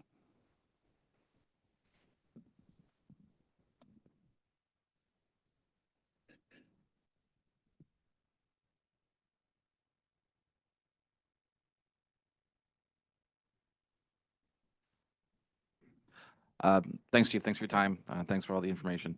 Can you talk about, I just wanted to ask, what is the closest neighborhood walkable school to Cisneros?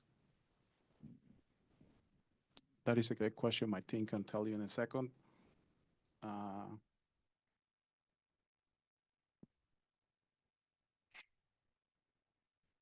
non-Acero school. Yes, so we have Brighton Park, we have Davis, we have Burroughs. How close is Brighton Park? And we have Brighton Park is, I'm gonna say very, very close, a couple of blocks away. Yeah, I mean, I guess We- the other we're question talking- is there capacity in those? That is a great question. Schools. When you ask me for neighborhood schools. that Yeah, are no, I close- guess my overall question, I should ask it this way. If Cisneros were to close, what's the capacity of those students to be absorbed in a nearby neighborhood school? Is Cisneros were to close?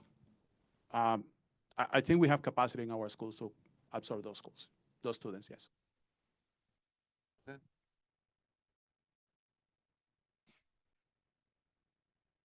So parents will not be given just those options. There will be other options for families, whether there are seats in other charter schools. Historically, when charter schools close, families tend to go to other charter schools. So they will be given other options outside of schools that are closer to the Cisneros campus or any of the campuses that the board decides to move forward with.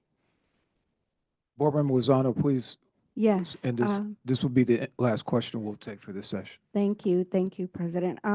My question is going, unfortunately, back to the boilers.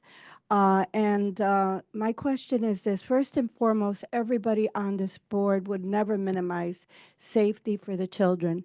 We're just tasked with difficult decisions to make, and we do not want to violate the law or whatever that cap we were talking about. Therefore, my question is, if the boiler does break down, or even if it doesn't break down, because we're trying to fix something that possibly could break down. That's what I'm understanding. Therefore, what are the plans to do that? And if those plans are going to happen like right now, because the winter months are only winter months, and then after that, the boiler is not going to be used at its capacity that it's necessary during the cold winter months. I had a boiler at my church which would freeze up during the cold months, and we finally replaced it with a furnace that is called geothermal heat pump. It was way cheaper. Now we pay less in gas and things like that.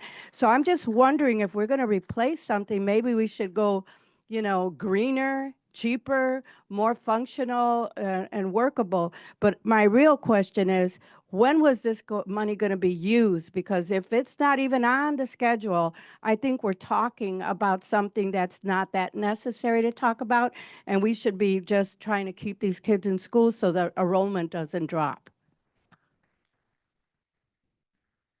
Yeah, as we work with capital plans, we prioritize the needs. And to answer your question, the investment will not be necessary unless the boilers break. So there's no need to do investments right now at the campus. And maybe I went too fast on this, on the slide number 5. You could go back to that slide.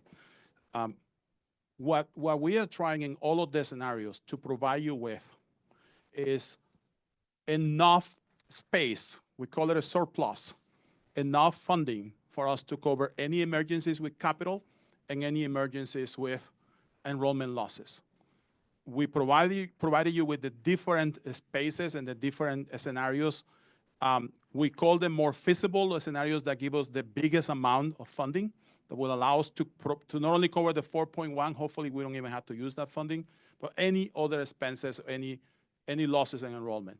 At the end of the day, the decision that I'm putting to the board today is which of those scenarios, based on the risks that exist, do you want me to memorialize with Acero right away, so that the families that are behind me that are very frustrated that haven't got an answer, get an answer in the next couple of weeks. The quicker we get that enrollment, the quicker we get Acero. I think there's also the confusion.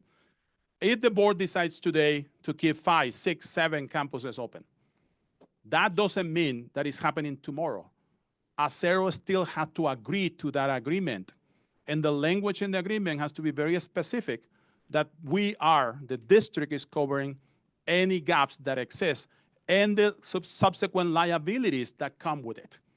So I want to make sure that's clear from that perspective. I know families are frustrated and they want an answer tomorrow, but I cannot give them an answer unless I have a signed agreement with Acero that says that the campuses are going to stay open for the 25-26 school year. Thank you, President Harden. One addition to the capital planning piece, when the schools become part of our portfolio, part of the capital planning process is to insert them and to plan accordingly for any maintenance that needs to occur from day one all the way through end of life of our buildings. And so with that said, we go through an equitable process when we plan for capital planning. It's really by prioritization. And so anything that's safety related bubbles up to the top of the list because we want to make sure that we keep our students safe. And so boilers would be included in that. So we would start to plan accordingly from there. Thank you, Thank you, Chief President Mayfield. Thank you, Chief Mayfield. Chief Carmona, appreciate the information again. We'll now proceed with the vote on the public agenda items. Board Secretary, please proceed. Thank you, President Harden. I will proceed with the items on the public agenda, read the board report numbers and brief titles. I believe Board Member Rivas has motion MO2 regarding record of proceedings.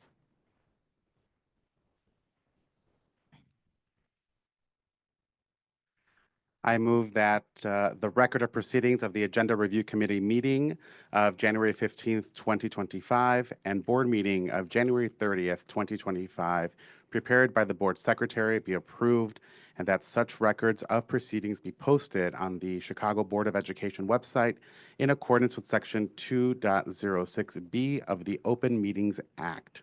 Is there a second? I second the motion. I'll proceed with a roll call. Member Lozano, Yes. Member Smith, Yes. Yes. Member Lopez, Aye. Member Thomas, Aye. Member Boyle, Aye. Member Wallace, Aye. Member Custer, Aye. Member Pope. We're waiting for the mic to get to you. Yes. Member Rosenfeld? Yes. Member Rivas? Yes. Member Rio Sierra? Aye. Member Brown? Yes. Member Bannon? Aye. Vice President Bautista? Yes. Member Gutierrez? Aye. Member Biggs? Yes. Member Thodakura? Yes. Member Blaze? Aye. Member Zakor? Yes. Member DeBerry? Aye. We have 20 ayes, 0 nays. This motion is adopted by the board. President Harden, I'll continue with an item that does require a vote. RS1, amend the resolution reaffirming the values of Chicago Public Schools and cementing its status as a welcoming district for all students. President Harden, this amendment is to reaffirm and update language in the resolution. This item does require a vote. Is there a motion?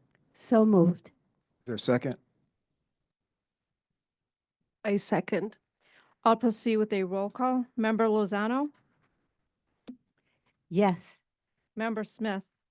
Yes. Member Lopez? Aye. Member Thomas? Aye.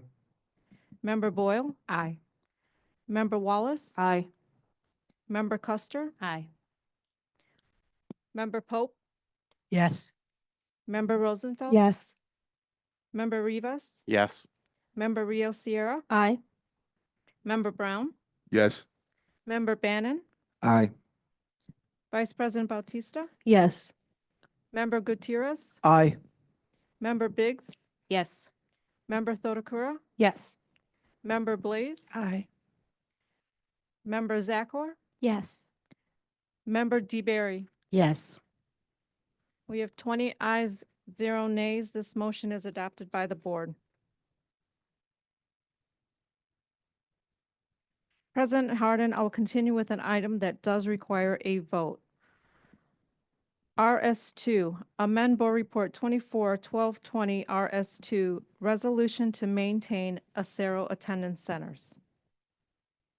President Harden, I would like to make a motion to amend Board Report 25-0227-RS2, amend Board Report 24-1220-RS2, the resolution to maintain Acero attendance centers. The amendment is as follows. In the now therefore clause, in number 1, remove of the viability in the first line and restore following in the second line. In number 2, update to 5 campuses, Cisneros, Casas, Fuentes, Tamayo, and Santiago. In number 3, strike out Santiago from the second line. I'm so sorry. Strike out Cisneros from the second line. Is there a second to move the amended language to the floor?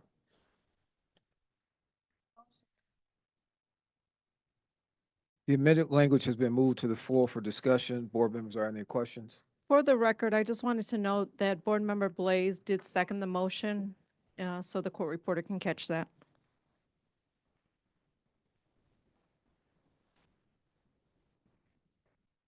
Okay. Yeah, I have some questions about this amendment. For one, it's challenging to get a proposed amendment like this late at night and spend the day trying to understand it. Quick fact check, by the way, by state law, charters are nonprofits. They are not for profit. But so I come to this as a parent, I was a teacher, I work for the district, I empathize, and now I'm currently on the board. My oath when I took this office and was repeated today is I shall respect taxpayer interests by serving as a faithful protector of the school district's assets. So having read that, from how I read this proposed amendment, I must to vote yes, I must agree with all three of these lines. I agree with number 2. I want to keep 5 campuses open. I agree with number 3. I want to strike out Cisneros from the second line. I cannot in good conscience agree with number 1.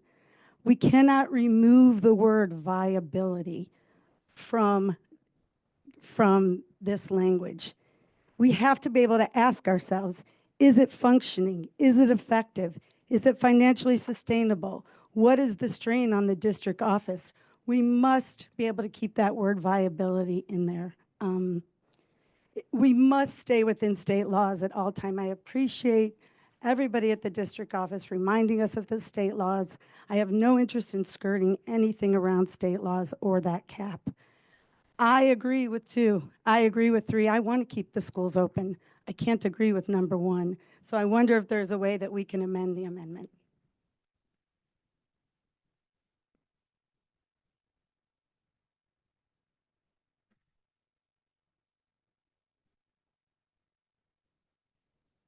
Are we continuing with discussion or do we need to get an answer to that question? I don't know.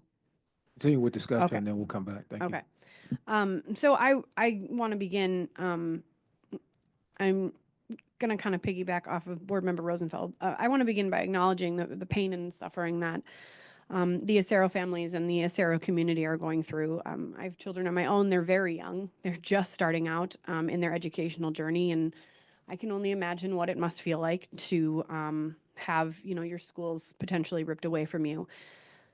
But I also want to acknowledge the complexity of the situation and make it really clear that there are many responsibilities that the board has to hold simultaneously. I was glad to hear the oath of office again today because, behind the call to abiding by the law, which we've talked a lot about in this discussion, it is respect for the taxpayer interests in the district assets. And the language that is proposed by Board Member Pope does the opposite of that. Chief Carmona's explained the cost of absorbing those schools and including the facilities and operational costs. And bullet point number 1 talks about that future, that 2026, 2027, and the viability of that moving forward, which would make us responsible for obtaining those costs. And the consequence of that is that when we look at that 2026, 2027 budget, whatever the cost is, comes at a cost. And that means we are cutting staff across the district in order to do it. And we talk a lot about honesty and transparency, but I wonder if we've been as honest and transparent with some of these families, because we have to understand that this is a vote between making a financially responsible decision that doesn't have greater effects across the district and saves some of these schools, or keeping these schools open at the cost of teachers and staff jobs in millions of dollars across the entire district. So I ask my fellow board members to think about that, because that is the responsibility that we are weighing. Are we okay with potentially making cuts in the upcoming budget to staff across the district as well? There are ramifications for it, and we do have to hold those simultaneously. So that language change for viability is one that holds us accountable for the financial component as well.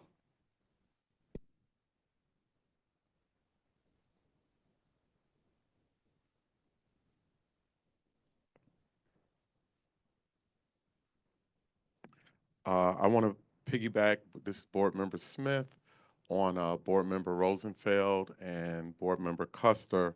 I just looked up the definition of the word viability, and the word viability means to work successfully. I can, in good conscience, strike language that by definition means to work successfully. Thank you.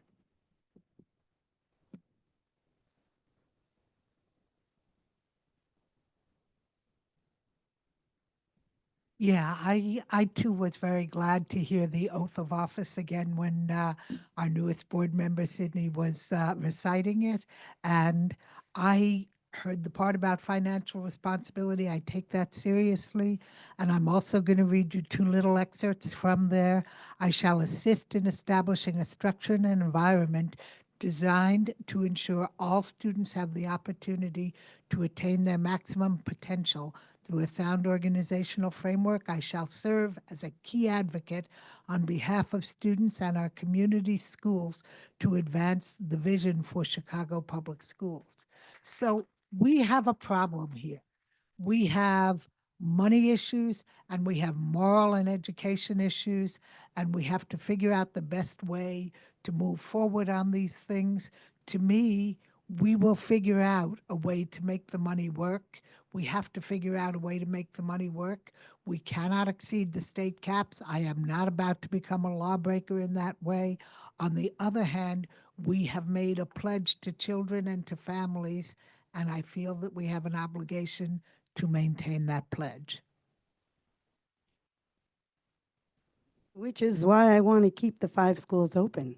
So I agree with that. What I don't want to happen is I don't want to take out our ability to look at the viability of these schools. It is our responsibility to be able to look. I mean, this year it's good, okay, but we have to look forward and forward and forward. That's our job as a board. So I am for the students. I am for the student experience. I've got 4 kids in CPS, had.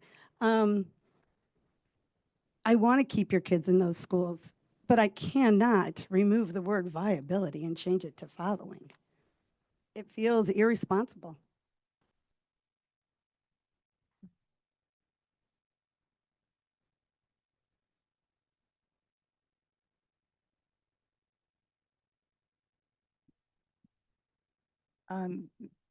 Is it possible, Madam Secretary, you could read that line from the amendment?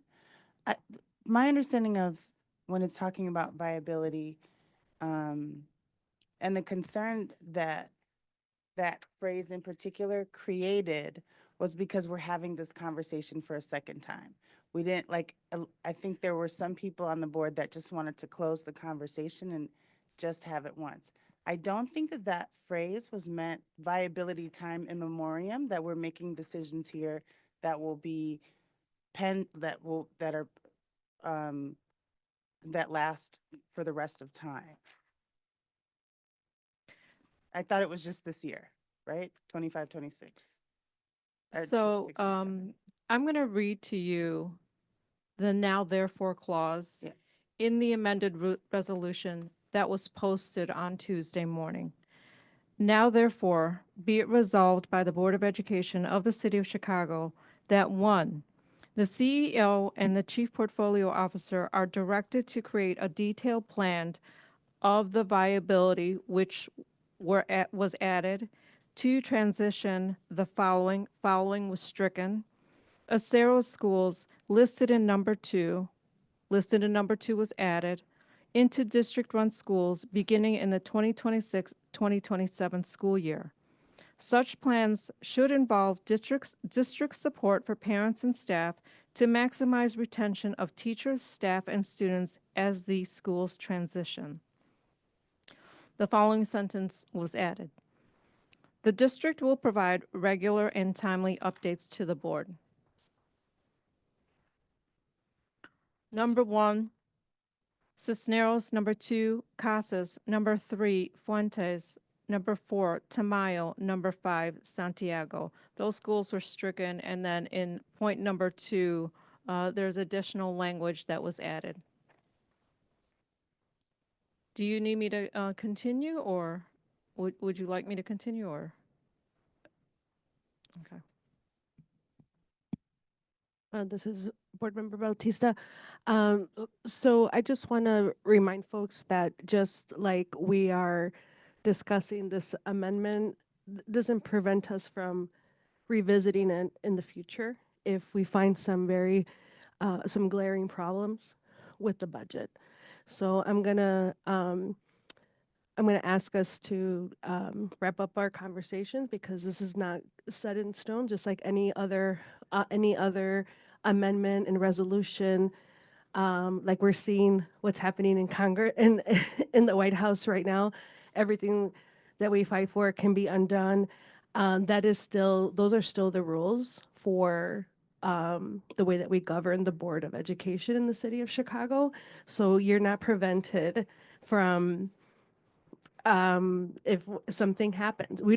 We actually don't know that a lot of things can happen, right? Like boilers, like natural disasters, like all these other things that can impact the way that we move forward. So I want to just remind us that like this is not a sticking point for me, because we know that we can still continue to work on these issues and address them as they come up.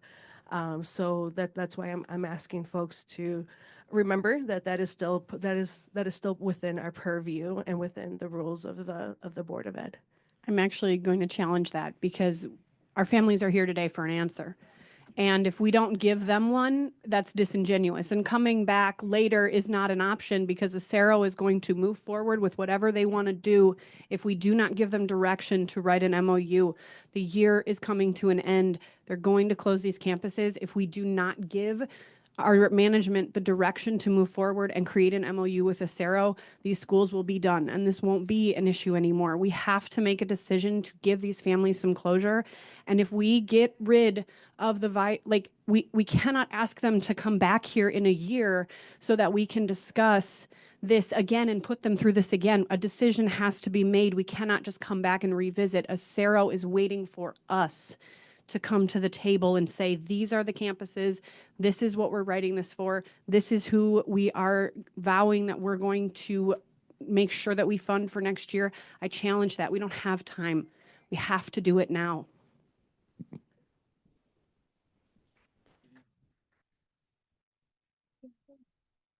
Mr. Chairman, I have a question regarding the word viability and what we would be precluded from doing by law. If we were to leave that out and the MOU was specifically worded, would we be precluded from looking at our financial responsibility in any way if there were some sort of catastrophe regarding the infrastructure in the buildings? Anyone who can answer that?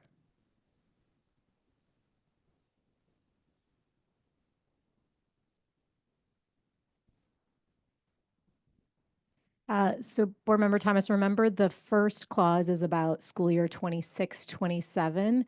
It is not about the MOU. It is not about this next school year. So the viability language is to give the board some flexibility around how plans are made for 26-27.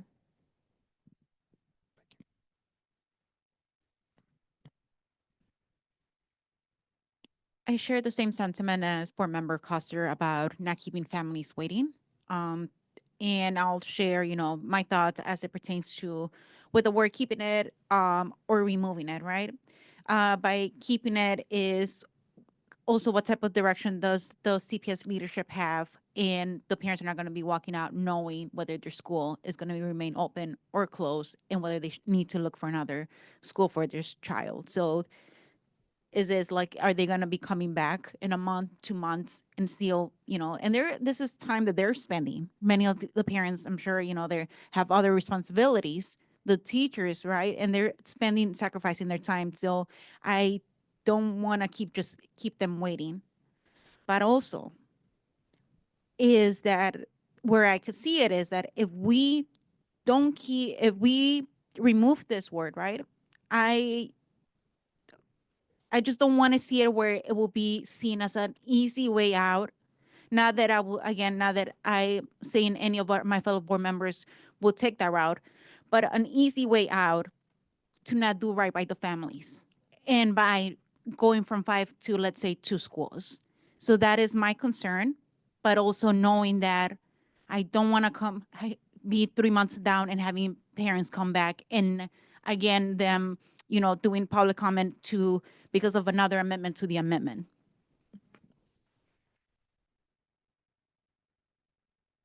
Real quickly, board members, just a quick, just a little bit of feedback. Again, we will follow your direction.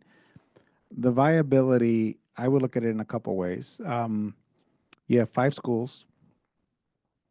One of the things that we know from our charter families, many of them, when we talk to them about going to a CPS school, whether it's a new school or existing school, many of them choose to go to charter schools. So the challenge of keeping the word viability out is that it really forces the staff to really reopen up 5 schools without us talking to the families and actually saying, is this something you even really want? Because we've gotten quite a bit of feedback from families even before, from the Acero families, who said, we're interested in going in a charter school. Ideally, we want to go to an Acero charter school. Ideally, it's the charter school I'm going to now. That's what they want. And so that's the challenge that you have, because you're making an assumption and before you've even looked at total costs, interest of families, and what the consequences are for the rest of the district and the rest of the schools. At the end, no matter what, it still will be your final decision. Board Secretary, please take roll call.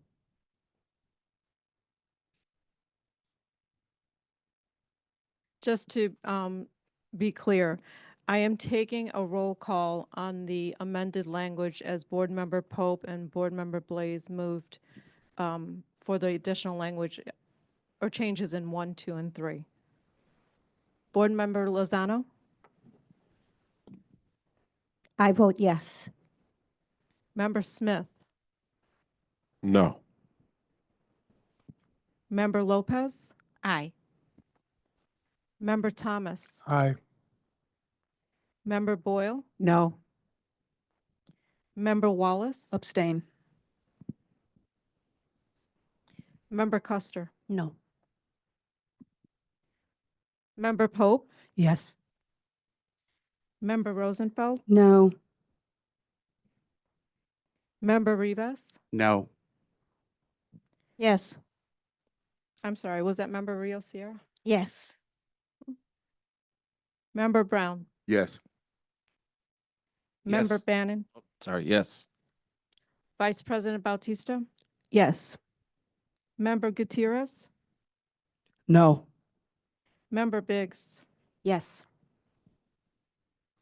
Member Thodakura? Yes. Member Blaze? Yes. Member Zakor? Yes.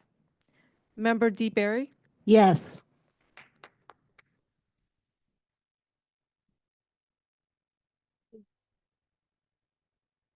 Thirteen ayes, 6 nays, and 1 abstention. This motion is adopted by the board.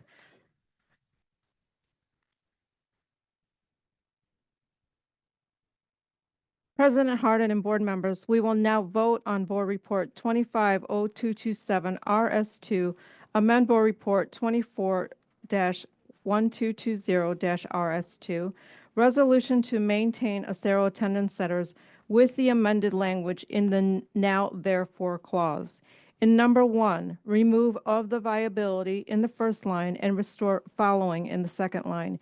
In number 2, update to 5 campuses, Cisneros, Casas Fuentes, Tamayo, and Santiago, and reference to campuses as 5. In number 3, strike out Cisneros from the second line.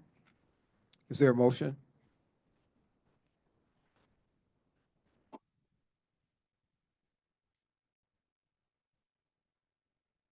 So moved. Is there a second? Yeah, I second. I'll proceed with a roll call. Member Lozano, Yes. Member Smith, Yes. Member Lopez, Aye. Member Thomas, Aye. Member Boyle,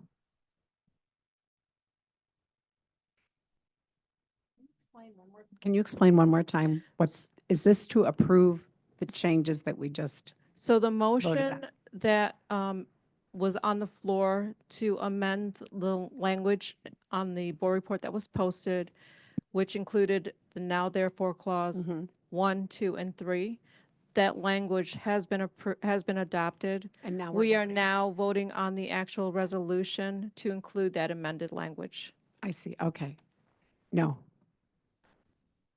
Member Wallace? Abstain. Member Custer? No. Member Pope? Yes. Member Rosenfeld? I'm sorry, I need further clarification. So this is a vote to, because this was also confusing and last minute in the first place. So this vote now is a vote to keep the 5 schools open and approve that language. Correct. And how is that different from the last vote I just made? You were voting on whether or not you wanted points 1, 2, and 3 Got it. amended on the resolution. So now that it passed, now you have to vote to accept it. Now that that adopted language has been, now that it's been adopted, the resolution now has to incorporate that amended Got it. language. No. Member Rivas? Yes. Member Rio Sierra? Yes. Member Brown? Yes. Member Bannon? Yes. Vice President Bautista? Yes. Member Gutierrez? Yes. Member Biggs? Yes. Member Thodakura? Yes. Member Blaze? Aye. Member Zakor? Yes. Member DeBerry? Yes.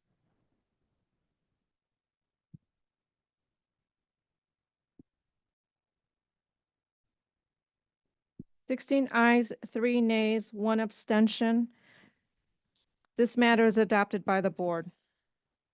So I have a question. Can I make a motion to change the language to keep viability or? No. Too late. It had to be before I voted.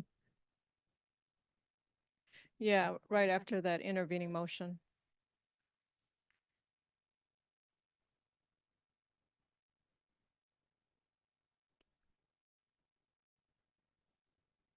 President Howard, I'll continue with additional items that do require a vote. RS5, resolution authorize appointment of members to LSCs to fill vacancies. EX1, transfer of funds. President Harden, these items do require a vote. Is there a motion? That was moved by Board Member Custer.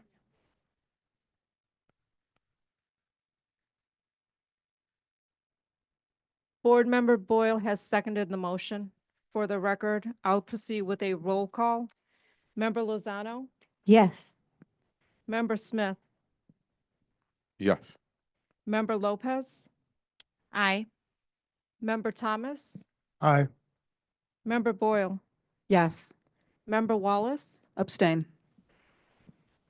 Member Custer? Yes. Member Pope? Yes. Member Rosenfeld? Yes.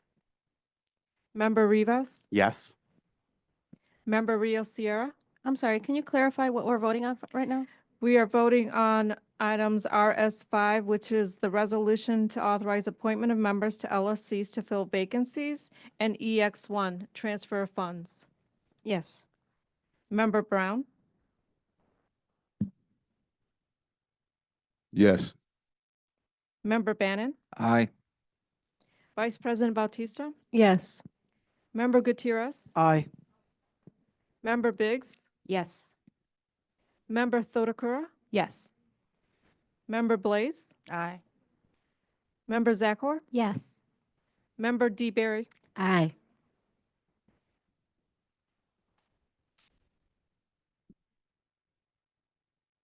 We have 19 ayes, 1 abstention.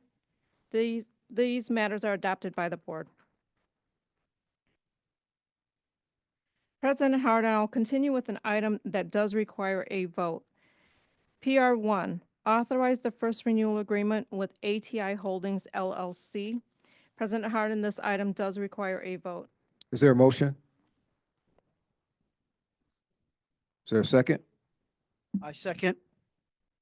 I'm sorry, who moved that? Member Biggs. Board Member Lopez moved? Okay. Biggs. Biggs, I'm sorry about that.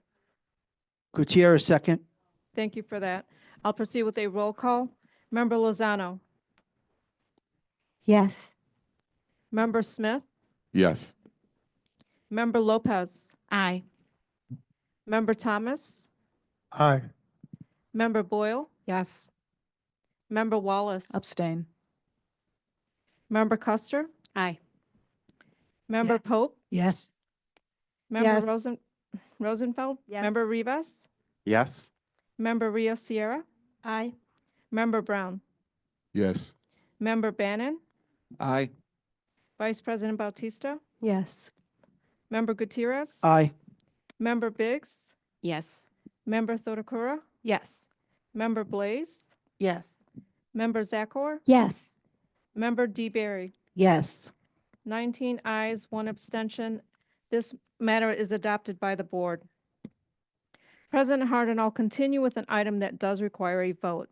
PR2, authorize the second final renewal and extension agreement with Lakeshore Recycling Systems LLC. President Harden, this item does require a vote. Is there a motion? Moved by Member Biggs, Is there a second? seconded by Board Member Lopez. I'll take a roll call vote. Member Lozano, Yes. Member Smith, Yes. Member Lopez, Aye. Member Thomas, Aye. Member Boyle, Aye. Member Wallace, Abstain. Member Custer, Aye. Member Pope, Yes. Member Rosenfeld, Yes. Member Rivas, Yes. Member Rio Sierra, Aye.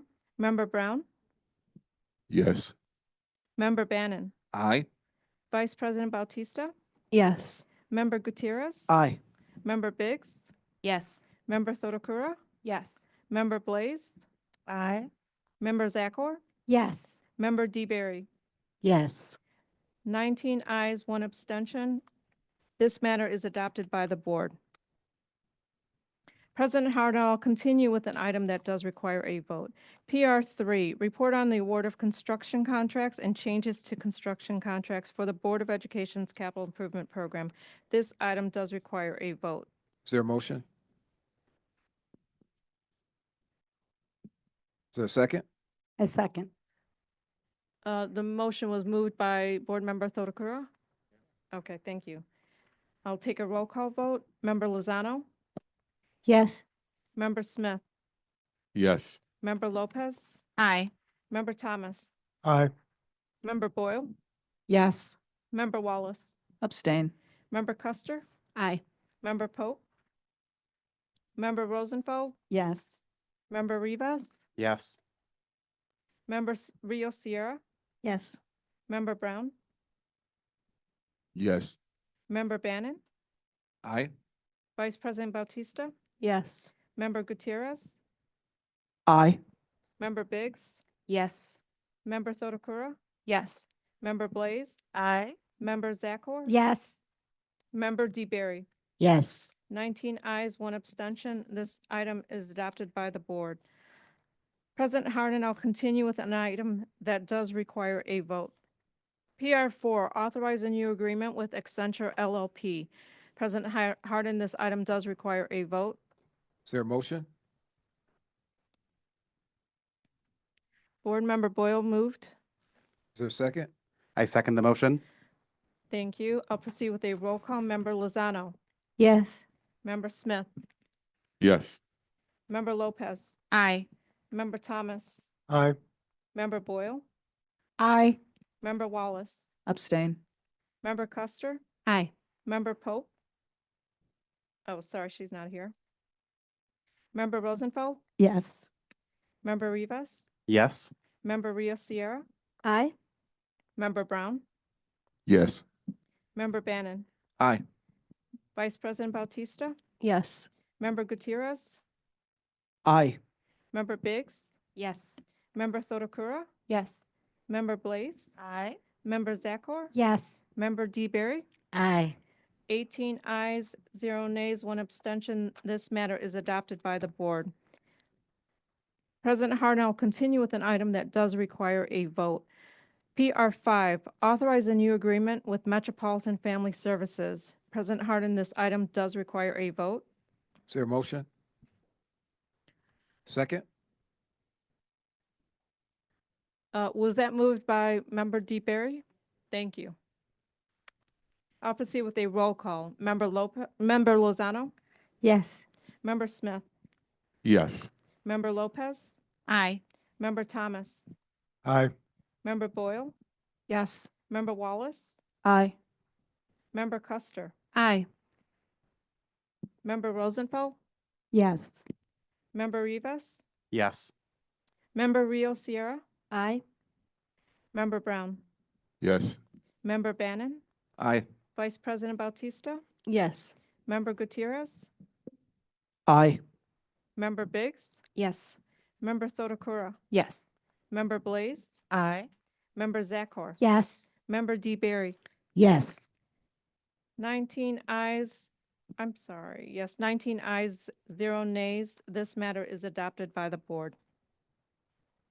President Harden, I'll continue with additional items on the public agenda that do not require a vote. PR 6, Chief Procurement Officer Delegation of Authority Report for December 2024 and Chief Financial Officer Report for December 2024. EX2, Report on Principal Contracts New. EX3, Report on Principal Contracts Renewals. EX4, Report on the Chief Executive Officer pursuant to Board Rule 5-4. AR1, Report on Board Report Rescissions. President Harden, these items just need to be accepted by the board. Please mark received and filed. President Harden, I will continue with items from the General Counsel that do require a vote. AR2, transfer and appoint Senior Assistant General Counsel Frank A. Johns. AR3, transfer and appoint Senior Assistant General Counsel Talia D. Schifrin. AR4, authorize retention of the law firm Wagstaff and Cartmel LLP. AR5, amend, authorize continued retention of various outside counsel law firms. President Harden, this amendment is necessary to amend the law firms listed in Attachment E, Attachment F, and Attachment H. And for the record, I would like to note an abstention for Board Member Gutierrez for the following firms on AR5. Law offices of Burke, Warren, McKay, law offices of Tristan and Cervantes, and law offices of Greenberg. I'll continue with AR6, approve payment of proposed settlement regarding Tamara Castaneda. AR7, approve payment of proposed settlement regarding Jane Doe. AR8, approve payment of proposed settlement regarding CB, student by his mother BB. AR9, approve payment of proposed settlement regarding attorney's fees for Asia Gaines for herself and his next friend of minor child JC. President Harden, these items do require a vote. Is there a motion? Is there a Thank you. second? It was moved by Board Member Boyle and seconded by Board Member DeBerry. I'll proceed with a roll call. Member Lozano, Yes. Member Smith, Yes. Member Lopez, Aye. Member Thomas, Aye. Member Boyle, Yes. Member Wallace, Abstain. Member Custer, Aye. Member Pope, Yes. Member Rosenfeld, Yes. Member Rivas, Yes. Member Rio Sierra, Aye. Member Brown, Yes. Member Bannon, Aye. Vice President Bautista, Yes. Member Gutierrez with the noted abstention on AR5. Member Gutierrez voted aye. Member Biggs, Yes. Member Thodakura, Yes. Member Blaze, Aye. Member Zakor, Yes. Member DeBerry. Aye. We have 19 ayes with the noted abstention from Member Gutierrez on AR5 and 1 abstention from Member Wallace. These matters are adopted by the board. President Harden, I'll continue with an item from the Managing Deputy General Counsel. This item does require a vote. AR10, amend, authorize continued retention of the law firm Himes, Petrarca, and Fester. And President Harden, this amendment is necessary to decrease the authorized amount. President Harden, this item does require a vote. Is there a motion? Is there a second? Thank you. Seconded by Board Member Lopez. I'll take a roll call. Member Lozano, Yes. Member Smith, Yes. Member Lopez, Aye. Member Thomas, Aye. Member Boyle, Aye. Member Wallace, Abstain. Member Custer, Aye. Member Pope, Yes. Member Rosenfeld, Yes. Member Rivas, Yes. Member Rio Sierra, Aye. Member Brown, Yes. Member Bannon, Aye. Vice President Bautista, Yes. Member Gutierrez, Aye. Member Biggs, Yes. Member Thodakura, Yes. Member Blaze, Aye. Member Zakor, Yes. Member DeBerry. Aye. 19 ayes, 1 abstention. This matter is adopted by the board. President Harden, I will continue with items from the Chief Executive Officer that do require a vote. EX5. EX5, as noted on the public agenda, is appoint Chief Officer. So the action before the board for EX5 is transfer and appoint Title IX Officer effective February 27, 2025, Elizabeth Mendoza Brown. I'll continue with EX6, report on principal contracts, new ALSC for LaKenya Sanders Sharp for Collins High School. President Harden, these items do require a vote. Is there a motion? Is there a second? Board I Member second the Tom- motion. Thank you. Board Member Thomas moved and Board Member Pope seconded the motion. I'll proceed with a roll call. Member Lozano, Yes. Member Smith, Yes. Member Lopez, Aye. Member Thomas, Aye. Member Boyle, Aye. Member Wallace, Abstain. Member Custer, Aye. Member Pope, Yes. Member Rosenfeld, Yes. Member Rivas, Yes. Member Rio Sierra, Yes. Member Brown, Yes. Member Bannon, Aye. Vice President Bautista, Yes. Member Gutierrez, Aye. Member Biggs, Yes. Member Thodakura, Yes. Member Blaze, Aye. Member Zakor, Yes. Member DeBerry. Aye. 19 ayes, 1 abstention. These matters are adopted by the board. President Harden, I will continue with an item from the board that does require a vote. RS6, resolution approving Chief Executive Officer's recommendation to dismiss educational support personnel. President Harden, this item does require a vote. Is there a motion? Member Rivas, so moved. Is there a second? Moved by Board Member Custer. Thank you. I'll proceed with a roll call. Member Lozano, I vote yes for all and vote no on just one, Charlene Smith.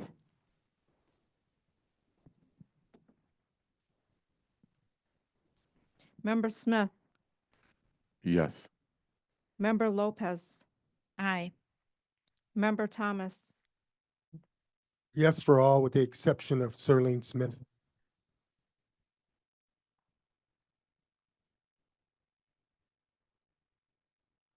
Member Boyle, Yes.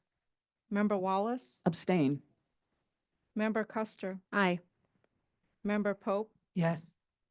Member Rosenfeld, Yes. Member Rivas, Yes. Member Rio Sierra, Yes, except for, is it Charlene? I'm sorry? Yes, except for Charlene Smith. Member Brown, Yes, except for Charlene Smith. Yes, except for Shirlene Smith, I'm sorry, who is that just, Board Member Bannon. Sorry about going so fast. Trying to get out of here. I know. Board Member Bannon voted yes, but no to Charlene Smith.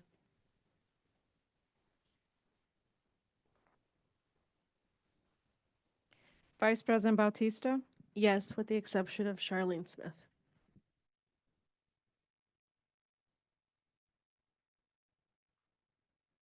Member Gutierrez, Yes. Member Biggs, Yes. Member Thodakura, Yes, except for Charlene Smith.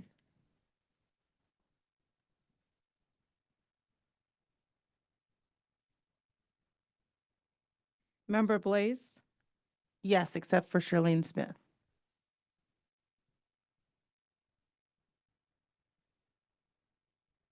Member Zakor, Yes, except for Charlene Smith.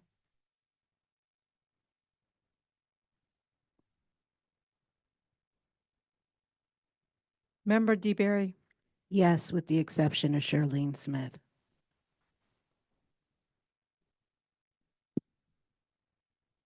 one second while I do a tally.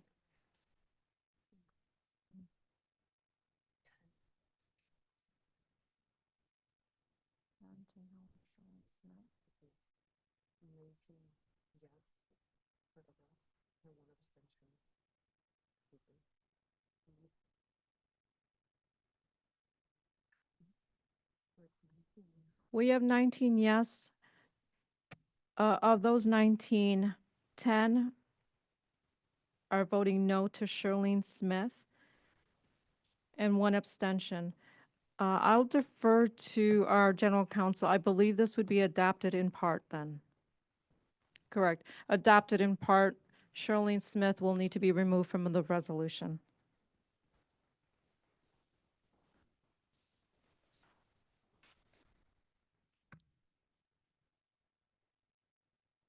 Sorry for the delay. President Hardin, I'll continue with an item from the board that does require a vote. RS7, resolution approving Chief Executive Officer's recommendation to dismiss probationary appointed teachers. President Hardin, this item does require a vote. Is there a motion?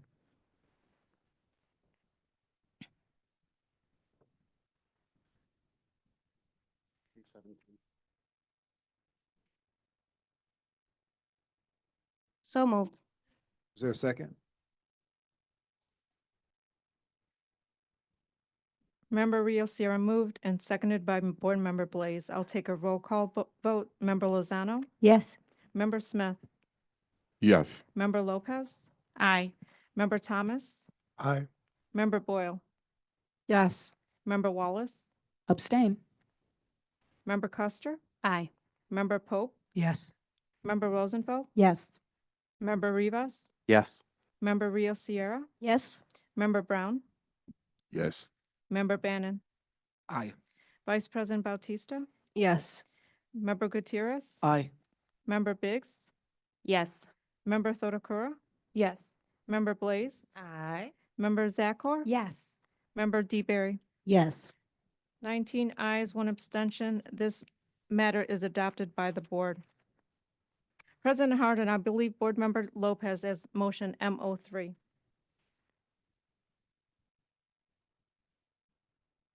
I move that the board adopt the minutes of the closed session meeting of January 15, 2025 and January 30th of 2025 pursuant to section 2.06 of the Open Meetings Act. Board members reviewed these minutes and determined that the need for confidentiality exists. Therefore, the minutes of the closed session meetings held January 15, 2025 and January 30th, 2025 shall be maintained as confidential and not available for public inspection. Is there a second?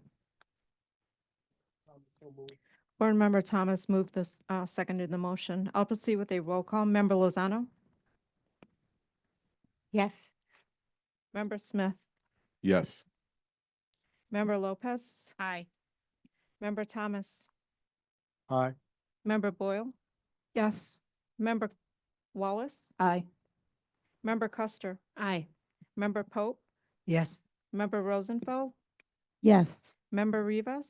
Yes. Member Rio Sierra? Yes. Member Brown? Yes. Member Bannon? Aye. Vice President Bautista? Yes. Member Gutierrez? Aye. Member Biggs? Yes. Member Thodakura? Yes. Member Blaze? Aye. Member Zakor? Yes. Member DeBerry? Aye. 20 ayes, 0 nays. This matter is adopted by the board. President Hardin, there are no further items on the public agenda. We'll now move into executive session. Board Member Boyd, do you have a motion MO4? I'm sorry, can we wait until you have the microphone? Thank you. I move for the passage of motion number 250227-MO4 and the commencement of a closed session to consider matters permitted under Section 2C of the Open Meetings Act, subsection 1, as specified in the motion. I second the motion. Thank you. I'll proceed with a roll call. Member Lozano? Yes. Member Smith? Yes. Member Lopez? Aye. Member Thomas? Aye. Member Boyle? Aye. Member Wallace? Aye. Member Custer? Aye. Member Pope? Yes. Member Rosenfeld? Yes. Member Rivas? Yes. Member Rio Sierra? Yes. Member Brown? Yes. Member Bannon? Aye. Vice President Bautista? Yes. Member Gutierrez? Aye. Member Biggs? Yes. Member Thodakura, Yes. Member Blaze, Aye. Member Zakor, Yes. Member DeBerry.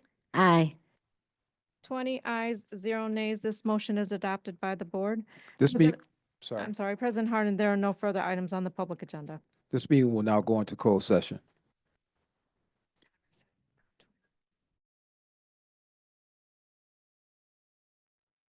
We have quorum. The board meeting of the Board of Education is reconvened. Board Secretary, please proceed. President Harden, I would like to note for the record that there are no items to vote on from executive session. Thank you. Is there a motion to adjourn? Is there a second? All in favor? We are adjourned.